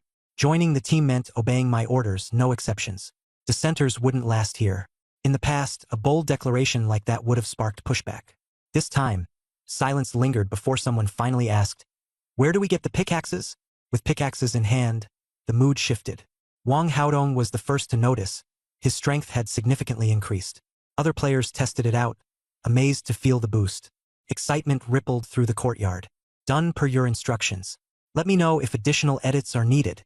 This means, strong power means faster mining. Faster mining means quicker experience gains. Quicker experience gains mean levels soar rapidly. When I saw their excitement rising, I immediately dropped a powerful follow-up. The Divine Realm has an attribute panel. You can see levels, strength, agility, mental power. If you've trained in martial arts, you can even see skill proficiency. The moment I said that, the players lost it. How do we open it? They asked. I simply gave them one reply: become a martial artist. Only martial artists can access the panel. I verified this, it's legit. When I finished speaking, the atmosphere grew cold. Becoming a martial artist? Tough. A young man stepped up, saying he'd been grinding here for a month. The sects control major techniques and skills, and getting in is as hard as a grade schooler getting into Harvard. Cliché, but brutally accurate. Many players felt disheartened. Then, he added, it used to be impossible, but now? Maybe not. What changed? He had been grinding levels through mining, with his steel pickaxe and the mines as resources. His level and strength skyrocketed, creating a gap so obvious even the sect had to notice. Opportunities came naturally. The players' eyes lit up. They got it. Grinding levels and attributes first, that's the real way to go. I looked at his panel. Li Tianai, level 4, strength 8, agility 5, spirit 5. His attributes were decent, a potential talent, clear-minded and smart. I remembered him. Chun Su couldn't help but ask, shall we go mine? I waved my hand. Let's go, let's go. To mine number 1. At the entrance, Su Qing was chatting with a tall man, with a strange expression on his face. I glanced at the tall man's panel. Lai Jiwen, martial artist. Strength 32, agility 25, spirit 10. An insider, a tough figure from the Shanha sect. With his martial arts already mastered to a high level, his strength far surpassed Su Qing's. My heart grew heavy, but I showed no sign of it on my face, and greeted him first. Su Qing asked, am I taking this batch of people down into the mine? I nodded. He only said, go for it, and wait for word. Lai Jiwen suddenly smiled and said we were from the same family, and even personally brought miners. Su Qing had a good eye. I politely asked about his identity. Su Qing introduced him as the senior brother, the original leader of the Red Gold Mine supervisory team, who had been transferred away after something went wrong, and this time he had come back to share experience with management that was full of tricks and barbs. Lai Jiwen didn't care, and fixed his eyes on me as he asked, on the day Wu Kei disappeared, were you really with him? I became alert, and told the truth. Yes. He wanted to press for more details, but Su Qing quickly cut him off. Go on. Stop chatting nonsense. I didn't hesitate. I took the people down into the mine and ignored him. The two of them had already torn off all pretense, and I figured it out. Lai Jiwen has Wu Kei backing him, and came to keep watch over the Red Gold Mine, hoping to seize control back while he had the chance. Su Qing can't hold this mine steady. Lai will take it sooner or later. That made me laugh. No matter how capable he is, once my Vajra Bright King art reaches the second layer, and I add the free upgrade points, my attributes will skyrocket, and if we compare pure attribute values, he may not necessarily be able to suppress me. As for me, the only thing is I can't stop leveling up. Entering mine tunnel número 1. Chun Su and the players split up and started searching, looking for red gold ore. Before long, the ore turned up, and the steel crane beak pickaxe in Li Tianya's hand slammed down hard, digging out a small piece. His eyes shining brightly. Strength was genuinely boosted, and the others were full of energy too. Digging without waiting, the mine had an explosion of resources, with plenty of paths and plenty of ore, so there was no fear of too many people and too little ore. Their only regret was that digging still wasn't satisfying enough. On my side, I rolled up my sleeves and dug furiously.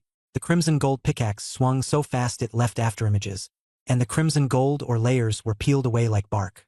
Clanging sounds rang out non-stop, and when the players saw my mining speed, they were all dumbstruck. So the top-ranked expert really isn't just talk. That gave everyone a boost, and they became even more motivated. When they got tired of digging, they stopped to look at me, but I never stopped. When they slept and woke up to see I was still at it, admiration and reverence welled up naturally. Wang Haodong quietly asked Chun Su, was I this crazy before too? Chun Su, of course. That's the reason you're in the top 10 on the list. Wang Haodong nodded vigorously in acknowledgement. Mining continued until the next day. Besides me, everyone else took breaks on and off, but I remained like a machine the whole time. On the second day, people woke up. I stopped swinging the hoe and asked, how much did you all dig up? I put away the tools and called everyone over to tally up the count. The results exceeded expectations. Some had dug 3 taels. Some started at 2 taels. A few managed one tael. For ordinary miners, digging up one mace was already impressive. This group was far more skilled. As everyone reported their counts, the atmosphere got heated, and all the fatigue vanished into thin air. I summed up, the ore chunks were large, easy to dig, and time-saving. The pickaxe with added force made efficiency soar. The longer we dig and the more energy we put in, the more rewards we'll naturally reap. As levels and strength rise, speed soars too. After boosting them up, let them go wash up and rest for 6 hours, then gather again and keep digging. I adjusted the plan. Put the thief-catching saber technique aside for now. Our current focus is to launch the mining and leveling system. Once the Vajra Bright King skill is maxed out, the leveling surge will explode. Spend the remaining time mining and leveling. Looking at the numbers, today with over 100 players averaging 2 taels each, 20 gene of scarlet gold ore, plus the 10 gene I brought in, that's 30 gene earned in a day, 900 gene in a month. And with the daily output of ordinary miners, the 3,500 gene target isn't far off. This isn't just a mission. It concerns Su Qing's job security. My position as supervisor is secure now. As for the mine, I'll lead everyone to work it to the end. Out of the mine shaft, the other miners stared at us, counting first to see how many people there were. Then, unexpectedly, they were dumbfounded. Someone said, "With Supervisor Lai protecting us, that's fine." Someone else doubted, "If it's just us, can he still protect us?" The awkward moment came, but the hall was there for everyone to see. A whole group producing so much ore in one day. There was nothing to say, and the crowd followed along. Fang Qingyang was sitting beside the desk, with a small scale placed there too.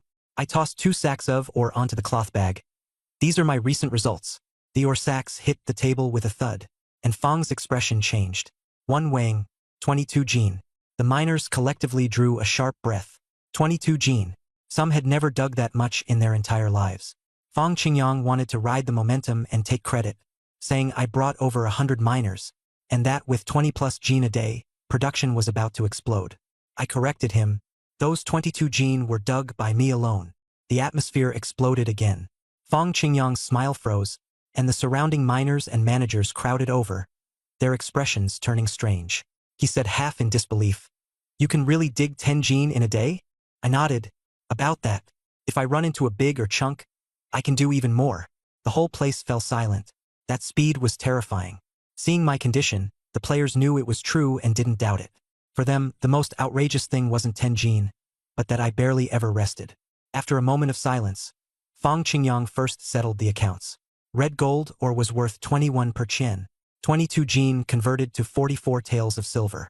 Chun Su's eyes were practically about to pop out of their sockets. 44 taels of silver, something ordinary miners could only dream of. After settling the bill, he counted each player's red gold ore one by one. At first, everything seemed normal. 3 mace, 5 mace, 2 mace. But the numbers surged more and more wildly as he went on. 1 tael, 2 taels, 3 taels kept jumping higher and higher. When he called out Li Tianya's name, sweat poured down his forehead. It wasn't one person giving their all, but the whole group speeding up together. In the end, the counter was piled high with more than 30 gene of red gold ore, and the managers all had ashen faces. The miners watching from the side were all dumbfounded. They really couldn't figure out how this group was mining so fast. Some people set their sights on that steel cranebeak pickaxe, saying this pickaxe was completely different from the ones they used, and was probably specially given by Supervisor Lai. Others began to think that the real key wasn't the pickaxe, but the mine itself. The red gold ore in the mine came in large chunks. Once you found one piece, you could keep mining it for a long time, saving you from having to work yourself to death searching for ore. Even so, this efficiency was way too outrageous. I saw that the effect was about the same, so I didn't keep talking. I told everyone to go back and rest first, and we agreed on a time to meet at the mine entrance. Everyone respectfully bowed to me, clutching copper coins in their hands, so excited they could hardly contain themselves. This was the first time they had earned so much real money in a single day since entering the divine realm. What did that mean? It meant they would no longer go hungry. If they wanted meat, they could buy meat. If they wanted fish, they could buy fish. Even eggs were now within reach, no longer a luxury. To people on the outside, it wasn't much money. But for the miners trapped here, who had previously struggled even to get enough food and clothing, this was confidence. Just as I was about to leave, an ordinary miner summoned up the courage to ask me whether he could go down the mine with me. I had been waiting for that question all along. I smiled and said, of course he could. Just follow along and don't hesitate. Once the first one stepped forward, a second and third came to test the waters as well. I agreed to all of them, reminded them of the meeting time, and turned to leave. From this moment on, the situation at the Qijin mine had finally truly opened up. Fang Qingyang and the stewards weren't idle either. As the onlooking miners dispersed, they immediately gathered around Fang Qingyang, all of them looking grim, because they understood more and more miners would be going down the mine with me. With more people involved, the authority would no longer be in their hands. For the people behind them, that was definitely not good news. Fang Qingyang hurriedly came up with an explanation. He suspected that the batch of red gold I had today was fake, and that it had been brought into the mine in advance to stage a performance and fool the miners. The foreman heard this and, as if grasping at a straw, thought of spreading that story to steady the miners. But they forgot that miners weren't fools. The truth and lies had already spread. But everyone who had gone underground with me was genuine, and doubling their income was a very real thing. The miners immediately asked back, "If you say that, does it mean you don't want everyone to make money?" Once those words were out, the situation changed. When money is on the line, even ghost stories become nonsense. In the end, the miners decided. Whether it was real or fake, wouldn't the next trip underground tell them? As soon as those words were spoken, the foreman who had been spreading the rumors panicked. As for me, I went back to the courtyard, took a bath, got refreshed, and continued cultivating the Vajra Bright King art, gaining 13 experience points, then went on practicing the bandit-catching saber technique. At the appointed time, I appeared again in front of mine tunnel number 1.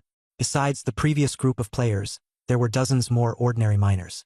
Among them were a few real players disguised as ordinary miners, and I recognized them at a glance. No matter how well they pretended, it was useless in front of me. I didn't expose them and led everyone underground. With the previous experience, this time the movements were much more skillful. The players knew how to find and how to assign positions, working with high efficiency. The ordinary miners were still nervous, but once they went underground and saw everyone else burying their heads in hard work, the atmosphere quickly picked up. They quickly found the ore and immediately got to work. Clang, clang, clang rang non-stop in the mine. I found a big vein and called Chun Su, Chun Guoqing, Wang Haodong, and Li Tianai to dig with me. I stood in the front and dug straight ahead. The process was a huge shock to the rookie miners.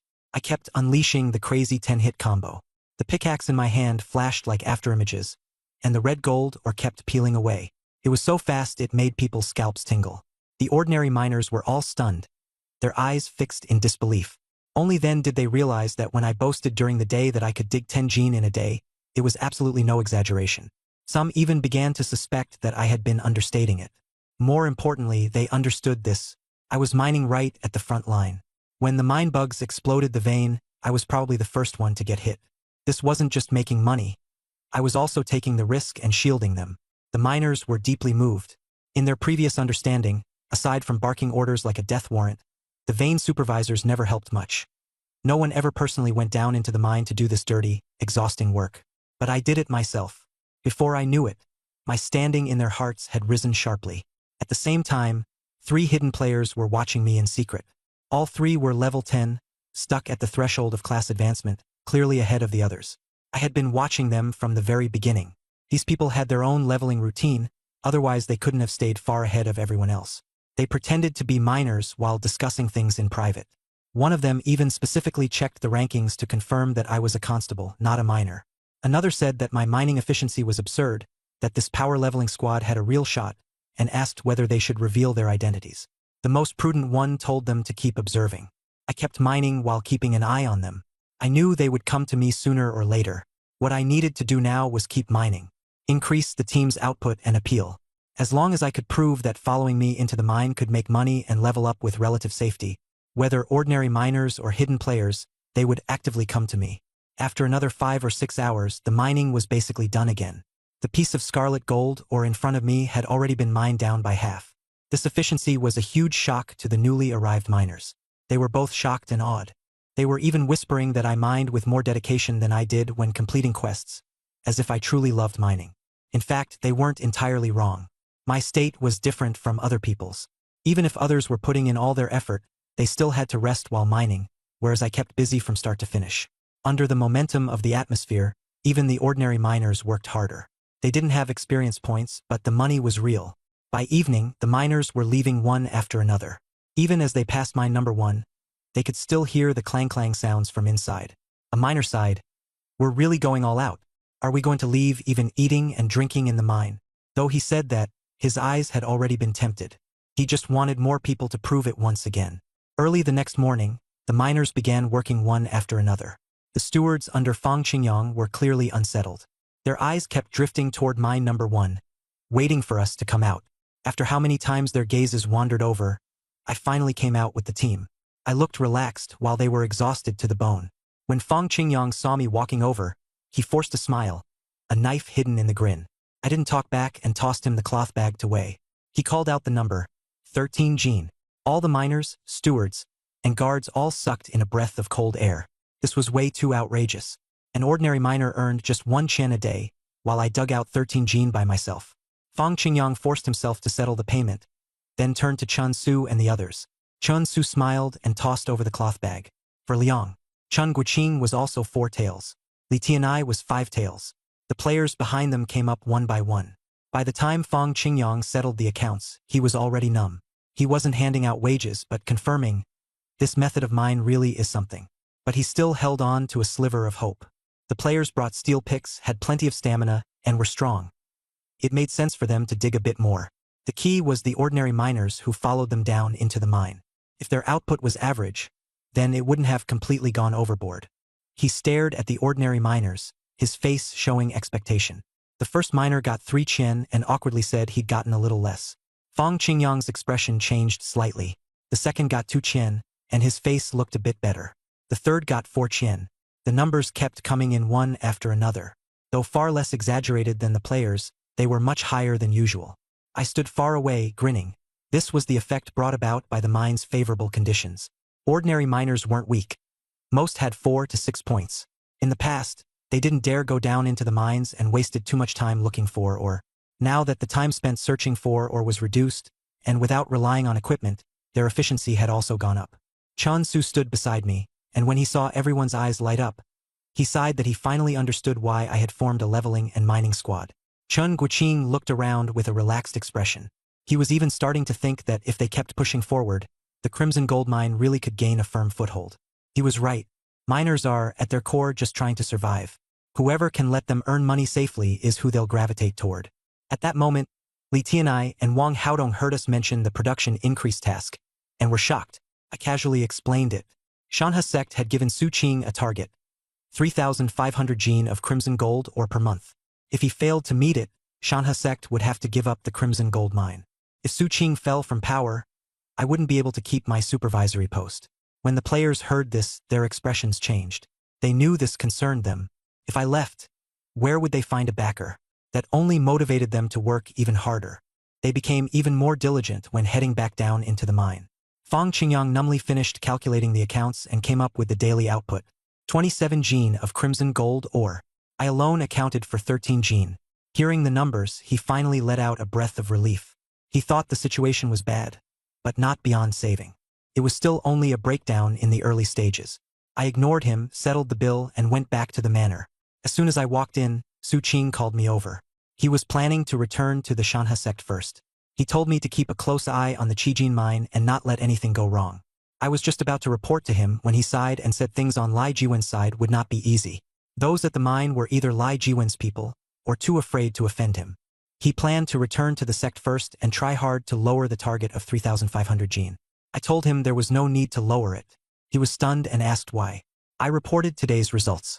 With over 100 miners, the output in one day was 27 Jin. Su Qing immediately gasped and repeatedly asked to confirm it. I then said that the players I brought all had steel picks, and their average daily output was close to 1 liang. Give me 2 months, and I dare guarantee that each person can produce 3 liang a day on average. Su Qing began calculating the figures in his head. More than 30 people, each producing 3 liang, would mean over 1,000 Jin in a month.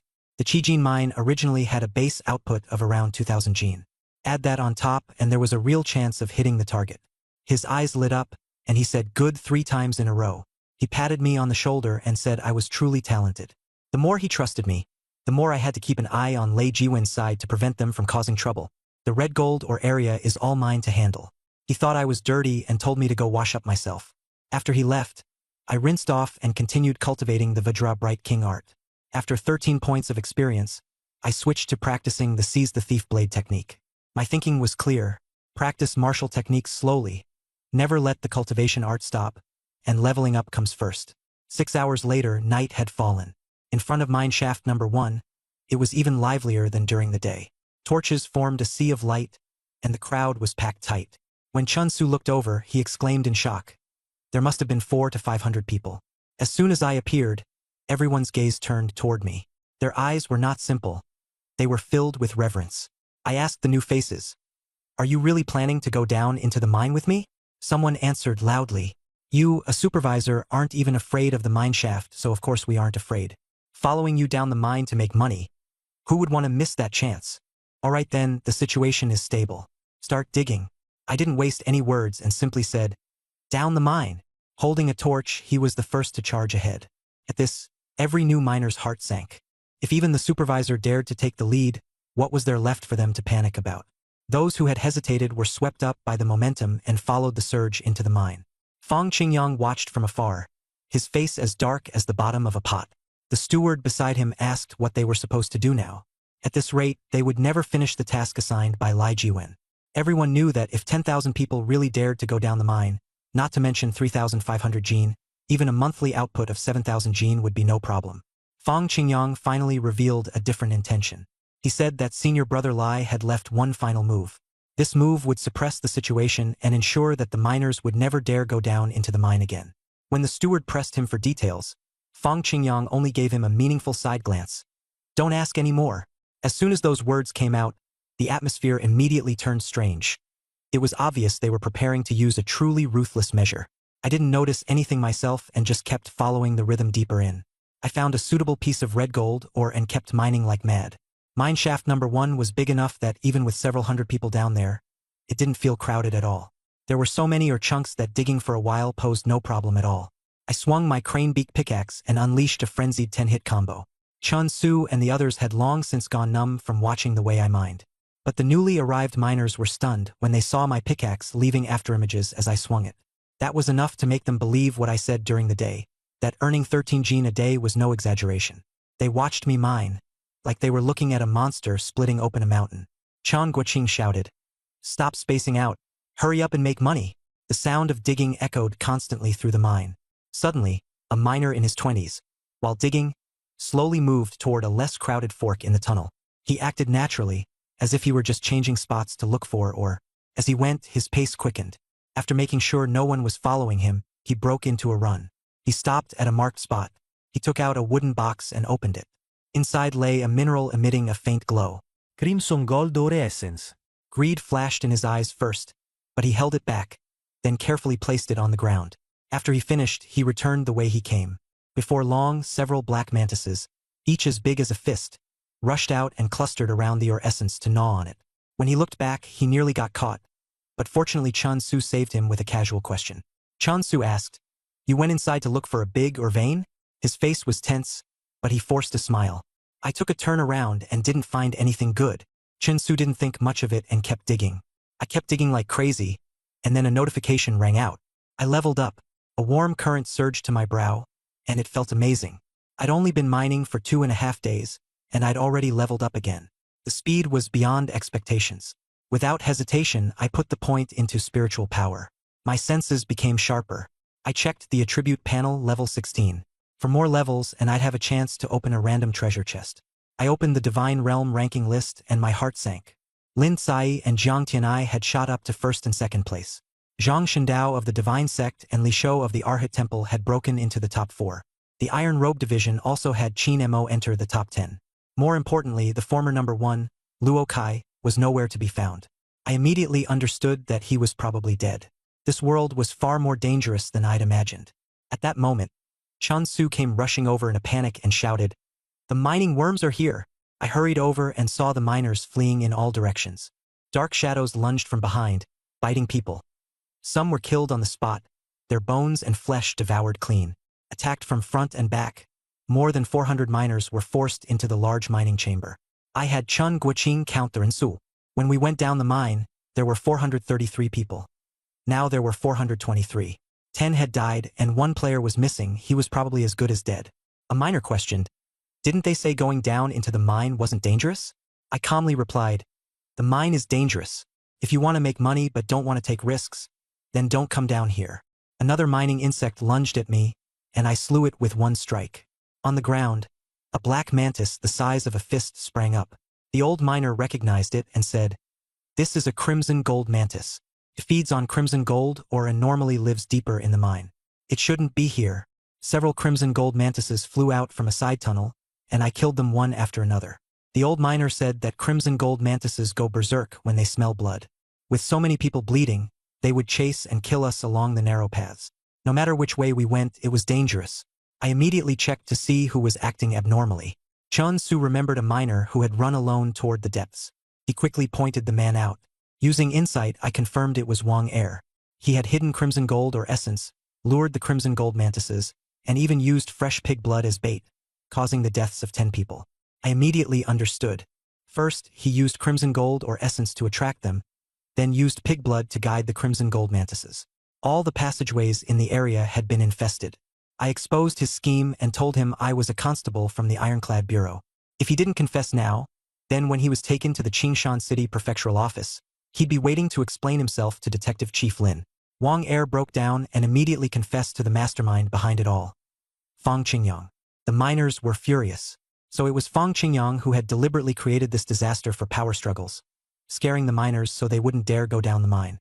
The players were fired up, frustrated and restless. Without me holding things together, they had nobody to rely on. Everyone stared at me, waiting for my response. I suppressed their anger and started by saying that Zhao's law forbids private fights. Once we're out of the mine, I'll personally escort Fang Qingyang and Wang Er to the Tie Department for Justice. But for now, the priority was handling the crimson gold mantis. I instructed everyone to step back as I grabbed a pickaxe and started sealing off the side branches of the mining chamber. All tunnels were blocked except for one, leaving only a fist-sized opening. This was textbook monster trapping. The 3 undercover level 10 players saw what I was doing and clearly recognized the move. I turned to Wang Er and asked if there was any more pig's blood left. "None," he replied. So I filled a bowl of blood myself and poured it at the entrance of the tunnel as bait. As soon as the first crimson gold mantis crawled out, I killed it with a single strike. After taking it down, I ordered Li Tianai and Chun Su to stay ready for follow-up strikes, while keeping the others away since the crimson gold mantis was far too dangerous. At first, there was a slight panic, but after a few encounters, their nerves settled. The corpses piled up to half a man's height. Once the miners had cleared up the bodies, the spawn rate decreased. It seemed like we had wiped out everything nearby. Still, I wasn't convinced. I gave Wang Er another bowl of blood and continued baiting the crimson gold mantises. Just then, a prompt sounded. The official saber was about to break. The official saber, full of notches, shattered on the spot after a few swings and chops. I switched to a pickaxe to guard the opening. Only then did the surrounding players finally realize how formidable I was. My movements were so fast they were left dazzled.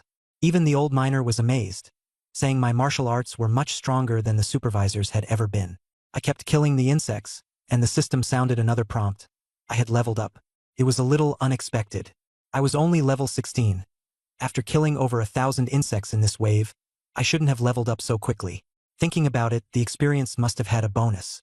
I didn't waste it and put points into mental power, raising it to 29. At 29 points, one more level would make it 30. I had a feeling level 30 would be a threshold. Excited, I kept blocking the passage. 2 hours later, no insects had come for 15 minutes. After confirming the area was cleared, I widened the mine tunnel. I told everyone to stand by where they were. I went to retrieve the Trujing Kongjing. I had to get evidence to nail Fang Qingyang to the wall. Torch in hand, I carefully entered the mine tunnel. Soon, I found the mine essence. When I got close, I found there was another mass of flesh behind it, wrapped in blood-red strands like it was breathing. System prompt: the great red gold mantis egg. Unowned, can be bound and claimed as its master. I bound it directly. The next moment, a tiny mantis broke out of its shell, gnawed the eggshell clean, and jumped onto my hand. White as jade, like a living gemstone. The system asked me to name it, and as soon as I heard that, I called it Little White. Its attribute panel immediately appeared. Level 1, Strength 5, Agility 10, Spirit 2. Special skill, Gold Seeking. It looked impressive at a glance. I called it, and it turned to look at me, full of spiritual energy. To test its speed, Little White flew out, circled the mine several times, then returned to my palm. The speed was astonishing. My own agility could reach 20, yet it was still so nimble. I was impressed. to test the gold-seeking skill. At first it didn't understand, so I said seek gold again.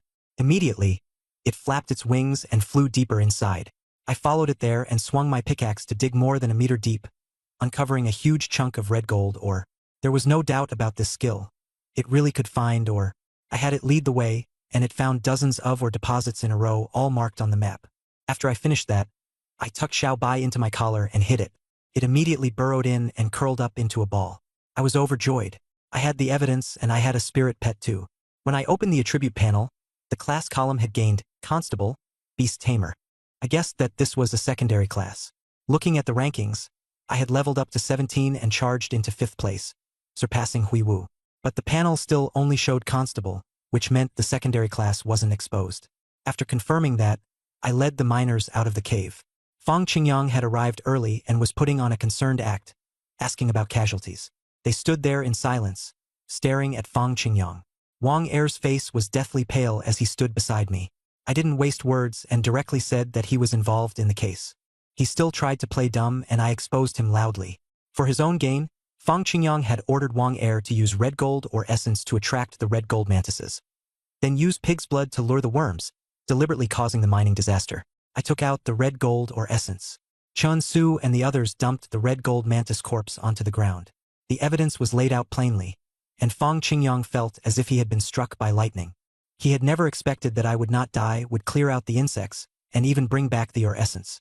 The miners also understood, and their faces darkened. They knew Fang Qingyang didn't care about their lives at all, only about using them to fight me. Fang Qingyang stubbornly framed me. Wang Er broke down and confessed. Fang Qingyang flew into a rage and changed his tune, saying he didn't know Wang Er and wasn't afraid of me framing him. I let out a cold laugh and cut him off. Quit the job. Dream on. I'm a constable of Qingshan City. I'll arrest you all and take you back to the Iron Garb Division right now. Only then did he remember my identity. His face changed color, and he brought up Lai Jiwen, saying that if I wanted to arrest him, I'd have to ask Lai Jiwen first. I shot back on the spot. The government arrests people, and it has to ask the Shanhe sect disciples first? Does he think he's trying to rebel? As soon as those words came out, Fang Qingyang immediately went weak, cold sweat pouring down as he could no longer hold out. I swept a glance over the 11 stewards and asked whether they had been involved. They all hurriedly denied it. No one dared touch that matter. I didn't press further, only saying that once I returned from Qingshan City, if anything happened at the mine again, they'd end up like Fang Qingyang. After saying that, I acted at once, instantly flashing in front of Fang Qingyang. He tried to resist, but my strength overpowered him, and I snapped both his arms and legs in one go. He cried out in agony and collapsed limply to the ground. The 11 of them turned pale, realizing Fang Qingyang couldn't withstand me. I escorted Fang Qingyang, Wang Er, and a few of the miners with their employment records back to the Iron Garb Division in Qingshan City. Constable Lin was a little surprised to see me.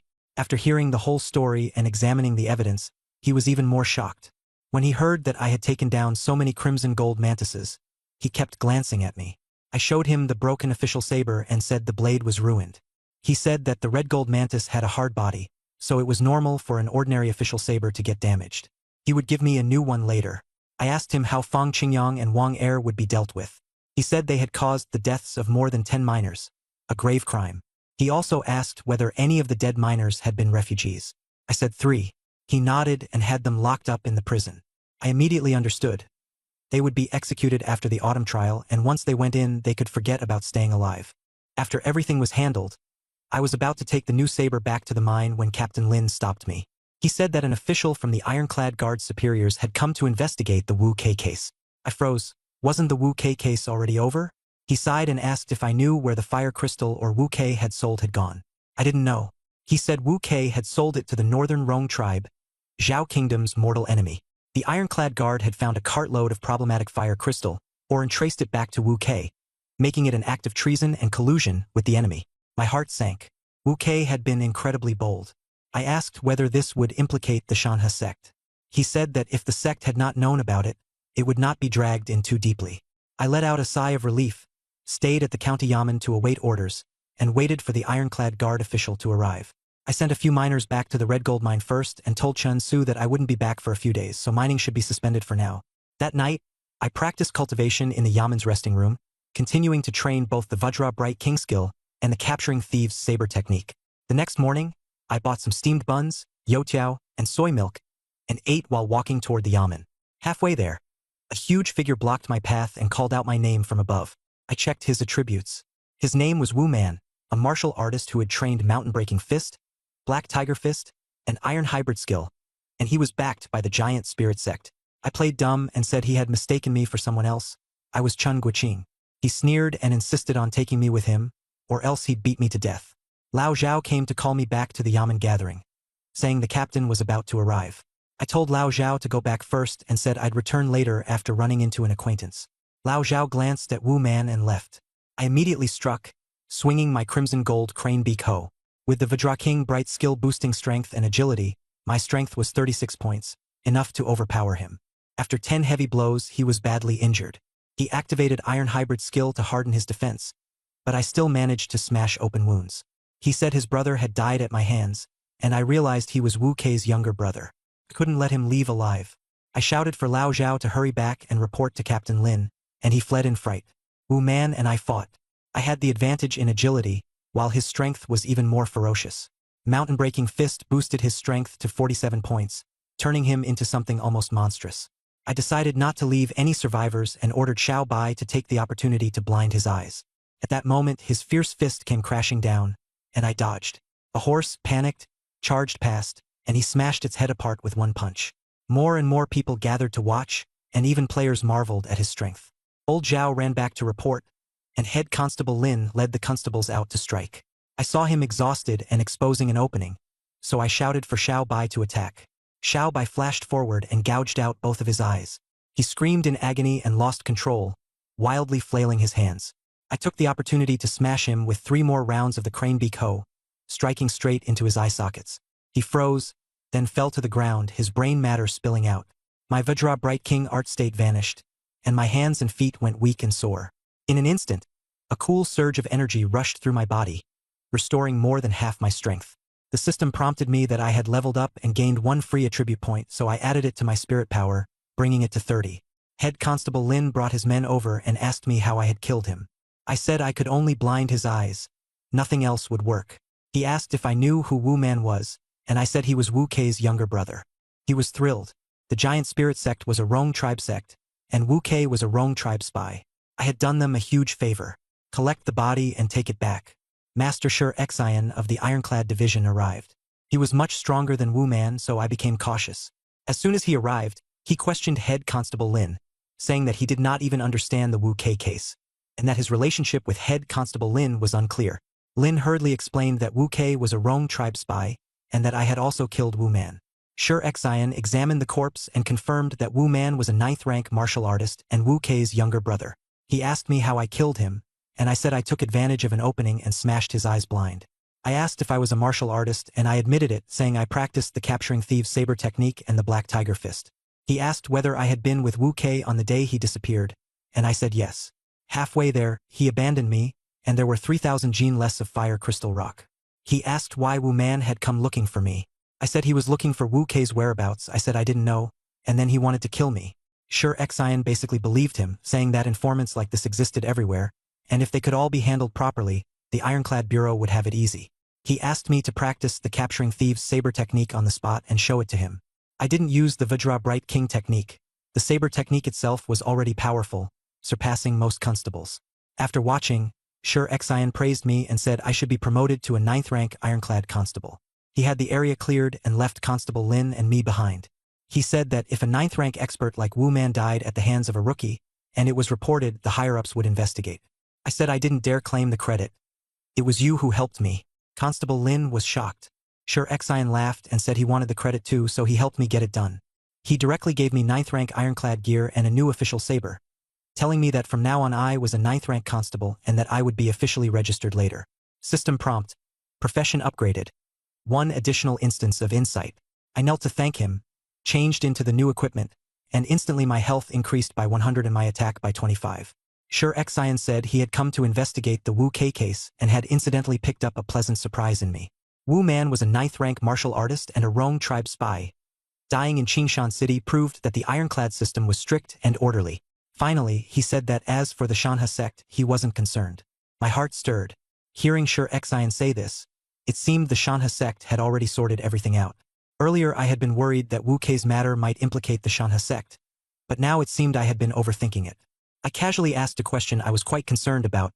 What does it mean to be registered as a 9th rank martial artist?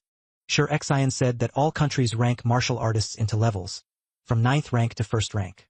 Once someone reaches the standard for 9th rank, they must be compulsorily registered. After registration, both the Iron Armor Division and the Imperial Court can access their identity records. To become a 9th rank martial artist, one must cultivate at least one technique. It does not matter whether it is third-rate or inferior. As long as you have a technique, simply practicing martial arts skills does not count. Also, your strength must meet their respective standards. Only then did I realize the threshold was even higher than I had imagined.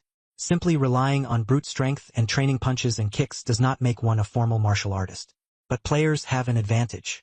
Most local martial artists I've seen haven't changed class and don't have class skills. Players can level up and gain attributes, and I can freely allocate strength, agility, and spirit, which is obviously stronger. I asked again how many registered martial artists Zhao State actually had. Sure, Xian said that this was probably classified, but he had seen an internal report stating that Zhao State currently had 350,000 registered martial artists. I was shocked, but he added that the vast majority were 9th rank, and there were far fewer super experts above 9th rank. The major sects on the mountain ranges were unwilling to register but had no choice, while wandering martial artists who did not want to be watched simply hid and refused registration. At that moment there was a commotion outside. Old Zhao brought in 2 young men whose faces were as pale as paper, saying that these 2 had been acting suspiciously near the prefectural office and might be related to Wu Man. Lin Yan angrily asked whether they were spies of the Rong tribe, and the 2 cried out in injustice. I used insight to check them directly, and instantly understood everything. One was Lin Mu, who had secretly smuggled illegal fire crystal rock ore out of the city 2 days ago. The other was Zhang San, even crazier. He had killed a city guard from Qingshan City 1 day ago and hidden the body at home. They really had been caught red-handed. I didn't rush to expose them. First I circled Lin Mu twice and even leaned in to sniff him. Then I turned to Sure Xian and cupped my fists. There is fire crystal rock or residue on Lin Mu's sleeves, and he also has the smell of it on him. Sure Xian knelt down to check, and sure enough, there was. Lin Mu was stunned on the spot. He couldn't figure out how I could tell. Sure Xian laughed and said I had done well. I had made the right choice by joining the Iron Armor Division. Lin Yan was also shocked. He hadn't expected that besides being good at fighting, I had this kind of skill too. Lin Yan immediately pressed Lin Mu, asking whether he would confess on his own or make someone else force it out of him. Lin Mu stubbornly refused to say anything. I turned around and stared at Zhang San, saying bluntly that he reeked of blood and that I suspected he had just killed someone. Zhang San went pale, and Sure Xian leaned in and sniffed him, picking up a faint smell of blood. Zhang San panicked, stubbornly insisting he had only been killing fish.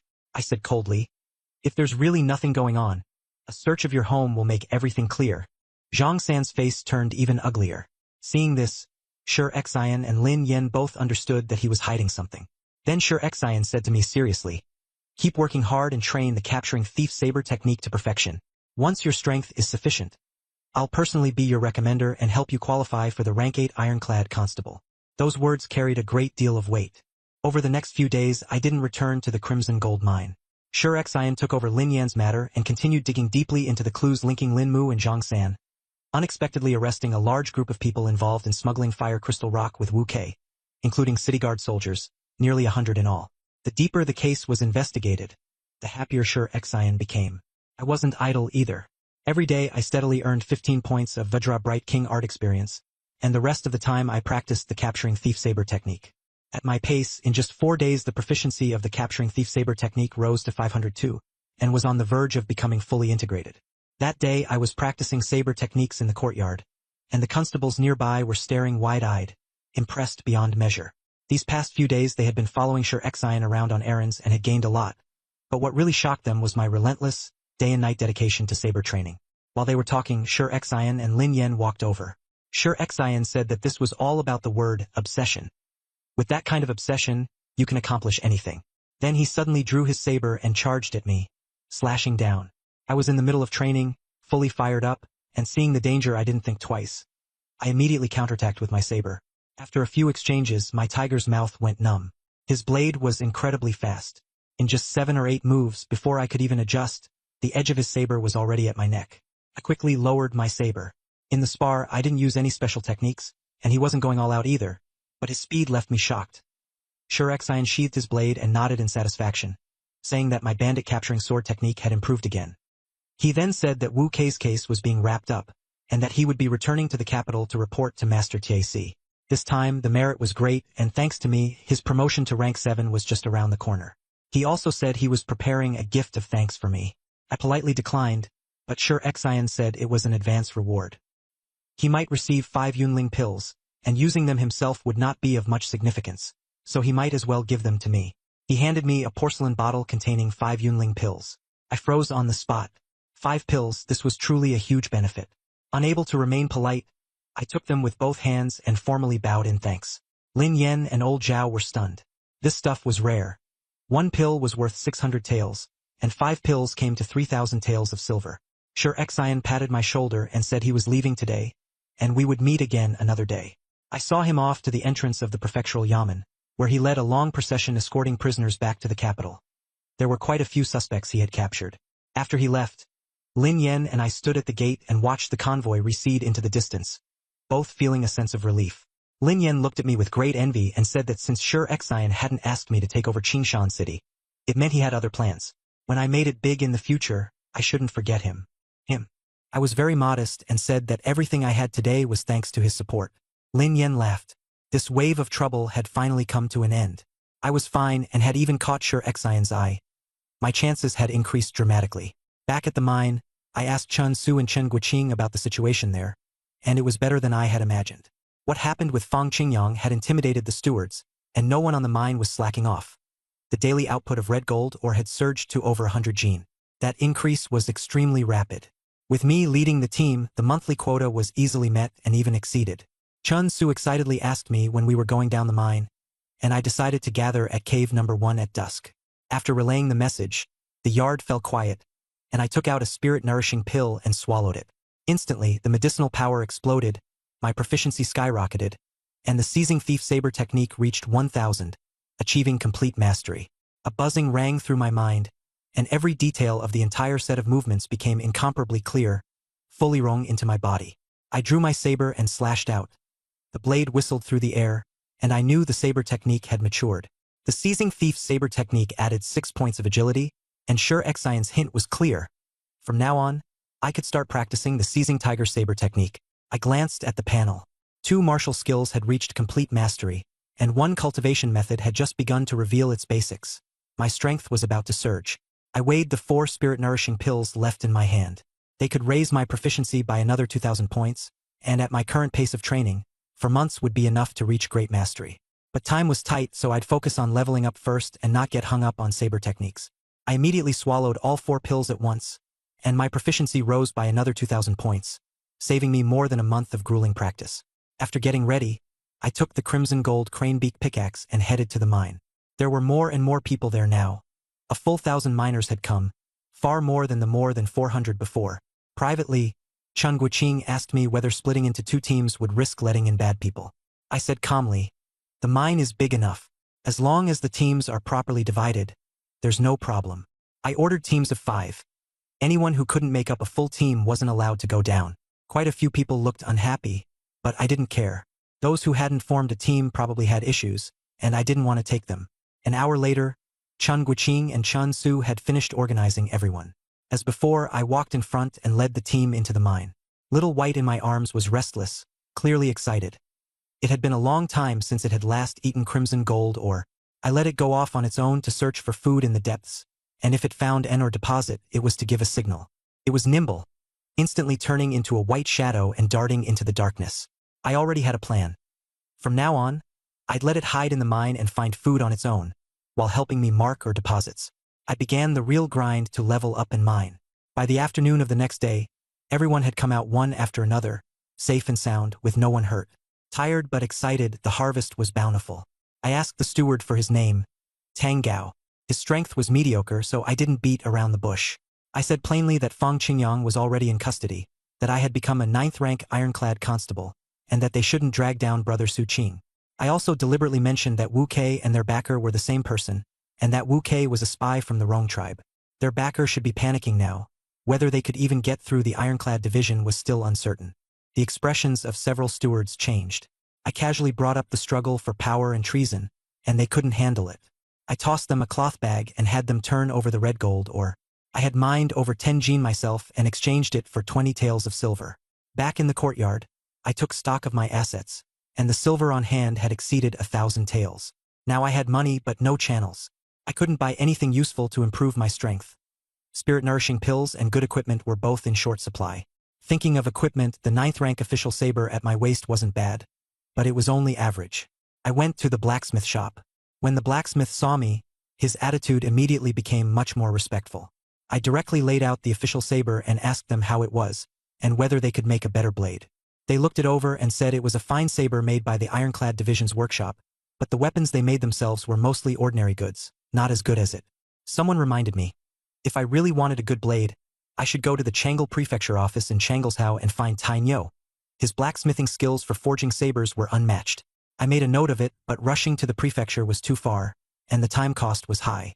Eager to level up, I had them make more hardened steel hose, and if the materials weren't enough, they could come find me. They got excited and said they had enough materials to forge 10 blades a month, and with mixed materials they could make 30. I nodded and told them to get to work, then turned and left. Just as I got back to the courtyard gate, I saw 3 people waiting for me in secret. They said in a low voice that they were actually players too. I deliberately showed a surprised expression. You're players too? I've seen you before. We even went down the mine together. Why didn't you ever say anything? All 3 looked embarrassed. One explained that they had encountered special players before and didn't dare reveal themselves easily. I nodded and didn't press further, letting them come in and sit down. Once we were in the front hall, I went straight to asking what level they were. The slightly older one at the head gave a bitter smile and said they still hadn't become martial artists, so they couldn't see the attribute panel and could only guess they were around level 10.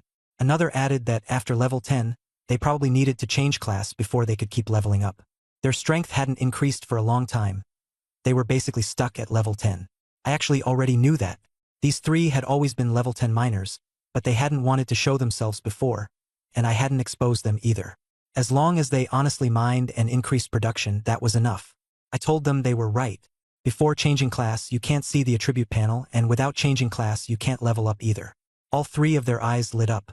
The leader hesitated for a moment and asked what price had to be paid to become a martial artist, and whether I had any extra martial skills. I frankly said that I did indeed have a copy of Black Tiger Fist, but martial skills were scarce. Either you used them yourself or you sold them. The 3 of them immediately perked up and, lowering their voices, discussed it, deciding to pool their money to buy one first, with the oldest among them learning it first. The oldest man asked me for the price. I quoted the price, 500 taels of silver. The 3 of them changed expression. They had only saved a little over 100 taels during this time, and 500 taels for a single martial art technique was too expensive. Someone questioned that Black Tiger Fist was too ordinary. I replied calmly, it's still the early stage of the game. No matter how ordinary it is, a martial technique is worth this price. You might not even be able to buy one for 1,000 taels elsewhere. I wasn't gouging them. What was bottlenecking players right now wasn't money but access. Black Tiger Fist wasn't profound, but it was the ticket onto the path of a martial artist. At that moment, the older player suddenly changed his tune, saying that in the real world he could immediately transfer 5 million to me, and would complete the transfer once he left the game. My face darkened, and I asked, do you think I'm an idiot? The atmosphere instantly turned cold. I said it plainly, Divine Domain isn't an ordinary game. We've all become missing persons. Who can guarantee we'll ever make it back? If you die here, you're dead for real. Life is worth more than money. Real-world transfers are useless. Silver, martial techniques, and strength are what matter. I directly told them to leave and said to keep mining. Once they had gathered 500 taels, if Black Tiger Fist still hadn't been sold, they could come find me anytime. Suddenly, Gao Chun clenched his teeth and said he would trade a secret for Black Tiger Fist. The others objected, but he persuaded them. He said that since they were stuck at level cap, keeping the secret was useless. If they couldn't break the deadlock, they would only be left behind.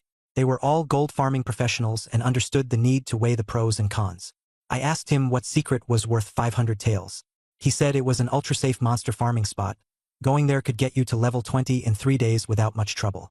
If you ranked first, you might even get an extra reward. My eyes lit up. After thinking it over, I'll drop the price by 100 taels of silver, and with the secret included, the Black Tiger Fist is yours. They discussed it and nodded in agreement. In addition to the 100 taels of silver in cash, the secret was this. Deep inside mine cave number 36, there is an underground river. Following it downstream leads to a stone grotto filled entirely with insect cocoons. By stepping on and bursting a pile of them, you gain extremely high experience. They relied on this to rapidly reach level 10. I casually asked whether the first 30 level 10 players would all receive rewards. Their expressions all changed. I stopped asking and had Gao Chun take me there. Once we got there, the Black Tiger Fist would be his. I changed into 9th grade iron armor, an official saber, and a red gold crane beak pickaxe, called Xiao Bai Back, and followed them into mine cave number 36. It was hidden especially deep. After a few dead-end turns, ordinary miners who strayed in would never think to go down into the river. Swimming several miles downstream along the underground river, we saw a sunken stone grotto. Gao Chun pointed at it. I took one look inside and saw it was packed with insect cocoons. I immediately judged it to be a mineworm nest. If these cocoons hatched, the mine would absolutely be in danger. I tried stepping on one of the insect cocoons. I immediately felt a cool surge of energy flow into my body, and the experience gained was even higher than from the red gold mantis. I confirmed that Gao Chun hadn't lied to me. They really did rely on this to rocket to level 10. I didn't waste any time and directly handed the Black Tiger Fist to Gao Chun. He practiced it on the spot, and the light from the manual entered the space between his eyebrows. A few breaths later, he excitedly said that the attribute panel had opened and his class had changed to martial artist. I nodded and let them leave. The three of them were reluctant to part, but they still obediently went into the water and left. Xiao Bai immediately flew out and chomped on the insect pupae furiously, overjoyed. This place is not only suitable for me to grind experience, but also for it to grow. I didn't waste any time and started leveling up. The deeper I went, the denser the insect pupae became. One step down crushed more than a dozen of them, and my experience skyrocketed. In less than an hour, I reached level 19 and gained one free attribute point. My first instinct was to add it to mental power, but the system prompt said my mental power had already reached the current cap. Without a matching cultivation method, mental power couldn't be increased any further. Only then did I realize mental power wasn't something you could just raise whenever you wanted. It required a cultivation method to go with it. Helplessly, I added it to agility. From 5 to 6, my body felt lighter, and both my sword strikes and movement became faster. Continuing to step on the insect pupae, I quickly leveled up to 20, gained another one free attribute point, and kept adding it to agility, raising it to 7. Just as I hit level 20, a system pop-up appeared. I was the first player among the million players in the Divine Realm to reach level 20, and I received a random treasure chest reward. I saw a silver treasure chest appear before my eyes. The first reward was white, but this time it was directly silver, a clear improvement in quality. I hurriedly opened the chest. It wasn't a pill or equipment, but a martial skill Engsu Step. Just reading the description made my heart race. When Engsu Step is cultivated to the extreme, one can step across the void. At the beginner level, it increases agility by 12 points. At mastery, 24 points. At great mastery, 36 points.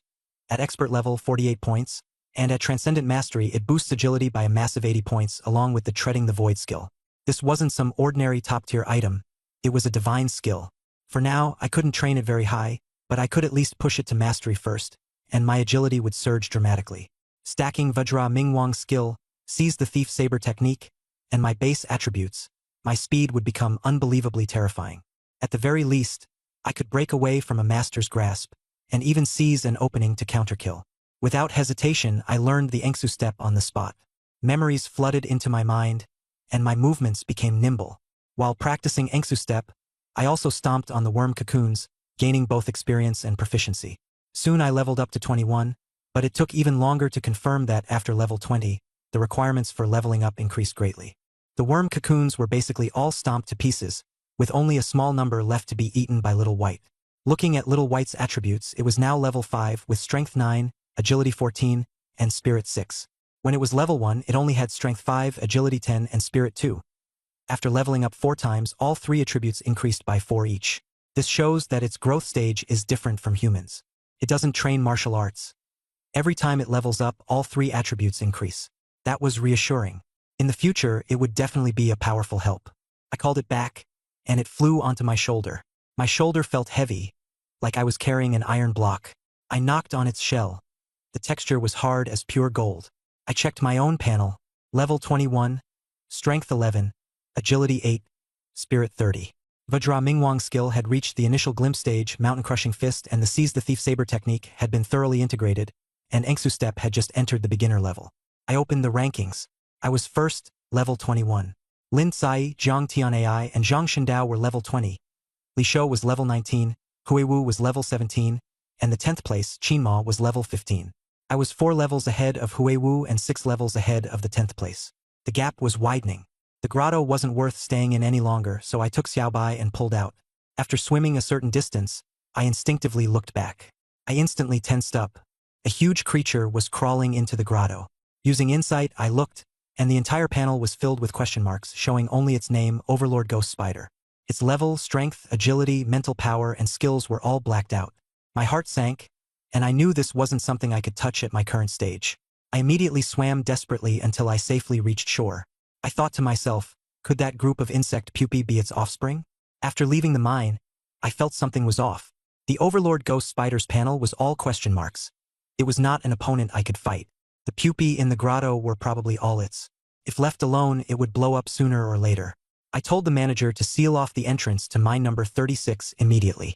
The reason was simple. There were terrifying mine insects inside, and no one could go in. When Gao Chun and the other two saw this, their disappointment was obvious.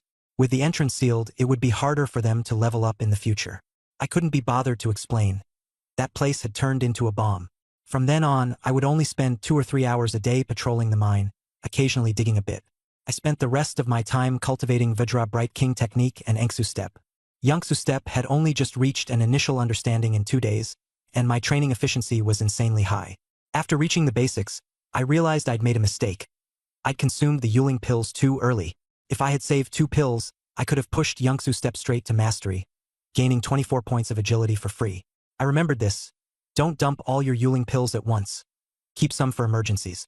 The first 2 stages of proficiency are fixed, and with pills you can break through quickly at any time. This made me understand why first-rate factions are so strong. Same aptitude, same time, but one person practices divine techniques while I practice ordinary martial arts. The results are completely different. My efficiency was decent, though 3 points of proficiency per hour. My leveling speed slowed down, so I put all my focus on Yangsu Step and pushed for mastery. Half a month passed. During this time, I spent only 3 to 4 hours a day mining.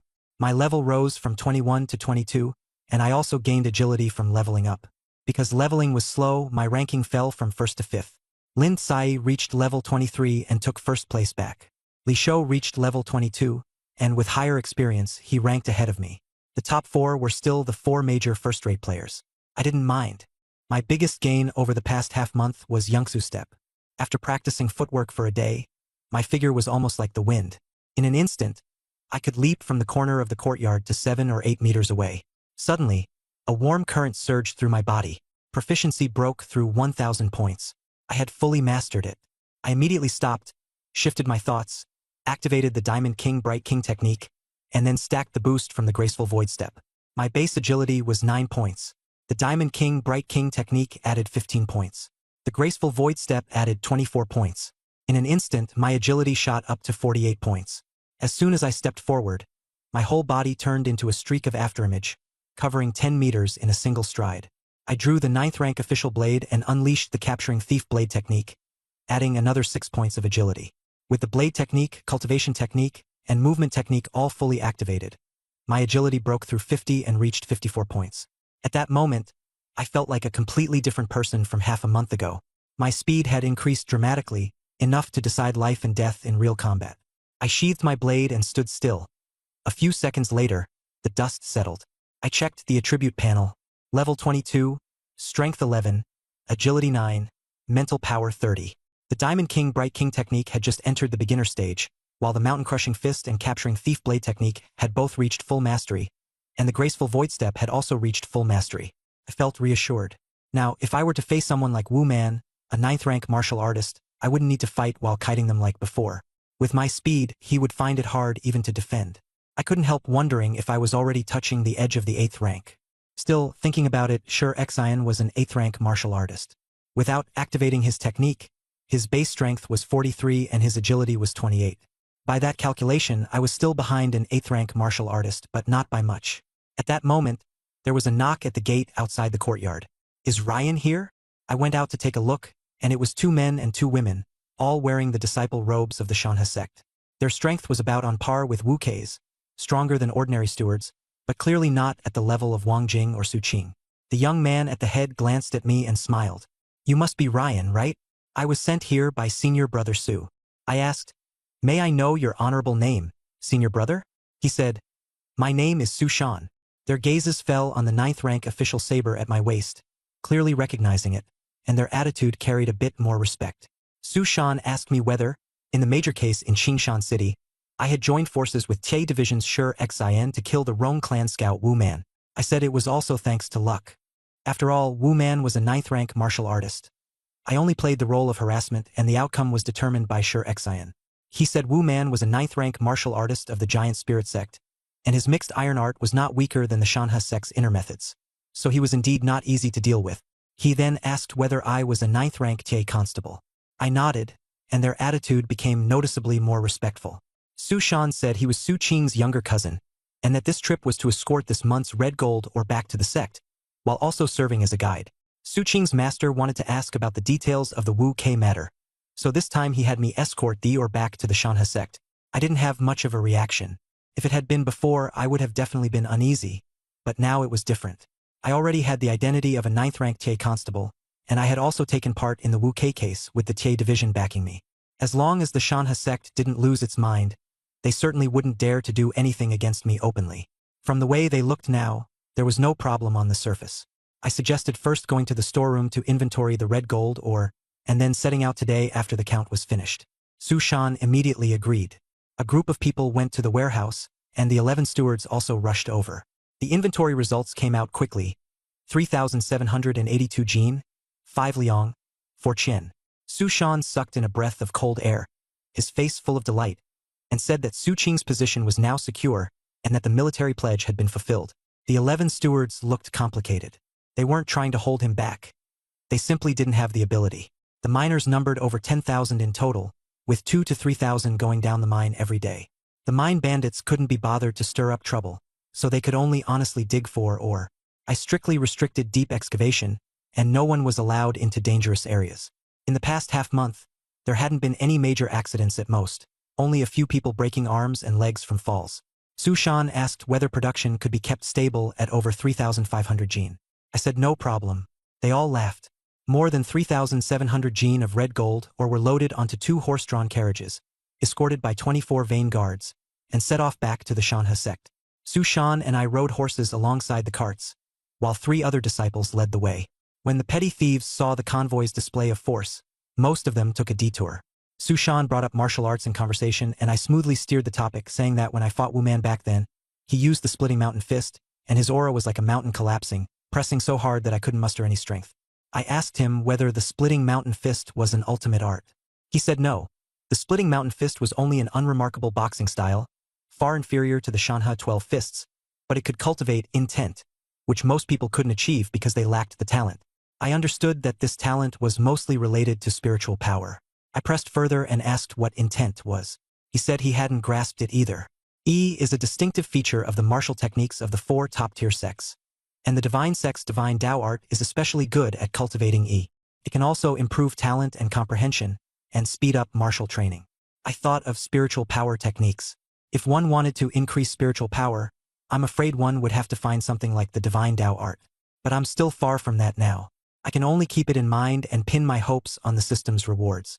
While we were talking, a disciple ahead rode back on horseback to warn us. About a li ahead, there was a tea stall. It had few customers before, but now there were more than a dozen men with thick arms there, clearly martial practitioners. The convoy immediately stopped. I looked in that direction, and sure enough, there were more than a dozen people sitting there. Su Shan said he'd go take a look and ordered the convoy to stay put. I said I'd go with him. He nodded. We rode over to the tea stall.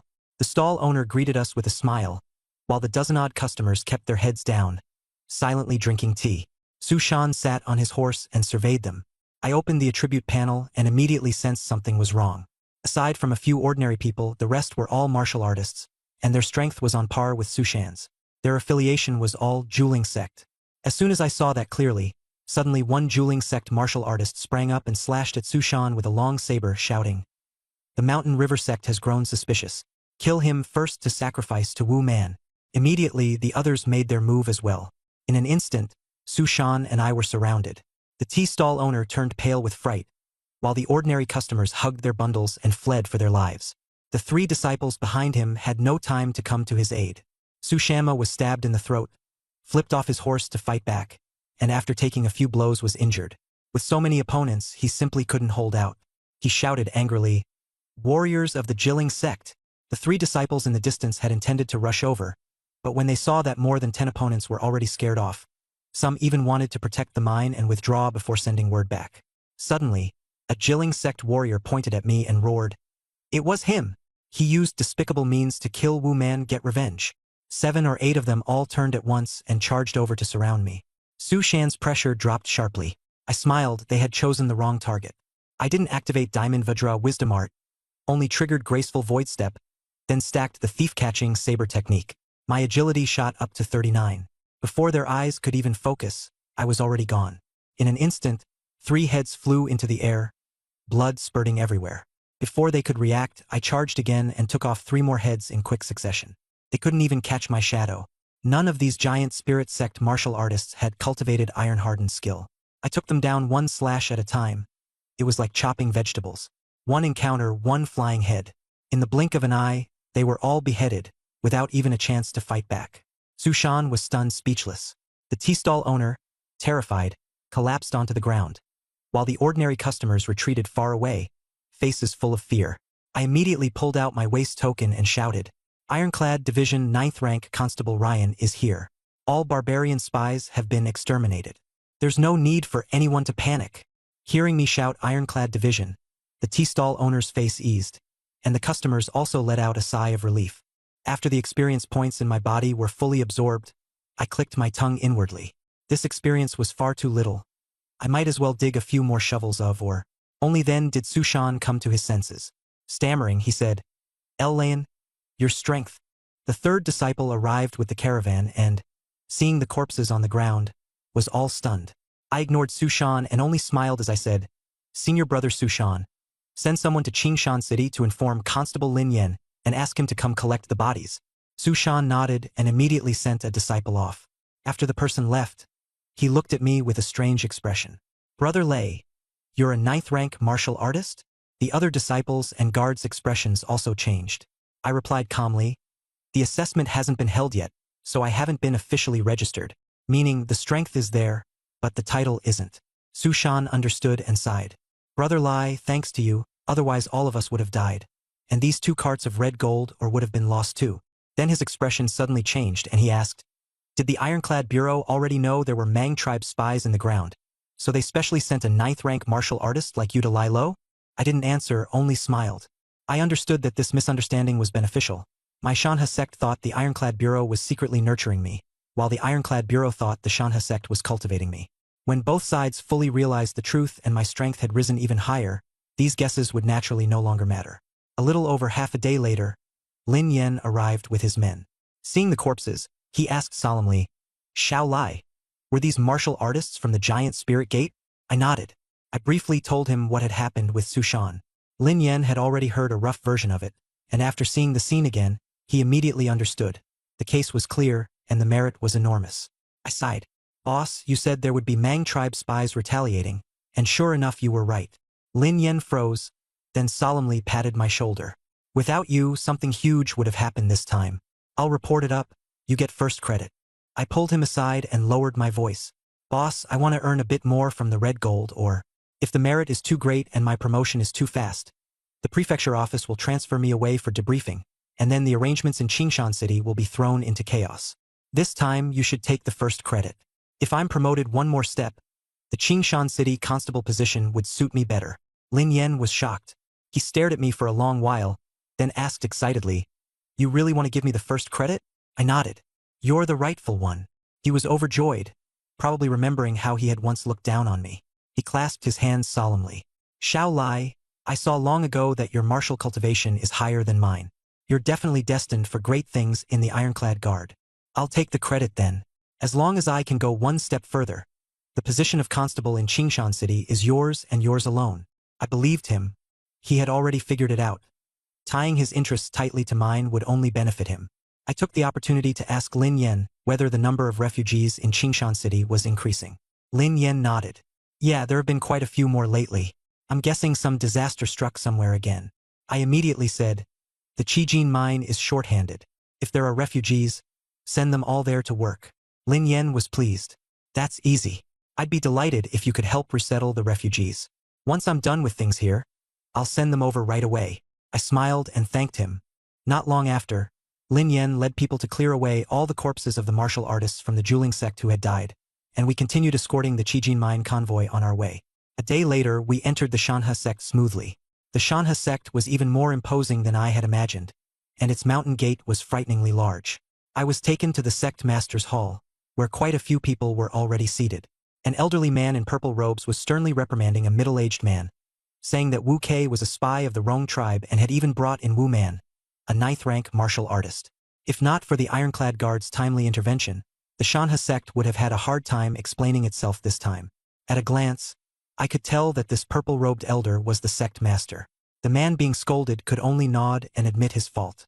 Beside him, a mature, beautiful woman chuckled and chimed in, saying that since Su Qing was in charge of the Qijin mine, nothing would go wrong again.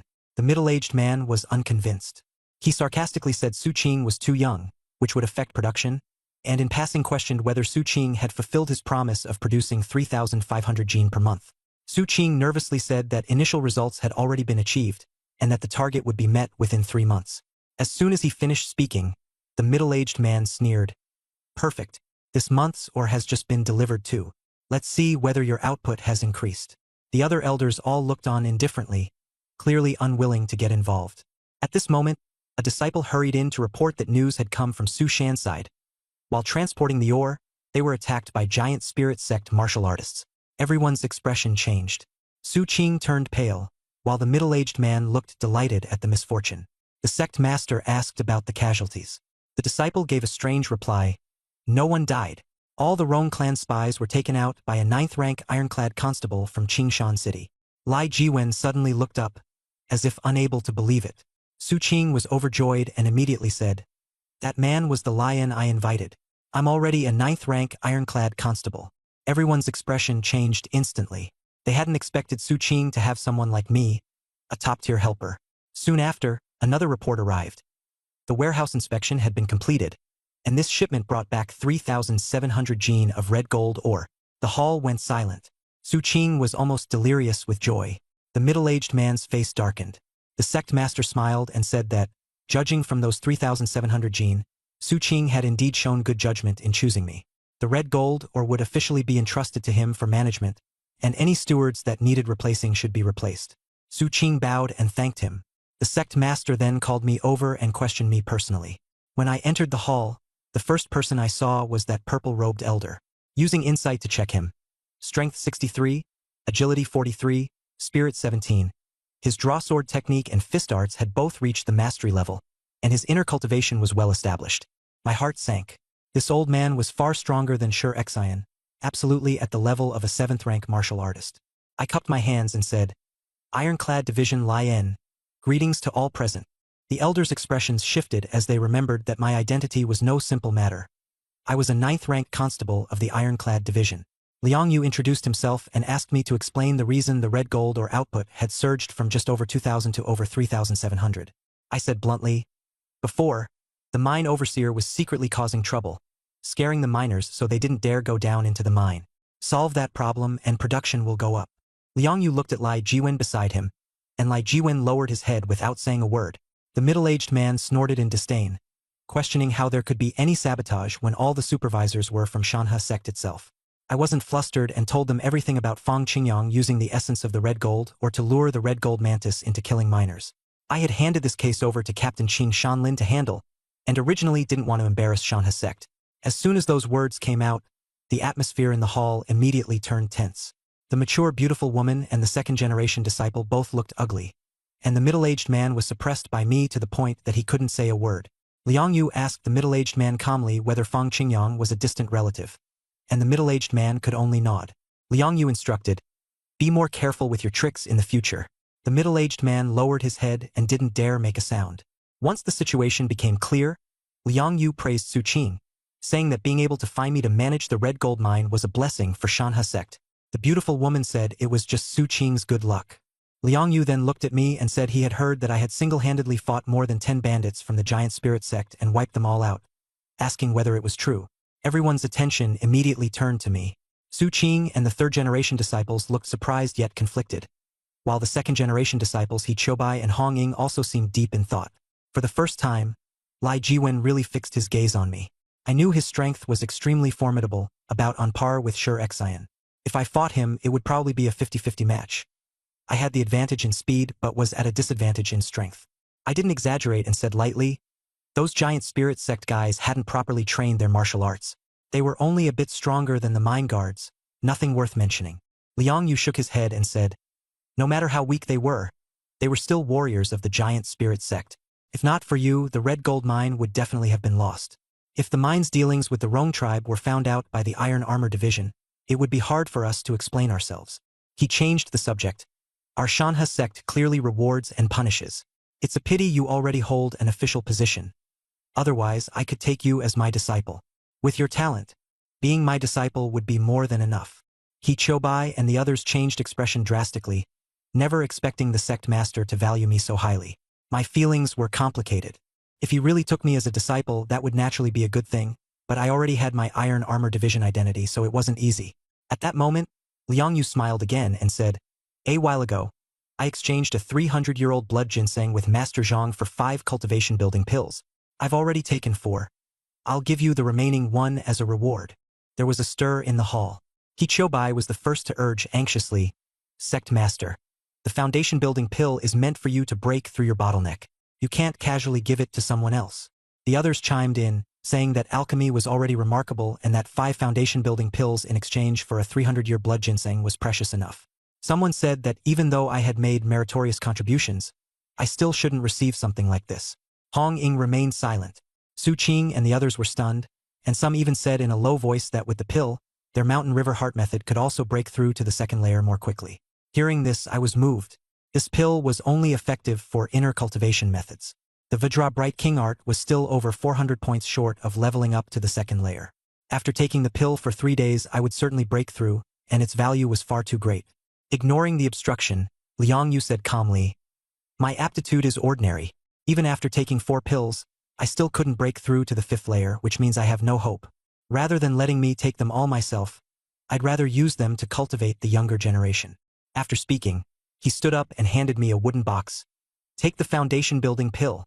He then instructed Hong Ying. Arrange a quiet room for Brother Lai. Have him take it quickly, so as not to attract others' covetousness. I accepted it solemnly. Hong Ying nodded and led me out of the hall. Just after stepping outside, I heard He Choubai's dissatisfied voice behind me, questioning why the sect master valued me so much. I didn't look back. I only felt that this pill had made many people envious, especially He Choubai and Lai Jiwen, who were certainly unhappy. But none of that mattered. The pill was now in my hands. I also felt that Liang Yu's intention was not only to show goodwill to the Iron Robe Division, but also that he valued me and had specifically given me this treasure in person. I followed Hong Ying to a secluded chamber in the mountains. She smiled and said, Lian, use this place for now. The pill is good, so take it quickly. Only then did I finally see her clearly. She looked to be in her mid-30s, with a steady and composed temperament. Checked her attributes. Strength 40, Agility 25, Spirit 12. Her saber technique was astonishingly refined, and her heart method had reached an exquisite level. My heart tightened. Although my attributes were slightly inferior to Shi Xian's, my martial techniques and inner cultivation method were superior. If we fought, I might just be able to overpower him. I guess she was Liang Yu's top subordinate. I gathered my thoughts and said respectfully, Thank you.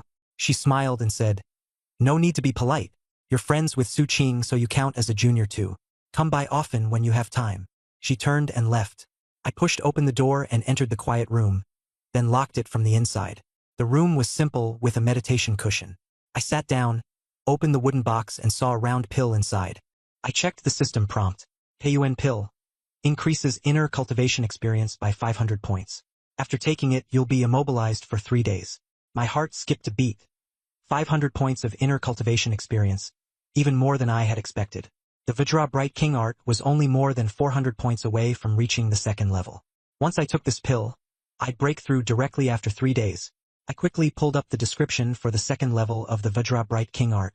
Second level, 10 free attribute points, strength and agility each increase by 30 points. Life value increases by 200 points. Special effect, gain chi and blood. After reading it, I couldn't help but gasp a few times. The improvement was absurd. Just the 60-point boost to strength and agility alone would cause a qualitative leap in combat power.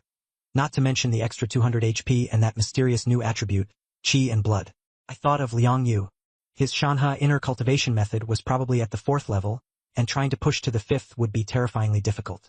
He had 4 Peiyuan pills and still hadn't used them, which showed the gap was enormous. But I was different. I had a panel and a progress bar, so I knew exactly how far I was and what I needed. I did the math on my experience. My mental power was stuck at 30, and with Vajra Bright King Art gaining 15 experience per day, it would take 2 years to reach the 3rd level from the 2nd, 20 years from the 3rd to the 4th, and a shocking 200 years from the 4th to the 5th. That was terrifying. Mental power really was the bottleneck. In the future, I absolutely had to get an inner cultivation method that could improve mental power, otherwise my growth would only get slower and slower. I acted on it right away. I swallowed the Peiyuan pill and circulated Vajra Bright King Art. The pill's power slowly transformed into experience, and when the experience value jumped past the usual 15-point cap, I just breathed a sigh of relief only to find I couldn't move. The system forcibly stunned me to prevent attacks from outside enemies. At that moment, Xiaobai poked out from under my hem and ran to the doorway to keep watch. Only then did I feel at ease. For 3 days and 3 nights, I ate and drank nothing and didn't even feel hungry. I devoted myself completely to absorbing the pill's power, and my experience neared 1,000. The instant the experience bar broke through 1,000, power surged explosively. Vajra Bright King Art breakthrough to the 2nd layer, gained 10 free attribute points. HP plus 200, gained Qi and Blood. I was thrilled in my heart, but still calm. I put all 10 free attribute points into agility, and my agility jumped from 9 to 19 in one go. My panel was level 22, strength 11, agility 19, spirit 30, HP 510, Qi and Blood 10. The sum of my 3 attributes was 60. Even Li Zhouwen, the top 3rd-generation disciple of the Shanhe sect, only had 67 points. He had trained in martial arts for years, while I had only just entered Divine Realm. This speed made me quite satisfied. I tried to mobilize my Qi and Blood to perform the Breaking Mountain Fist, and crimson light actually appeared on my fist. After about a minute, the Qi and Blood were exhausted and disappeared. It felt like this Qi and Blood was akin to internal energy in a game. Exactly how much it enhanced my combat strength would still have to be tested slowly. I kept cultivating. Regardless of the daily experience cap, my Qi and Blood recovered quickly. In an hour, it was full again. I calculated my maximum agility. Base 19 plus Vajra Bright King Art, 2nd layer 30 plus, Engsu Step, 24 plus capturing Thieves Blade 6 is equal to 79 points. It was simply outrageous. Feeling the qualitative change after this breakthrough, I left the quiet room to look for Su Qing. His expression was complicated. It was obvious he knew I was no ordinary person. He asked me whether I was an official martial artist, and I nodded. He was envious to no end, saying that among the 3rd-generation disciples of the Shanhe sect, only Li Zhouwen had become official, and that he still needed another 3 to 5 years of hard tempering. He said, "With you in charge at the Qijin mine, Li Zhouwen won't be able to get in on it." Half-jokingly, he even told me not to call him senior brother. I replied very earnestly, "You're my senior brother because of your kindness. Whether I'm officially ranked or not, I have to call you that." He nodded, and the atmosphere instead grew closer. Taking the chance, I asked him for guidance. I asked directly, "Is our sect Master Liang a 7th-rank expert?" He smiled and said, "Who in the martial world wouldn't know? Liang Yu is a 7th rank." I was sure of it in my heart. My guess was that Sure Xian was an 8th rank. I was more or less at the threshold of 8th rank myself, but my strength relied more on the boosts from advanced internal arts and martial techniques, so whether I could handle a veteran 8th rank was still uncertain. I asked again, "What are 2nd-rate and 1st-rate sects like?" He said, "A 2nd-rate sect is like Bitter Enlightenment Temple with a 4th-rank Grandmaster. Mountain River sect is 3rd-rate. Its sect master is 7th rank. There's a full 3-rank gap between 2nd-rate and 3rd-rate sections." My heart sank, the gap was too huge. He said, "Mountain River sect has a 180-year inheritance and has only produced 7th ranks. Bitter Enlightenment Temple, relying on a 2nd-rate inner cultivation art inheritance, has nurtured grandmasters at 6th rank, 5th rank, and even 4th rank. 1st-rate sects are on another level altogether. They have 1st-rank earthly immortals. People like that are beyond what you can even imagine." Listening to him, my heart grew heavy. A 4th-rank grandmaster could hard-tank Zhao Kingdom's divine crossbow, a killing weapon, and the level of experts was far beyond imagination. Thinking that my Diamond Bright King Art only had 4 layers, while the Mountain River Heart method had 5, Yet the first 2 layers of the former boosted me far more than the Mountain River Heart method. I felt oddly uneasy. I guess the Diamond Bright King art might be incomplete, or perhaps there were higher layers I had not seen, or maybe the advancement path of first-rate arts was different. Seeing me lost in thought, Su Qing laughed and said that back then he had also been stunned by this gap. Even after giving it everything he had, he could only barely make it to 8th rank, and 9th rank was even harder to reach. I asked what 3rd rank and 2nd rank were called, and he said 3rd rank was called a Grandmaster, while 2nd rank was already an immortal human, rarely seen in the martial world. 1st rank was an earthly immortal, a deity who could fly through the sky and burrow through the earth. I couldn't help asking, can they really fly through the sky and burrow through the earth? He shook his head. I've never seen it. By the way, he said, there are rumors that the commander of the Ironclad Guard is a Grandmaster. I took that in, thinking to myself that the Ironclad Guard's commander was clearly no ordinary powerhouse. He patted my shoulder. Don't think so far ahead. You and I aren't qualified to think about gods or immortals right now. If we ever get the chance to meet the commander, you tell me what a Grandmaster is. After I said okay and prepared to return to Crimson Gold Mine, he didn't try to keep me and escorted me to the foot of the mountain. Not long after I left, a tall young man walked toward me, stopped to size me up, and asked tentatively, "Are you Leon?" I activated Insight. He was Wu Xiaocheng, a level 17 Blade Guard, with Strength 15, Agility 13, and Spirit 10. He had mastered the Mountain River Drawsword technique, and his Mountain River Heart method had reached the threshold of mastery. His attributes were clearly better than those of ordinary players, but the difference in martial arts level directly widened the gap in combat power. Level was only a facade. What really mattered was the level of one's martial arts and free attribute points. My mind raced with all sorts of thoughts, but on the surface I just smiled calmly and cupped my fists, saying, "I'm Lane, and you are." Wu Xiaocheng stared at me for a few seconds, then suddenly asked in a low voice, "You're a player of Divine Realm /I, aren't you?" I pretended to be puzzled and asked, "What?" He gave a bitter smile. "Stop pretending. You're a 9th rank constable of the Ironclad Division, and also 5th on the Divine Realm /I level rankings. I know you must be a player." I smiled and nodded in acknowledgement. "This place is dangerous. I usually don't want to reveal my identity." Hearing me admit it, he became much more enthusiastic. We found a shady spot to sit down and started talking about how we got into the game. Wu Xiaocheng was quite straightforward, and he told me how he got into the Shanhe sect. His luck was really good. Not long after entering the game, he recognized a wealthy family man in Qing Mountain City as his godfather, and spent 3,000 taels of silver to get directly into the Shanhe sect.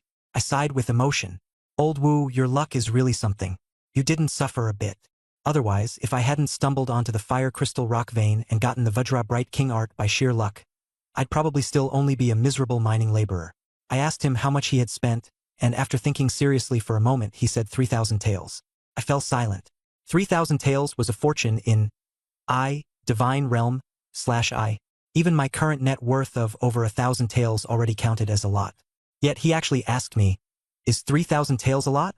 Only then did I realize he had no real concept of silver. So I explained, "1 of cash can buy a big steamed bun or a small meat bun. 1,000 can be exchanged for 1 tael of silver."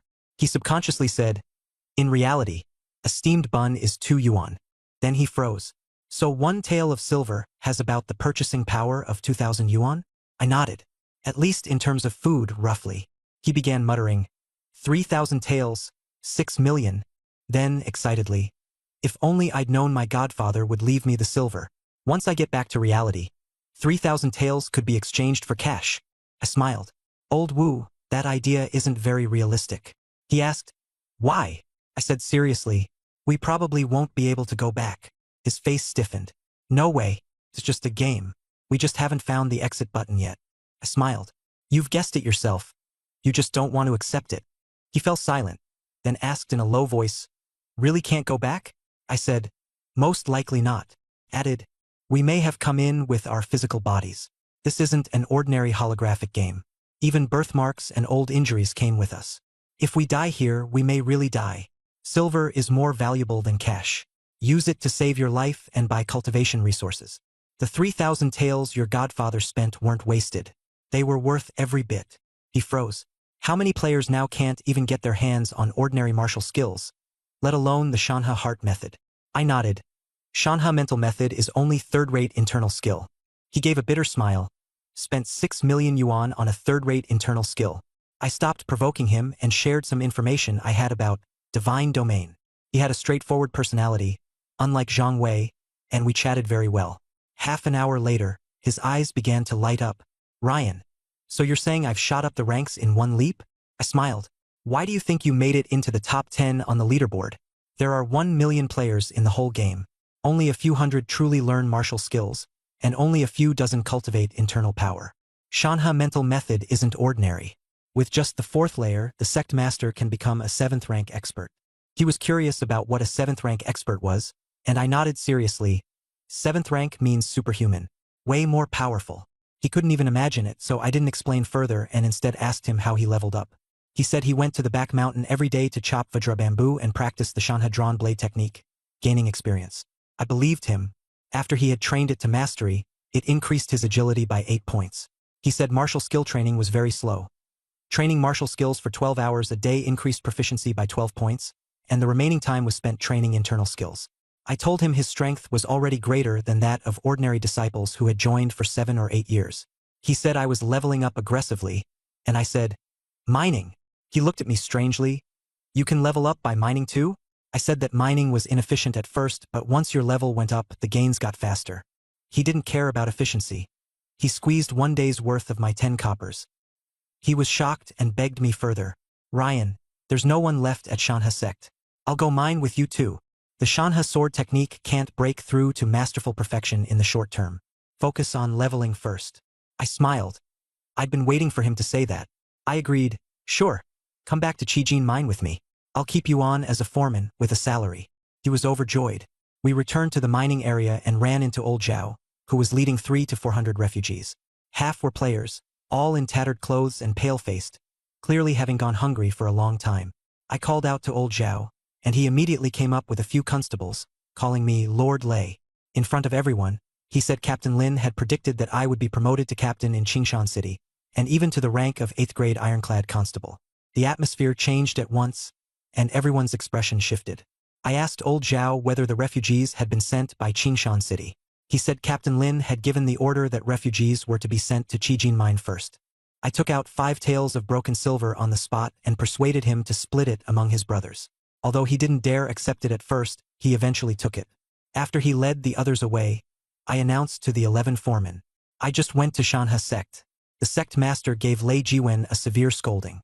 The sect master knows someone has been dragging down Qijin Mine, so he ordered that the foreman appointments be led by senior brother Su Qing, and I'll manage the mining area on his behalf. Then, Fang Qingyang is a cautionary tale. These people are useless now. All of them are to leave immediately. The 11 of them turned pale. None of them objected. They obediently stepped down. Wu Shaoqin was shocked. If all the foremen are removed, what about the mine? I said, you're a foreman too. Naturally, mine affairs are your responsibility. With the extra manpower in hand, 12 foremen was already too many. At this moment, Chan Su, Chan Guiqing, and Li Tianai also arrived. I hereby announce, Wu Shaoqin and 4 others are promoted to overseers of the Crimson Gold Mine, with a monthly salary of 8 taels of silver. Wu Shaoqin was excited, and Chan Guiqing and the others were pleased as well. I instructed them to arrange accommodation for the new players in Miner Village, then took a group of veteran players back to the small courtyard. The small courtyard quickly gathered over 100 players. I introduced Wu Shaoqin and highlighted his identity. Ranked 9th on the level rankings in Shenyu, the Divine Realm, and a formal disciple of the Mountain and River sect. Everyone was shocked. Wu Shaoqin humbly said it was just luck and that he would level up together with everyone else. The atmosphere was lively. After briefly explaining the situation, I let everyone disperse and told them to gather at Mine Cave number 1 in about 3 hours. Back in my room, I locked the door and opened the attribute panel to check the 3rd level of Vajra King Ming Art. It grants 20 free attribute points. When circulating the technique, strength and agility each increase by 60, and extra health increases by 500. It also adds 100 health and the indestructible Vajra body skill. With health support, defense increases tenfold. My heart jolted. This wasn't a simple enhancement, it was a qualitative transformation. Once the 3rd level is mastered, health breaks past 1,000, defense is multiplied tenfold, and durability becomes insane. I sighed that the terror of a top-tier internal art is beyond comparison with ordinary techniques. Even if it isn't a complete top-tier art, it is definitely a top-grade internal skill. Even disciples of first-rate sects like Lin Cai might not come across it. In a great mood, I first trained Vajra King Ming Art to gain 15 experience points, then took the Crimson Gold Cranebeak pickaxe to the Crimson Gold Mine. In Mine Cave number 1, Wu Shaochen was mining. With his high strength and having practiced the mountain and river cleaving blade technique, he swung the steel Cranebeak pickaxe with efficiency far beyond ordinary players. Although he still wasn't as fast as I was, he had already shocked everyone. This time, nearly 2,000 miners went down into the mine. I estimated that the Crimson Gold Mine's monthly output would stabilize at over 3,500 gene. After digging for half a day, Chun Guiqing came to find me and said that several of the new players were his co-workers. I sensed something had changed outside and asked what was going on. He said the stats showed that the number of players in Divine Realm had already exceeded 2 million. That was a small share out of a population of 3 billion, but it had already caused public panic. He also said his co-workers wanted to meet me. They were from a higher-level department. I asked Wu Shaochen to keep watch over the mineshaft and went back to the courtyard with Chun Guiqing. Soon, the group he brought arrived. The leader, Luo Yu, was a senior inspector from the emergency department. I asked whether there was any way to leave Divine Realm. Luo Yu said gravely, "Not for the time being." He said the country was trying to stop the game from spreading, but the official website couldn't be shut down, and people were still entering of their own accord. The number of missing persons kept rising, and the situation was becoming increasingly severe. I asked Luo Yu again whether, after all this time, any player had returned to the real world. He said not a single one. That made me even more certain. If you died in Divine Realm, you were truly dead. I comforted him, saying that since they were here, staying alive was the most important thing. Just as everyone was thinking that, a female team member spoke up from the side. She said the Red Gold Mine was a good base and could accommodate more and more players, and hoped I would hand over the management authority to them. On the surface, I would still be in charge because the NPCs only recognized me. Her words made Chun Guiqing and me both feel awkward. I didn't refuse outright, but asked her what ability was most needed to manage the Red Gold Mine. She said organizational ability. I shot back immediately, "Wrong. This is Divine Realm. Organization alone won't get you anywhere." I briefly explained the history of the Crimson Gold Mine, from internal strife to external threats, and then how I managed to secure control. The core point was simple. Only strength earns the right to speak. Background comes second.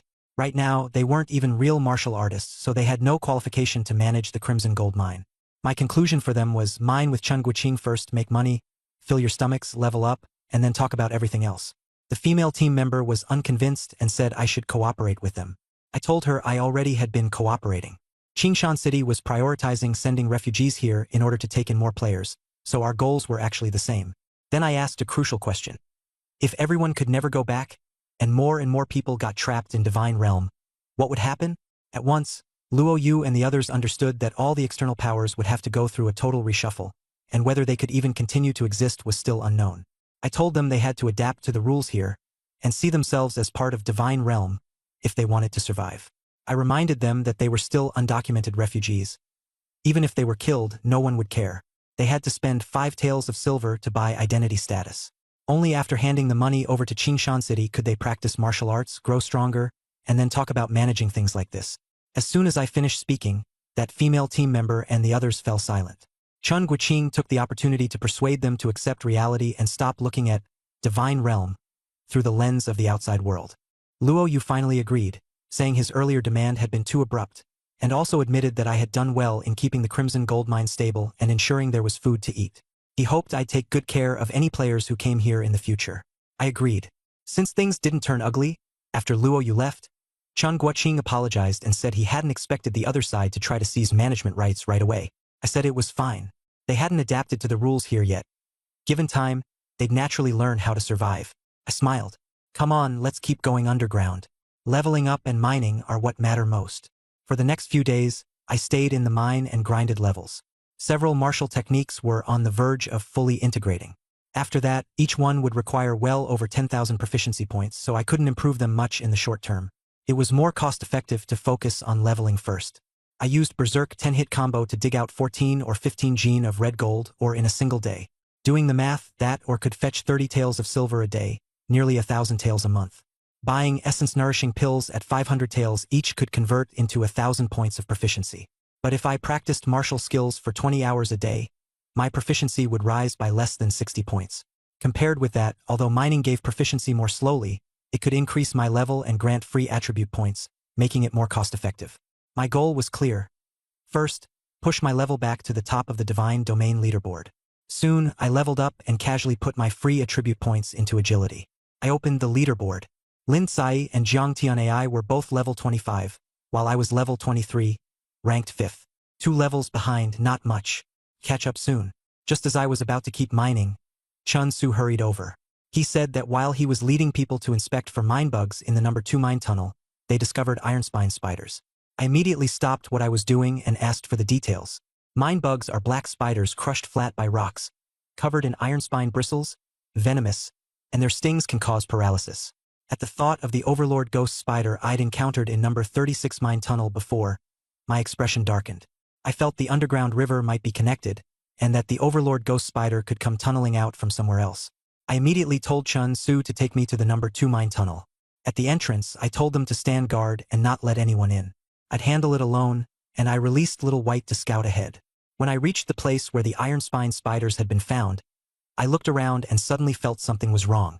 Looking up, I saw the ceiling packed densely with iron spine spiders. Without hesitation, I drew my 9th rank official saber, activated the Vajra Bright King art, and my strength and agility surged by 30 points. Using the Engsu steps in coordination with the capturing thief saber technique, I charged in. The iron spine spiders surged at me like a cloud of black mist. My blade danced like a curtain, cutting them down steadily. With sword techniques, cultivation methods, and footwork all stacked together, my agility was extremely high, and my speed was as fast as the wind. After each iron thorn spider died, experience kept pouring in, far more than when mining. I killed them with machine-like smoothness. Before long, 2,000 or 3,000 iron thorn spider corpses had piled up beneath my feet. After finishing the slaughter, I checked and saw that the experience bar had already risen halfway, not far from leveling up again. Seeing the blade edge had already chipped and broken, I knew the sword could no longer keep up with me. I would have to go to the prefectural city and trade it for a better one. I put away the official blade, switched to the scarlet gold cranebeak pickaxe, and continued deeper into the cave. A few hours later, with Xiao Bai leading the way, I found a small opening, only the size of a watermelon. Beneath it was the underground river, with many iron thorn spiders floating on the water's surface. They came along the underground river and climbed up through the opening below. I set up an ambush on the spot, crouched there with my pickaxe, and killed everyone that came. All along I kept my nerves taut, guarding against the Overlord ghost spider emerging. If it did, I would withdraw immediately. After several hours, I still hadn't seen the ghost spider, only iron thorn spiders continuously coming out. After clearing out this batch, my experience rose again dramatically. I didn't let the opening be exposed. I secretly sealed it up and made a mark. There was only one thought in my mind. I had to deal with the Overlord ghost spider. A monster of that level lurking beneath my territory was a major hidden danger. The Overlord ghost spider was definitely not low level. If I killed it, it might even drop something good. The question was, how could I kill it? Thinking of the divine crossbow Su Qing had mentioned, even 5th rank experts could be shot dead by it, so it should be enough for the Overlord ghost spider. But I can't get hold of that thing right now. I thought of fire attack again. If I could lure it up and burn it to death with fire oil, the success rate would be high. I can get fire oil through my status in Qingshan City. I decided to find time to go to Qingshan City and ask Lin Yen, Constable Lin, for some fire oil. However, I wasn't in a hurry to go for now, and for these next 2 days I would keep mining and leveling up. Right now, out of 10,000 miners, 3,000 worked the mines regularly, while the rest were afraid of the danger and didn't want to make money. I didn't force them. The output was enough. 2 days later, I leveled up again and continued adding agility. A look at the attribute panel showed I was level 24, with 20 points of agility. Combined with my cultivation method, my combat power had climbed to a new level. With my condition stable, I headed straight for the Iran Division Yamen in Qingshan City. As soon as I entered, Lin Yen excitedly pulled me over. He said that last time he had turned in the spy's head, and the provincial Iran Division had recognized his merit, so they were going to promote him to chief officer of the 3rd section in the inspection office. Smiling, he asked me, Xiaolai, do you think that's a big official position? Does it count as being promoted 3 ranks?